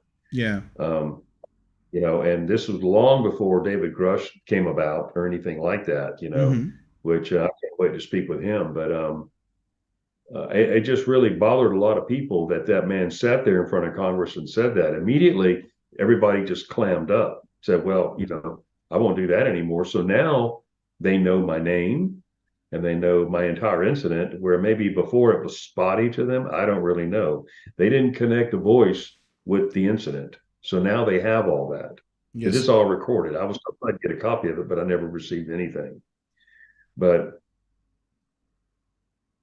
they know exactly the people that are involved, my flight chiefs, my assistant flight chiefs, the officers that were, they have far-reaching effects, in abilities of research that I have, that I don't. A FOIA don't do anything for me, but it does for them, because they can go within the agencies and seek and do what they want to do. I'm sure all our information was put on microfiche anyway, and probably in somewhere in the archives in DC, from what I understand. I don't know.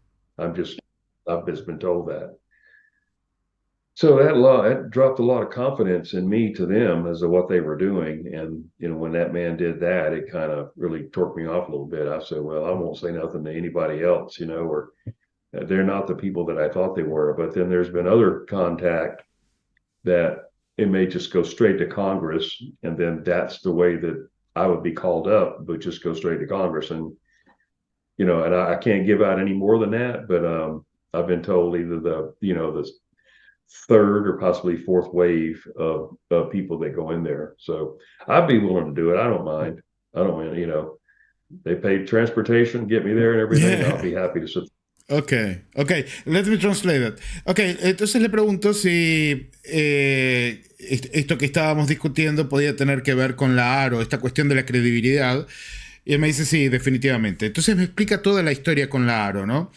Él dice que, bueno, de pronto recibe una invitación de la AHORA para ir a presentarse a declarar justamente frente a ellos, que él piensa que quizás tengan el documento original con la transcripción original que él deja de estas 3 copias cuando sucede esto en el año 1977, y que, bueno, él habla con una persona de la cual no puede dar su nombre, porque todo esto sucede a través de una comunicación secreta y privada a través de teléfono al final. ¿Por qué? Porque la AHORA le dice, sí, venía a declarar, pero no le quería pagar los pasajes. Básicamente es eso, ¿no? Ok, entonces le dice, bueno, ¿lo podemos hacer de otra forma? Sí, claro, llame a este número especial, es un número seguro, un número de teléfono a través del cual, que obviamente está monitorizado y probablemente también preparado para guerra electrónica y otras vicisitudes. Llama a este número de teléfono, se identifica, pasa unos controles de seguridad y le hace la entrevista, que dura más de 4 horas. En esta entrevista de más de 4 horas, él explica todos los eventos que él vivió en ese noviembre del año 77 en Dakota del Sur, y queda asentado. No solamente esto, sino que le tomaron muestras de tejido, lo que sucede después. Bueno, dice que él se había quedado pensando que podían llegar a hacer con todo esto, y resulta que unos meses más tarde lo ve a Kirkpatrick presentándose frente al Congreso y apenas empezar a hablar esta frase de no encontramos ninguna evidencia creíble de acción extraterrestre sobre armas o eventos que tengan que ver con la defensa o sitios de misiles. No encontramos evidencia creíble de actividad de lo que podría llegar a ser extraterrestre. Dice, en ese momento yo sentí que me estaban llamando mentiroso. Y en ese momento realmente me enojé muchísimo. Y no solamente yo, sino mucha gente que está alrededor mío, porque nos dimos cuenta de que lo que está haciendo la AHORA es faltarle al respeto a muchas personas, porque él dice que además de él, había todavía por declarar otros 14 testigos al menos, y que ya habían declarado otros 4 o 5, por lo que en total estamos hablando prácticamente de una veintena de testigos que habrían declarado frente a la AHORA antes de que Kirkpatrick fuera a responder al pedido de, creo que era la senadora Gillibrand, ¿no? En su momento, que estaba en esta comisión de seguridad que lo vimos a principios del año pasado, no de este año. Entonces él dijo, bueno, no hablo más con nadie, no cuento más esto, no se lo cuento más a nadie. Ya está, realmente no tiene sentido. Y ahí es cuando le llega otra invitación, y acá es donde les confirmo, familia señalera, va a haber más audiencias públicas en el Congreso de los Estados Unidos, porque lo invitan a Mario Woods, lo invitan a participar de las audiencias públicas. Justamente uno de los congresistas lo invita a participar, le dicen, te vamos a pagar los pasajes, queremos que vengas al Congreso, que cuentes toda tu historia, y él no sabe si va a estar en la segunda o en la tercera ola de invitados al Congreso, pero va a ir a declarar para que su historia quede frente al Congreso con todos los datos que él tiene a la mano. Mario, so you're going to be one of the guests on the public hearings at the Congress. Yeah, and that's correct. What do you feel about that? How do you feel about that?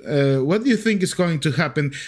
And what do you think about what happened with David Grush? I mean, le estoy preguntando qué piensa de lo que puede llegar a suceder, cómo se siente con declarar frente al Congreso, y le voy a preguntar qué piensa de David Grush, porque ahora hay docenas de personas que están confirmando su historia.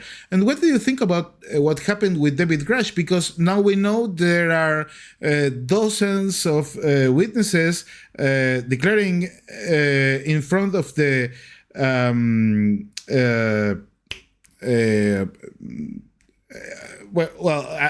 I can't remember the name. I'm a little bit tired of translating, but I can't imagine, man. I'm just listening to you. I was like, wow. David Grush. Really but there are dozens of people confirming the story of David Grush. So it looks like a powerful weapon for those who wants to tell the truth. I mean, going in front of the Congress and speaking their truth. Yes. Well, so many things have been hidden from Congress, from government arms or agencies, just like Arrow and ATIP before. And that's why Lou left ATIP, because things were being hidden from the American people, the public. You know, I don't know how it all works, but there's a lot of mini gods up there that think that, whatever they know, nobody else can know. And they hold all information in. I don't know, as far as where the United States stands with, what we do have as retrieval projects or biologics or anything like that.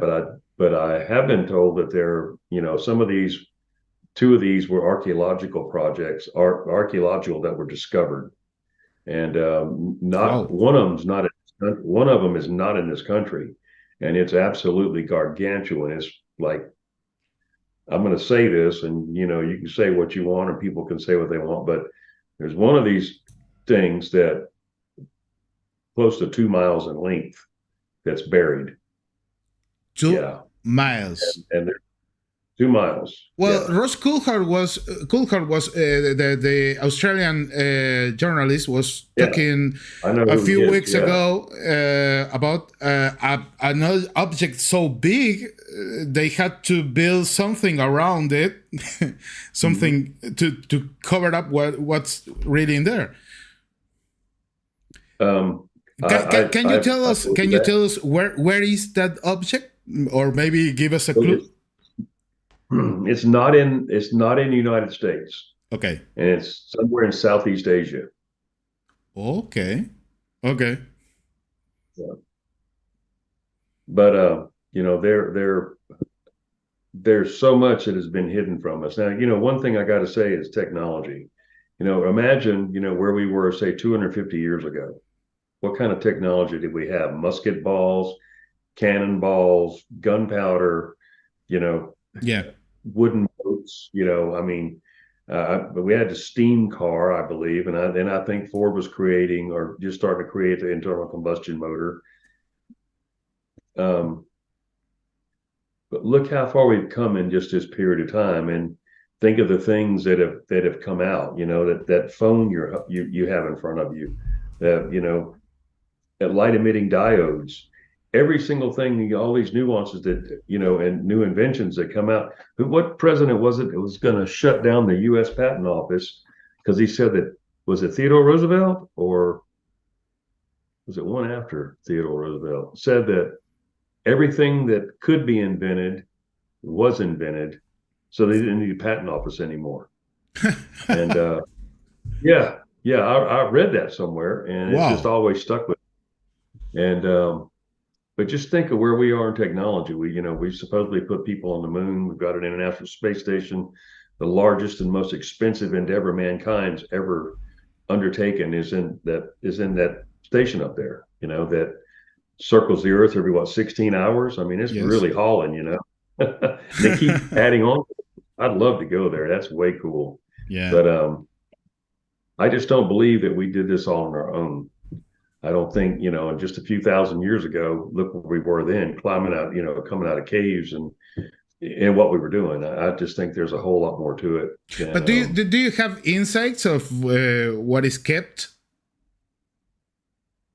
Materials, biologics, that type of thing. Yeah, underground. I mean, there's so much underground going on, not just in this country, but in the UK and probably in your country. I mean, governments work in strange ways, and inventions, you know, or abilities don't just have to stay with one government. You know, if you wanted to rent a tunnel boring machine, you may have them in Argentina. I don't know, but believe me, those types of things are going on everywhere. And the underground, or the dumbs, you know, which we have in this country now.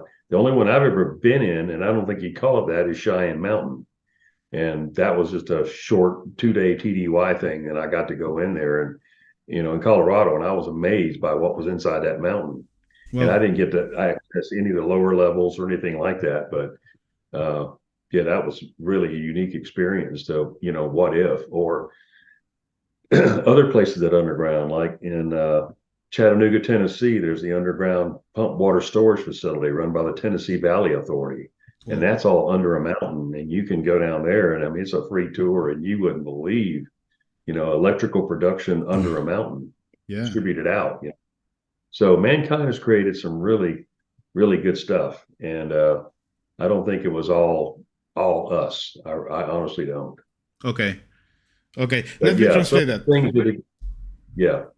me translate that. Bueno, le pregunto respecto a, bueno, a todo esto que venimos hablando del... Y le pregunto si es que de pronto, qué es lo que piensa de David Grush, de la verificación que significa el hablar frente al Congreso de los Estados Unidos con estos temas, siendo que ahora hay docenas de personas hablando a favor de lo que dijo David Grush y declarando a favor frente al fiscal general de inteligencia. Y él me dice, sí, es que lo que pasa es que hay cosas muy, muy, muy interesantes sucediendo, cosas que... Y me dice, y te voy a contar algo que no he contado, pero hay objetos recuperados, hay materiales, y de hecho hay un objeto, dice, hay 2 sitios arqueológicos clave con todo esto. Y hay un objeto tan grande que tiene más de 2 millas. 2 millas de largo. Entonces, y me dice, y ese objeto no está dentro de los Estados Unidos. Entonces yo le pregunto, bueno, pero puede ser que sea lo que decía Ross Coulthard, que está hablando de un objeto que es tan grande que tuvieron que construir algo alrededor. Me dice, sí, le pregunto, bueno, ¿podrías darnos una locación al menos? Contarnos un poco o una pista. Y dice, bueno, no puedo decirte dónde, no está en Estados Unidos, pero está en Asia del Sur. ¿Sí? Muchos por aquí estaban pensando Corea del Sur. Muy interesante. Dice que bueno, que tenemos que prestar atención a la tecnología, que los avances que hemos tenido de tecnología en los últimos años comparado con lo que teníamos antes, que teníamos bolas de cañón, que teníamos mosquetes que funcionaban con pólvora, etcétera. Es un salto en defensa en todos los países que ha habido que no tiene otra explicación más que el estar consiguiendo la tecnología de algún lugar en particular, y que todo eso lo tenemos que considerar muy seriamente, que hay mucho más bajo tierra de lo que pensamos, que esto puede estar sucediendo en países como Estados Unidos, como Inglaterra y también Argentina. Nombró Argentina, dijo probablemente aquí tengan también algo por el estilo. Yo creo que hay mucho más de eso de lo que tenemos que saber, de lo que realmente sabemos.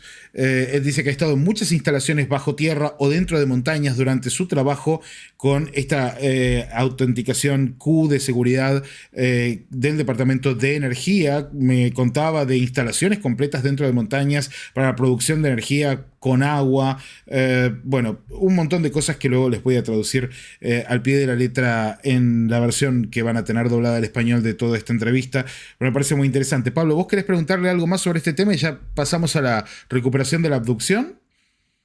Sí. No sabía si En estabas realidad, ahí todavía. No sabía si la pregunta es para ahora, pero la vamos a hacer igual. Dale. Respuesta corta para pregunta corta. Por sí o por no. Si volvemos a 1977, ¿elige revivir otra vez esta experiencia o prefiere saltearla? Ok. Mario, Pablo here wants to know if we go back to 1977, will you choose to live this experience again, or maybe you would like to avoid what happened that night? Honestly, Yes. if I had, looks like if I had If you had the chance, a time machine, if I had a time machine and we did that, if I did right to the second, if I had the absolute courage to step out of that vehicle, no weapon,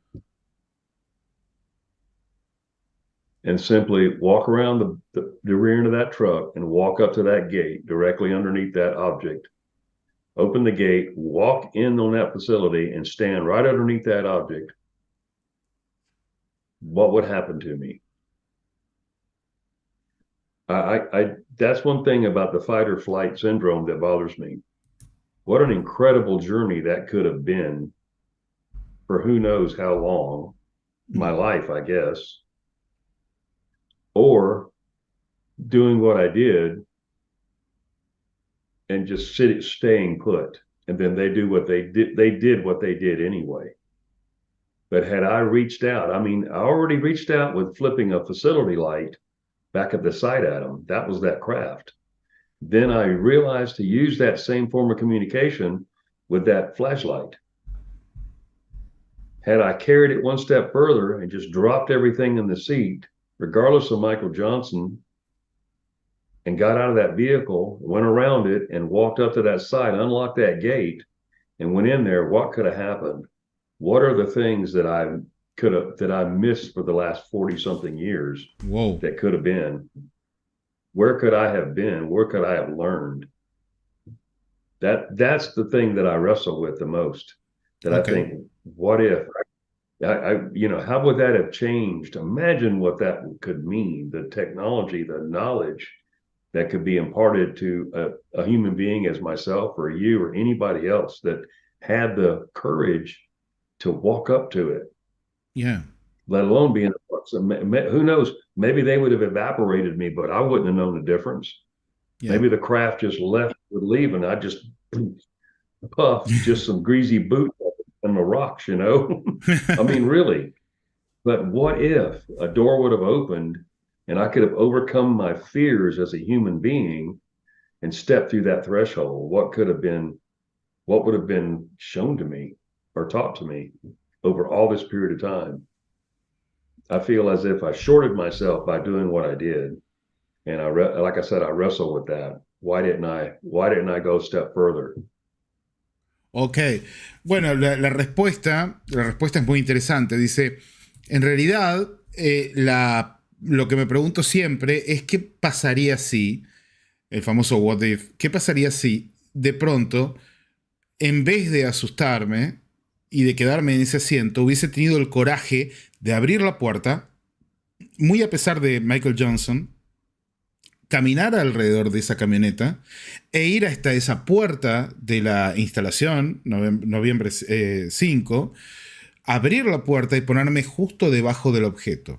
Podría haber pasado que me hubiesen vaporizado, podría haber pasado que esa cosa hubiese salido volando y yo hubiese quedado allí carbonizado o hecho un escupitajo sobre una piedra, pero también podría haber pasado que de tener otro tipo de encuentros. Si esas ideas que yo tuve de comunicarme con mi linterna hubiesen ido más allá y hubiese podido encontrar el coraje para enfrentarme cara a cara con esto, ¿qué podría haber sucedido? ¿Qué podría haber aprendido?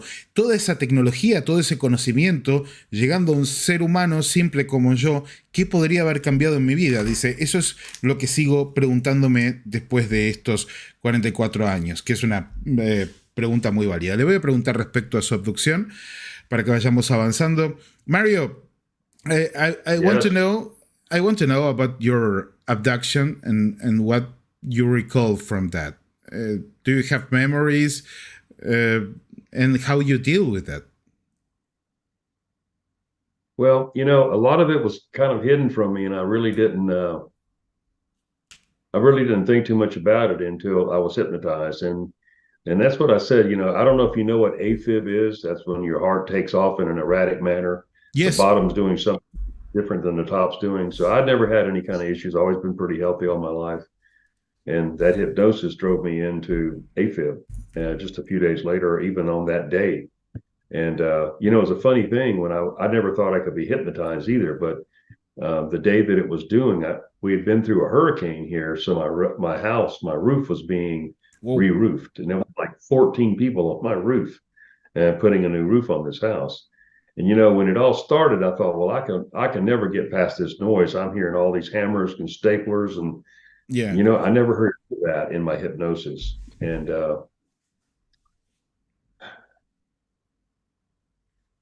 when he took me back to a certain level, you know, and Robert Hastings had a lot to do with the direction of that investigation, you know, at a starting time or at a moment that this investigator was able to bring me into that and get me in that mindset.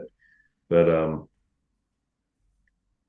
I remember in my vehicle, my door opens in my hypnosis. My door opens and a hand lands on my shoulder right here. Now, these were small 4-foot beings. And this hand was extremely long, like where I felt it. So it had to be its left hand reaching and crossing over and coming down because the fingertips were way down here. And it felt almost through my clothes. I felt it, you know, and I've got on a parka, I've got on fatigues, I've got on thermal underwear and a t-shirt, I think, under that. So there's 4 layers of really thick clothing, but yet I could feel that. Okay. Without doubt, I could feel that. And the next memory is I'm on my back and I'm moving over the ground. And I'm not on anything that's hard like a table or anything. It's as if I'm just on my back and I look up and I see the doors closed of that dark blue F-154 pickup truck. Mm-hmm. And I see U.S. Air Force on the side of it in gold letters, about 1-inch gold letters, which were painted on the side of it, or a sticker, you know. Yeah. U.S. airport. And then as I lifted my head, something just put my head back down straight. And then that's the last part I remember about that. Still, the smell of shrimp or iodine kept permeating my senses. I remember that distinctly over every single thing. I remember that smell because it seemed like it just wouldn't go away. And it was just under the amount to where you put your hand over your nose, but it was strong, like ammonia. Oh.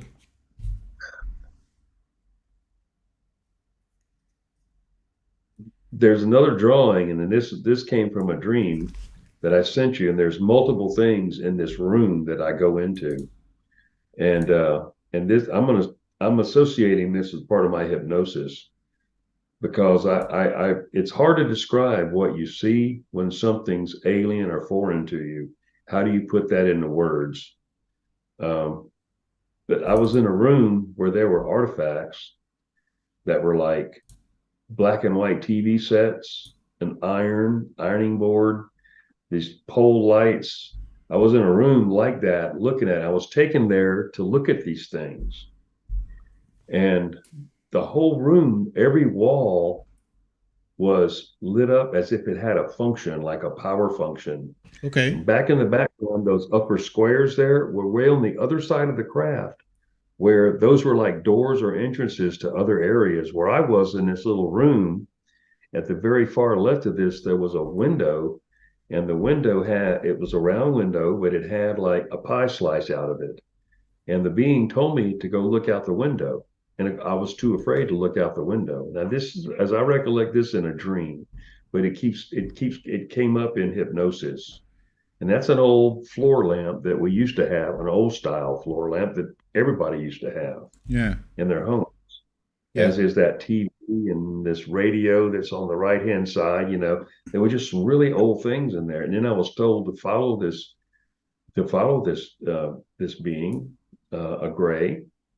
And when I turned around and I looked down at the wall, you know, from the ceiling to the floor, it all was as if it was all powered. There wasn't anything that didn't have circuitry or something running through it. It was smooth as glass, but beautiful. And if you touch this stuff, it's like touching a touchscreen computer. It all waved like that, you know, like a touchscreen computer does. You know, in my dream. That's what I'm saying, in my dream. Okay. Okay, I'm going to translate that part, okay? Sure. If you're okay with that. Ok.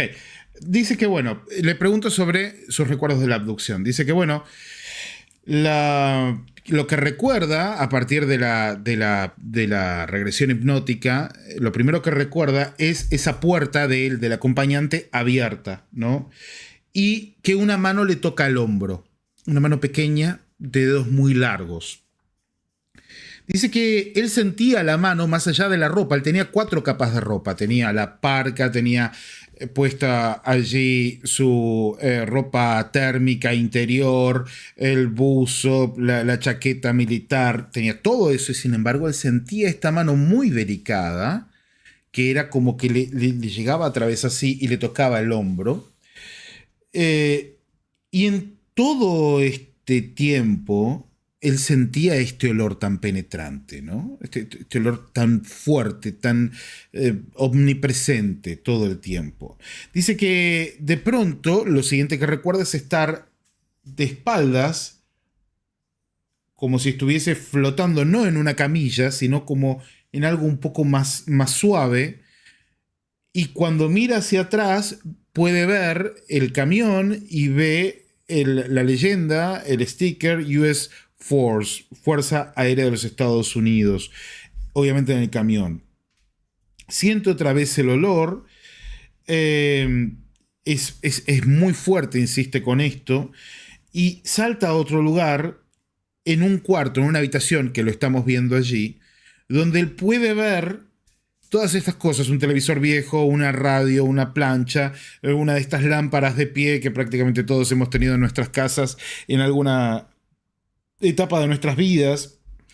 Y este cuarto dice que tenía unas paredes que cada pared parecía tener una función y estar energizada, ¿no? Que respondían estas paredes a estímulos, lo que podríamos definir como metamateriales, y le muestran una ventana hacia el fondo a la izquierda, y él dice que ve, le dice el ser que vaya a ver por esa ventana, pero él tenía miedo de ver a través de esa ventana. Y lo que él ve a través de esa ventana es algo muy bonito que él describe como hecho con unos cristales preciosos. Continue, Mario. What else you want to share? Well, Whatever you want to share. I don't want you to feel bad or feel something. I don't know if you're. If what you're remembering brings you some bad feelings, I don't want you to go through that. Just what you want to share with us. Oh no, I think I'm pretty well over that. It's always it always tests you talking about it, because there's always some little strange thing that you didn't think of before, and that's the beauty about this. You know? In no way, none of this has ever been exaggerated. It's as if it's as I remember every single part of this entire incident, and I rely on that because, you know, I mean, it is what happened, and the things that have happened since then, you know, are very strange and not concerning anymore. I just take it as happenstance that, you know, this did occur to me, and I wish I could find Michael Johnson, because that would take any disbelief that anyone else may have, even though I've got contact with Rick Doty and he was there that day. He was there and Michael Johnson was not. He was somewhere else, you know, in the hospital or whoever he was with. But this man was there at my debriefing, so he knows what the incident was. Now, he and Jack Reed, now Rick Doty, he was in charge or placed to go and pick up mine and Michael Johnson's medical records, and he and at that time returned them to Jack Reed, Captain Jack Reed, for investigation purposes. And I was never called back in or spoken to or anything like that up until when I got my reassignment to go to Osan Air Base, Korea. And about not long after that, I got promoted to an NCO to a buck sergeant also. That was in April when I got promoted of 78. So that wasn't that long afterwards, which was kind of weird too. But I just did my job and did what they said. I didn't repeat that to anybody, and I never did it again, and carried on. You know, and even with Department of Energy, when you go through these Q clearances, you know, they have your military record, and if you sign any kind of NDAs, they know of it. So their job there, then when you go to these area offices of the United States Department of Energy, now the Office of Personnel Management does those clearances, and you know, they may ask questions concerning the incident to see if you might break that NDA. For as long as I was a first responder, you know, and in that particular type of response position, I never spoke of it like I wasn't supposed to.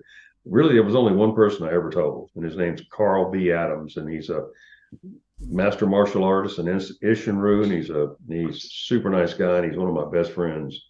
And I told him when I worked at Pinellas plant with him, you know, I told him, and he just can't believe, you know, how far that's gone, because that was back in like 86 or 87, I think, when I discussed that with him one night. We were on a post together, and you know, I was kind of busting at the seams anyway. I've been holding in for so long, and he just seemed almost 10 years. Yeah, that I could talk to about that, you know, and which I did. I didn't even. I just never divulged it, but what they try to do is they would try to draw that out of you, like in these personnel meetings, you know, with OPM for your clearances. And I never divulged it, even though they asked questions all the way around it just to see what I would say. I never revealed it. They're asking you the same. Yeah, and there would be three of them. You know, there was never just one. It was always three of them, like a board, and you were in the hot seat. You know, and they asked you the questions. So I didn't discuss it until after I left U.S. Department of Energy and moved to Georgia. And then I started seeking other people, Linda Moulton Howe and then Hastings, and it's just snowball from there. Ok, bueno, lo que me dice es que él no tiene ningún problema en recordar esto y en contar lo que es lo que pasó, porque cada vez que él lo cuenta, encuentra algún detalle en el que no había pensado, y esta es la belleza que tiene este tema, que él ya lo superó hace tiempo, que no le hace mal hablar del tema. Lo que sí le queda dando vueltas es que a él le gustaría poder hablar y encontrar a Michael Johnson, porque es la persona que estaba con él ahí esa noche, que es la persona que vivió esto, y que él también nos cuenta que nunca se quebró, él nunca habló de este tema. Con la única persona con la que sí habló de esto fue con Carl Adams, que es un gran amigo de él, que se lo contó allá por el año 86, casi 10 años más tarde, y Adams no podía creer que se lo hubiese guardado tanto tiempo. No es que no podía creer la historia, sino que se lo hubiese guardado tanto tiempo que no lo hubiese contado absolutamente a nadie. Es más, él cuenta que cuando fue a aplicar para el Departamento de Energía, lo pusieron frente a una junta, porque a él le tenían que dar una autorización de seguridad. Lo pusieron frente a una junta de 3 personas y le hicieron muchas preguntas, y algunas tenían que ver con el incidente, y él nunca habló del incidente, nunca rompió su promesa y su firma con el Departamento de Inteligencia y de Defensa respecto a lo que podía y no podía decir, que eso le ha costado mucho, pero que siempre ha cumplido a pie de la letra con esto, y es algo de lo que se siente orgulloso, ¿no? Obviamente. Well, Mario, what else you recall from that night, from the abduction? Is there anything else you can tell us? Yeah. Well, there was a part 2 to my hypnosis session done by Yvonne Smith of Ciro in LA in February. And that was quite interesting, but it'd probably take me another 2 hours to go through that with you. And there was some interesting, it was some really interesting stuff that came about. And we filmed a particular, I should say, a sequence there that's going to be aired, and I had a very nice producer that's Okay. doing that, and met there. But that was part of my thing was one person in my group. He contacted Yvonne Smith, who's a really well-known hypnotist, and you can look her up. She is over Ciro, and it's like contact with extraterrestrial type stuff, and then that type of hypnosis. She knew the questions to ask, and she brought out a lot of stuff I didn't know and didn't have an idea about. And one thing that was really important was that to me was Michael Johnson and I were laying head to head, foot away from each other in this examination that I never known or recalled before. And when I asked the being that was over me, why am I here? No, when he asked, why am I here? He asked you where you were here. You were there. No, Michael Johnson asked the being, why am I here? Oh, okay. And that being said, and I heard it, because he's here. And they meant me. Oh. So that was one of the things that came out that just blew my mind, because she recorded this thing verbally. It was just voice recording. Yeah. It wasn't any video. The video for some reason didn't work. But we were on a really large yacht doing this, so I don't know if that had something to do with it or not. And it was a really strange day. I mean, it snowed in Los Angeles, California in February, and there was snow on the Hollywood sign up on the mountain. Wow. Really got really, really cold there. Yeah, it was snow blowing. It was really strange weather in Southern California. Wow. Let me make you a proposal. What do you think if we schedule a second interview and we focus that interview in the abduction and regressions, maybe in a month or 2, or maybe when that documentary is out, so we can save the the news. I don't know what do you think about that? That's fine. I've done a couple of two-parters before and been on several shows more than once. So yeah, I don't have a problem with that. You just let me know, because my work schedule is kind of strange, and the rotating shifts that I work right now. So I have to be on. So yeah, we could do that. I mean, because you told me that maybe that is for another 2 hours of interview, and I think maybe you're tired and you wanna. You're not. Wow. A little bit. What time? I haven't looked it up. What time is it there? What's your local time? Okay, almost 4 o'clock in the morning. Oh yeah.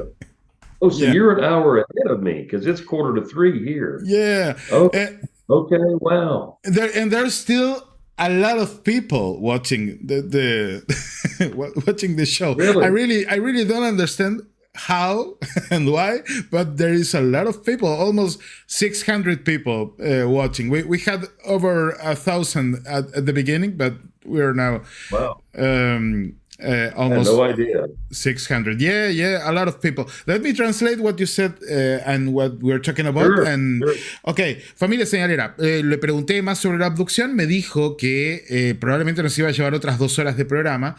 Me dijo que hizo en febrero de este año una segunda abducción con Yvonne Smith, una segunda regresión hipnótica con Yvonne Smith, donde salieron cosas muy interesantes. Una de las cosas muy interesantes que salió es que en esta segunda regresión están con Michael Johnson, cabeza con cabeza, y de pronto él escucha que Michael Johnson le pregunta a uno de los seres por qué están allí, por qué estamos aquí. Y este ser le dice, porque él está aquí por Mario Woods, lo que es muy intrigante, aunque creo que entender por dónde viene la mano. Es muy interesante. Este es un pequeño detalle que nos da de esto. Entonces les digo, bueno, ¿qué te parece si coordinamos para una segunda entrevista donde hablemos más específicamente de las abducciones? Me dice, perfecto, está muy bien. Tengo horarios complicados con el trabajo, así que vayamos coordinando, pero he hecho otras veces más de una aparición, así que no tengo problema. Así que bueno, familia señalera, ya saben, vamos a tener una segunda parte con una profundización del tema de las abducciones. Le digo porque quizás estás cansado y me dice, ¿qué? ¿Vos no? Sí, obviamente estamos todos cansados. Pablo Álvarez, que te queda muy poquito tiempo para dormir también. ¿Querés preguntarle algo a Mario antes de que vayamos cerrando el programa? No, más que preguntarle, agradecerle la buena predisposición, la energía y la valentía de haber compartido algo tan personal con nosotros. Y él está menos cansado porque ese es un efecto colateral fruto de la abducción, estoy seguro. Okay, here Pablo is thanking you for being so brave, sharing us your experience and Pablo. your energy, and he's telling you that he thinks you're less tired than us because he's telling what he thinks because of the abduction. He believes that maybe that has something to do with your energy and your good health and what you're showing us tonight. I have a last question for you. Thank you, Pablo. Gracias, Pablo, dice. I have a last question for you, and that is something came up maybe an hour ago. Okay. Yeah. But I'm taking notes all the time. Please. Yeah. Me too. I took notes. Yeah. Yeah, and writing what you say so I don't mess up. But I have something to ask you. First, I'm going to tell the people who's watching us in Spanish what I'm going to ask you. Familia señora, le voy a hacer la última pregunta. A mí me parece algo muy interesante aquí que su padre, por ejemplo, sea de Honduras y las referencias que hizo, por ejemplo, a las pirámides centroamericanas, de la cultura azteca, maya. Así que le voy a preguntar si su padre tuvo alguna experiencia o alguien en su familia. Insisto con que me parece que Mario aquí tiene una historia, o podría tener una historia familiar. y podría tener una historia que tenga que ver con nuestros pueblos originarios. Así que le vamos a preguntar a ver qué pasa. Mario, I want to know, your father was from Honduras. Yes. Do you know if he had an experience with the phenomenon, or maybe your grandfather or your grandmother from your father, or maybe from the side of your mother? Do you know if your family had an experience, maybe not an abduction, but something related with the phenomenon? Well, my father, he sailed most of his life from probably the time he was 14 years old, and then later went to school to become an engineer, to become work for a shipping company. I mean, for Texaco, he had to have some knowledge, So, but when he was a boy, he used to talk about and sailed as a mariner of the objects in the sea that they would see going under the ocean at great amounts of speed. Whoa. And on one occasion, the entire crew of 29 saw an object rise up out of the water, not 100 yards away, about twice the size of their vessel. Whoa. And just blew straight up through the atmosphere in just a flash of a second. Whoa. But many times he saw things under the sea. As a boy, in the jungles there of Banaka, he said that there were rumors, and Heath told me that Heath saw this, was a white-robed individual with red flowing hair, a male, with a beard, very tall, just floating through the jungle, him and like 6 of his friends. Because, I mean, there were ruins there on their property that then nobody's ever excavated. Mm-hmm. Whatever kind of ruins they are, I've never been there, so I don't really know. But what he described to me, and I was always hoping to be able to go, but it's so commercialized now and all that property. Yeah. My father didn't pay taxes on that land, and my mother didn't know that he had to pay taxes on that land after he died. So the government reclaimed the land after like 3 years when taxes were paid. So they recovered it, all that. So, I don't know what exists there now. I have no idea. But he did have 2 first cousins that sailed with him at sea. And in Charles Berlitz's book, The Bermuda Triangle, there's a ship in there called the Marine Suffolk Queen, a 425-foot freighter, had 29 men on board. And she docked in, and she had a home port of Port Arthur, Texas, where we lived. And my dad sailed on that ship for a long time, and his 2 cousins were there. And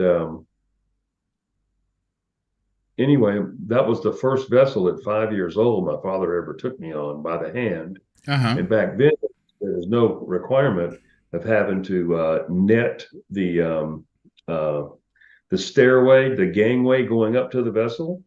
You didn't have to have a net, and I was so afraid I was going to fall through the steps as he was taking me up there by my hand. Yeah. And what did happen was I had on my shoes, of course, and I was dressed. And at 5 years old, thought I was a big guy. My dad's going to take me on this ship that he worked on. And I lost one of my shoes going up that gangway, and it fell between the steps and down in the water. Whoa. And I was just petrified. I was like, oh. So around the whole time we were up there with one shoe on and one shoe off and a sock, I never forget it. But the ship sailed. He just went on board to collect his things and say goodbye to his cousins and his friends, because he'd been on there for quite some time. And that ship hauled sulfur, I understood. And sulfur is really volatile. It's sulfur, that stuff. And not only is it explosive, but it's extremely corrosive and will just melt down steel. But long story short was they sailed. Readjust myself here. The vessel sailed, and 3 days later, it sunk in the Bermuda Triangle in a place called the Tongue of the Ocean. Yeah, with the only thing ever found was part of her nameplate up on the midship part of the cabin area. It said Marine SULF, and that's all that was ever discovered of that vessel. So 2 of his cousins went down on that ship, and no evidence of it was ever relocated or ever found, or Wow. he would have been on that vessel had he stayed on it. Ok, let me translate it. Bueno, le pregunté a Mario justamente por el tema de los familiares y me dice que el padre fue ingeniero, obviamente trabajó para Texaco, como ya les dije, y que durante esa etapa como ingeniero trabajando para Texaco, él formaba parte de un barco antes y luego tras recibirse de ingeniero, pero antes formaba parte de una tripulación de un barco, siempre navegó, siempre estuvo en los mares, que eran 29 personas y que navegando por el Pacífico, si entendí bien, se encuentran muchas veces, pero muchas veces con luces, con aparatos luminosos que pasaban por debajo de los barcos, que pasaban por debajo del agua a velocidades increíbles, cosas que no podían explicar de ninguna manera. Que incluso una vez ven un objeto que pasa por debajo del barco, que se levanta en el agua, que tenía 2 veces el tamaño del barco, que era gigantesco, y así como se levanta del agua, sale volando hacia el cielo y se pierde en el espacio. En otra ocasión, otra historia, dice que él tenía 2 sobrinos, el padre tenía 2 sobrinos trabajando en otro barco que él conoció cuando era chiquito, que incluso subiendo por unas escaleras que a él le daban mucho miedo, él se le engancha uno de los zapatitos y este zapato cae al agua y se pierde, así que anduvo todo el día con un zapatito y una media, dando vueltas de aquí para allá, y que este barco llevaba sulfuro, que es un material no solamente explosivo, sino corrosivo, y que, bueno, tiene que pasar por el Triángulo de las Bermudas y que desaparece en el Triángulo de las Bermudas, lo que es bastante terrible ya de por sí, porque allí pierde a los 2 sobrinos, que lo único que encontraron con el tiempo fue una plaquita con el nombre del barco y nada más, y ya está. Pero bueno, le voy a decir que justamente quería ver esta cuestión de las experiencias del padre. Bueno, y la otra experiencia es que en Honduras, en la zona donde vivía el padre, ve pasar flotando un hombre blanco, pálido, prácticamente como si fuera albino, con la barba roja y pelo largo rojo por delante de él. No caminaba, flotaba. Y de estas historias había cantidades en aquella época. Y le voy a decir que le quería preguntar justamente por el tema de los experimentadores y Gary Nolan y el linaje de los experimentadores, como parte de todo esto. Y ya vamos cerrando. Mario, I was asking you because I've interviewed a few times Dr. Gary Nolan from Stanford. I don't know if you know him. I do. Oh, well, and I'm pretty interested. Not only me, a few friends like Dr. Nestor Berlanda. He's a psychiatrist from Argentina. Our friend Andrea Perez Simondini, the researcher who was not able to be here tonight. Another friend and a psychologist, Juan Acevedo. We are all working on the idea of a lineage and the relationship of the phenomenon with families, not only experiencers. And you know that maybe through DNA, some things can be shared from the generation to generation.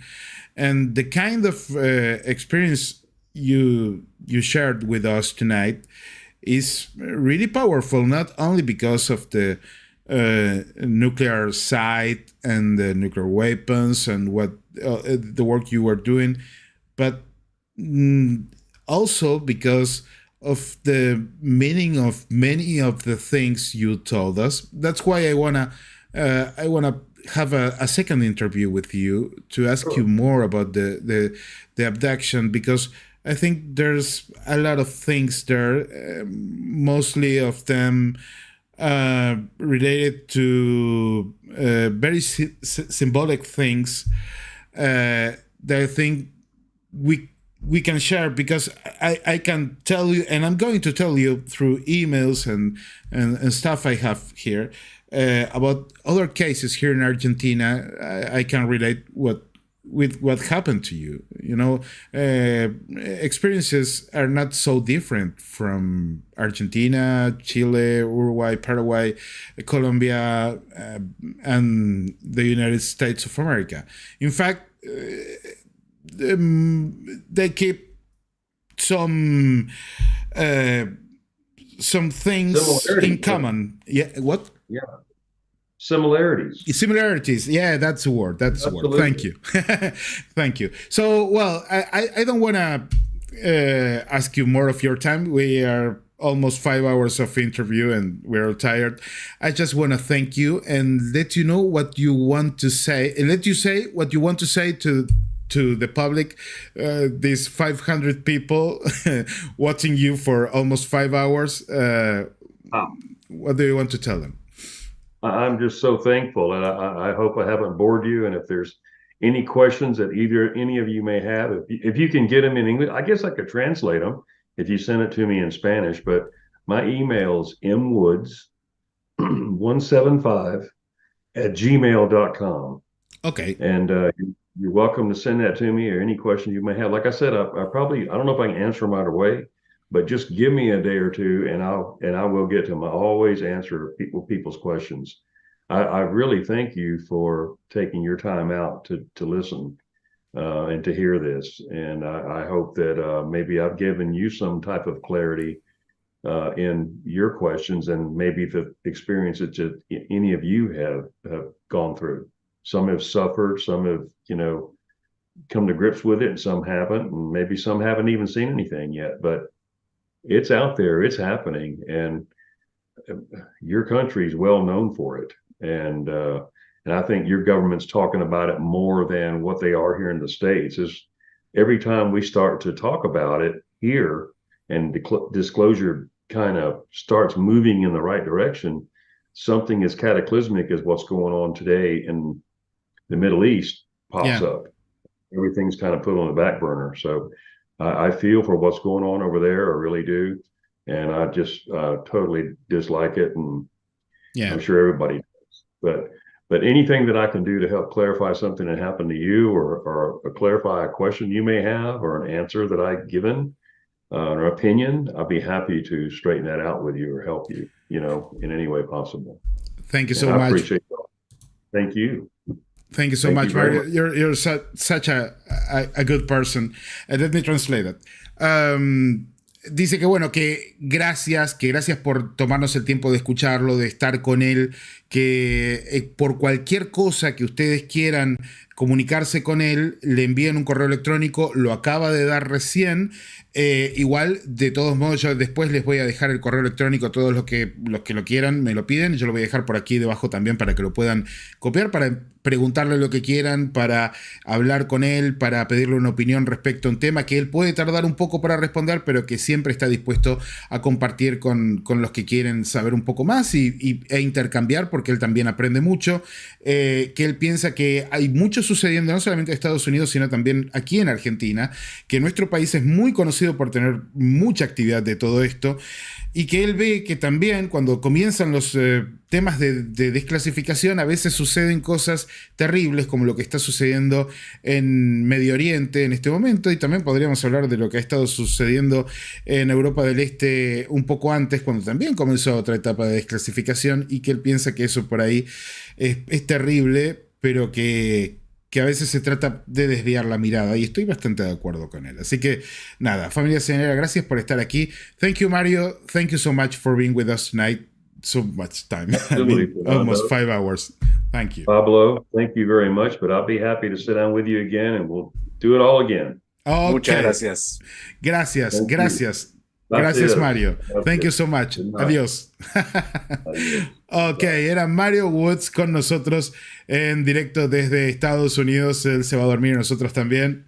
Adiós, Mario. Thank you so much. Gracias, Pablo. Gracias por estar con nosotros. Gracias por acompañarnos. No te queda nada para dormir, a mí tampoco, pero... Un re placer. Un placer enorme. ¿Qué pensás? Un poquito así. No, una historia extraordinaria, completísima, llena de detalles, cientos de detalles que podríamos estar analizando cada uno de ellos 4 o 5 horas cada uno. Sí, vamos a hacer algo.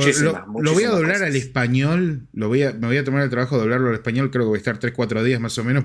Más o menos. Pero cuando lo tenga doblado al español, voy a armar los cortes más importantes y hacemos un programa entendiendo un poco quizás mejor lo que nos contó.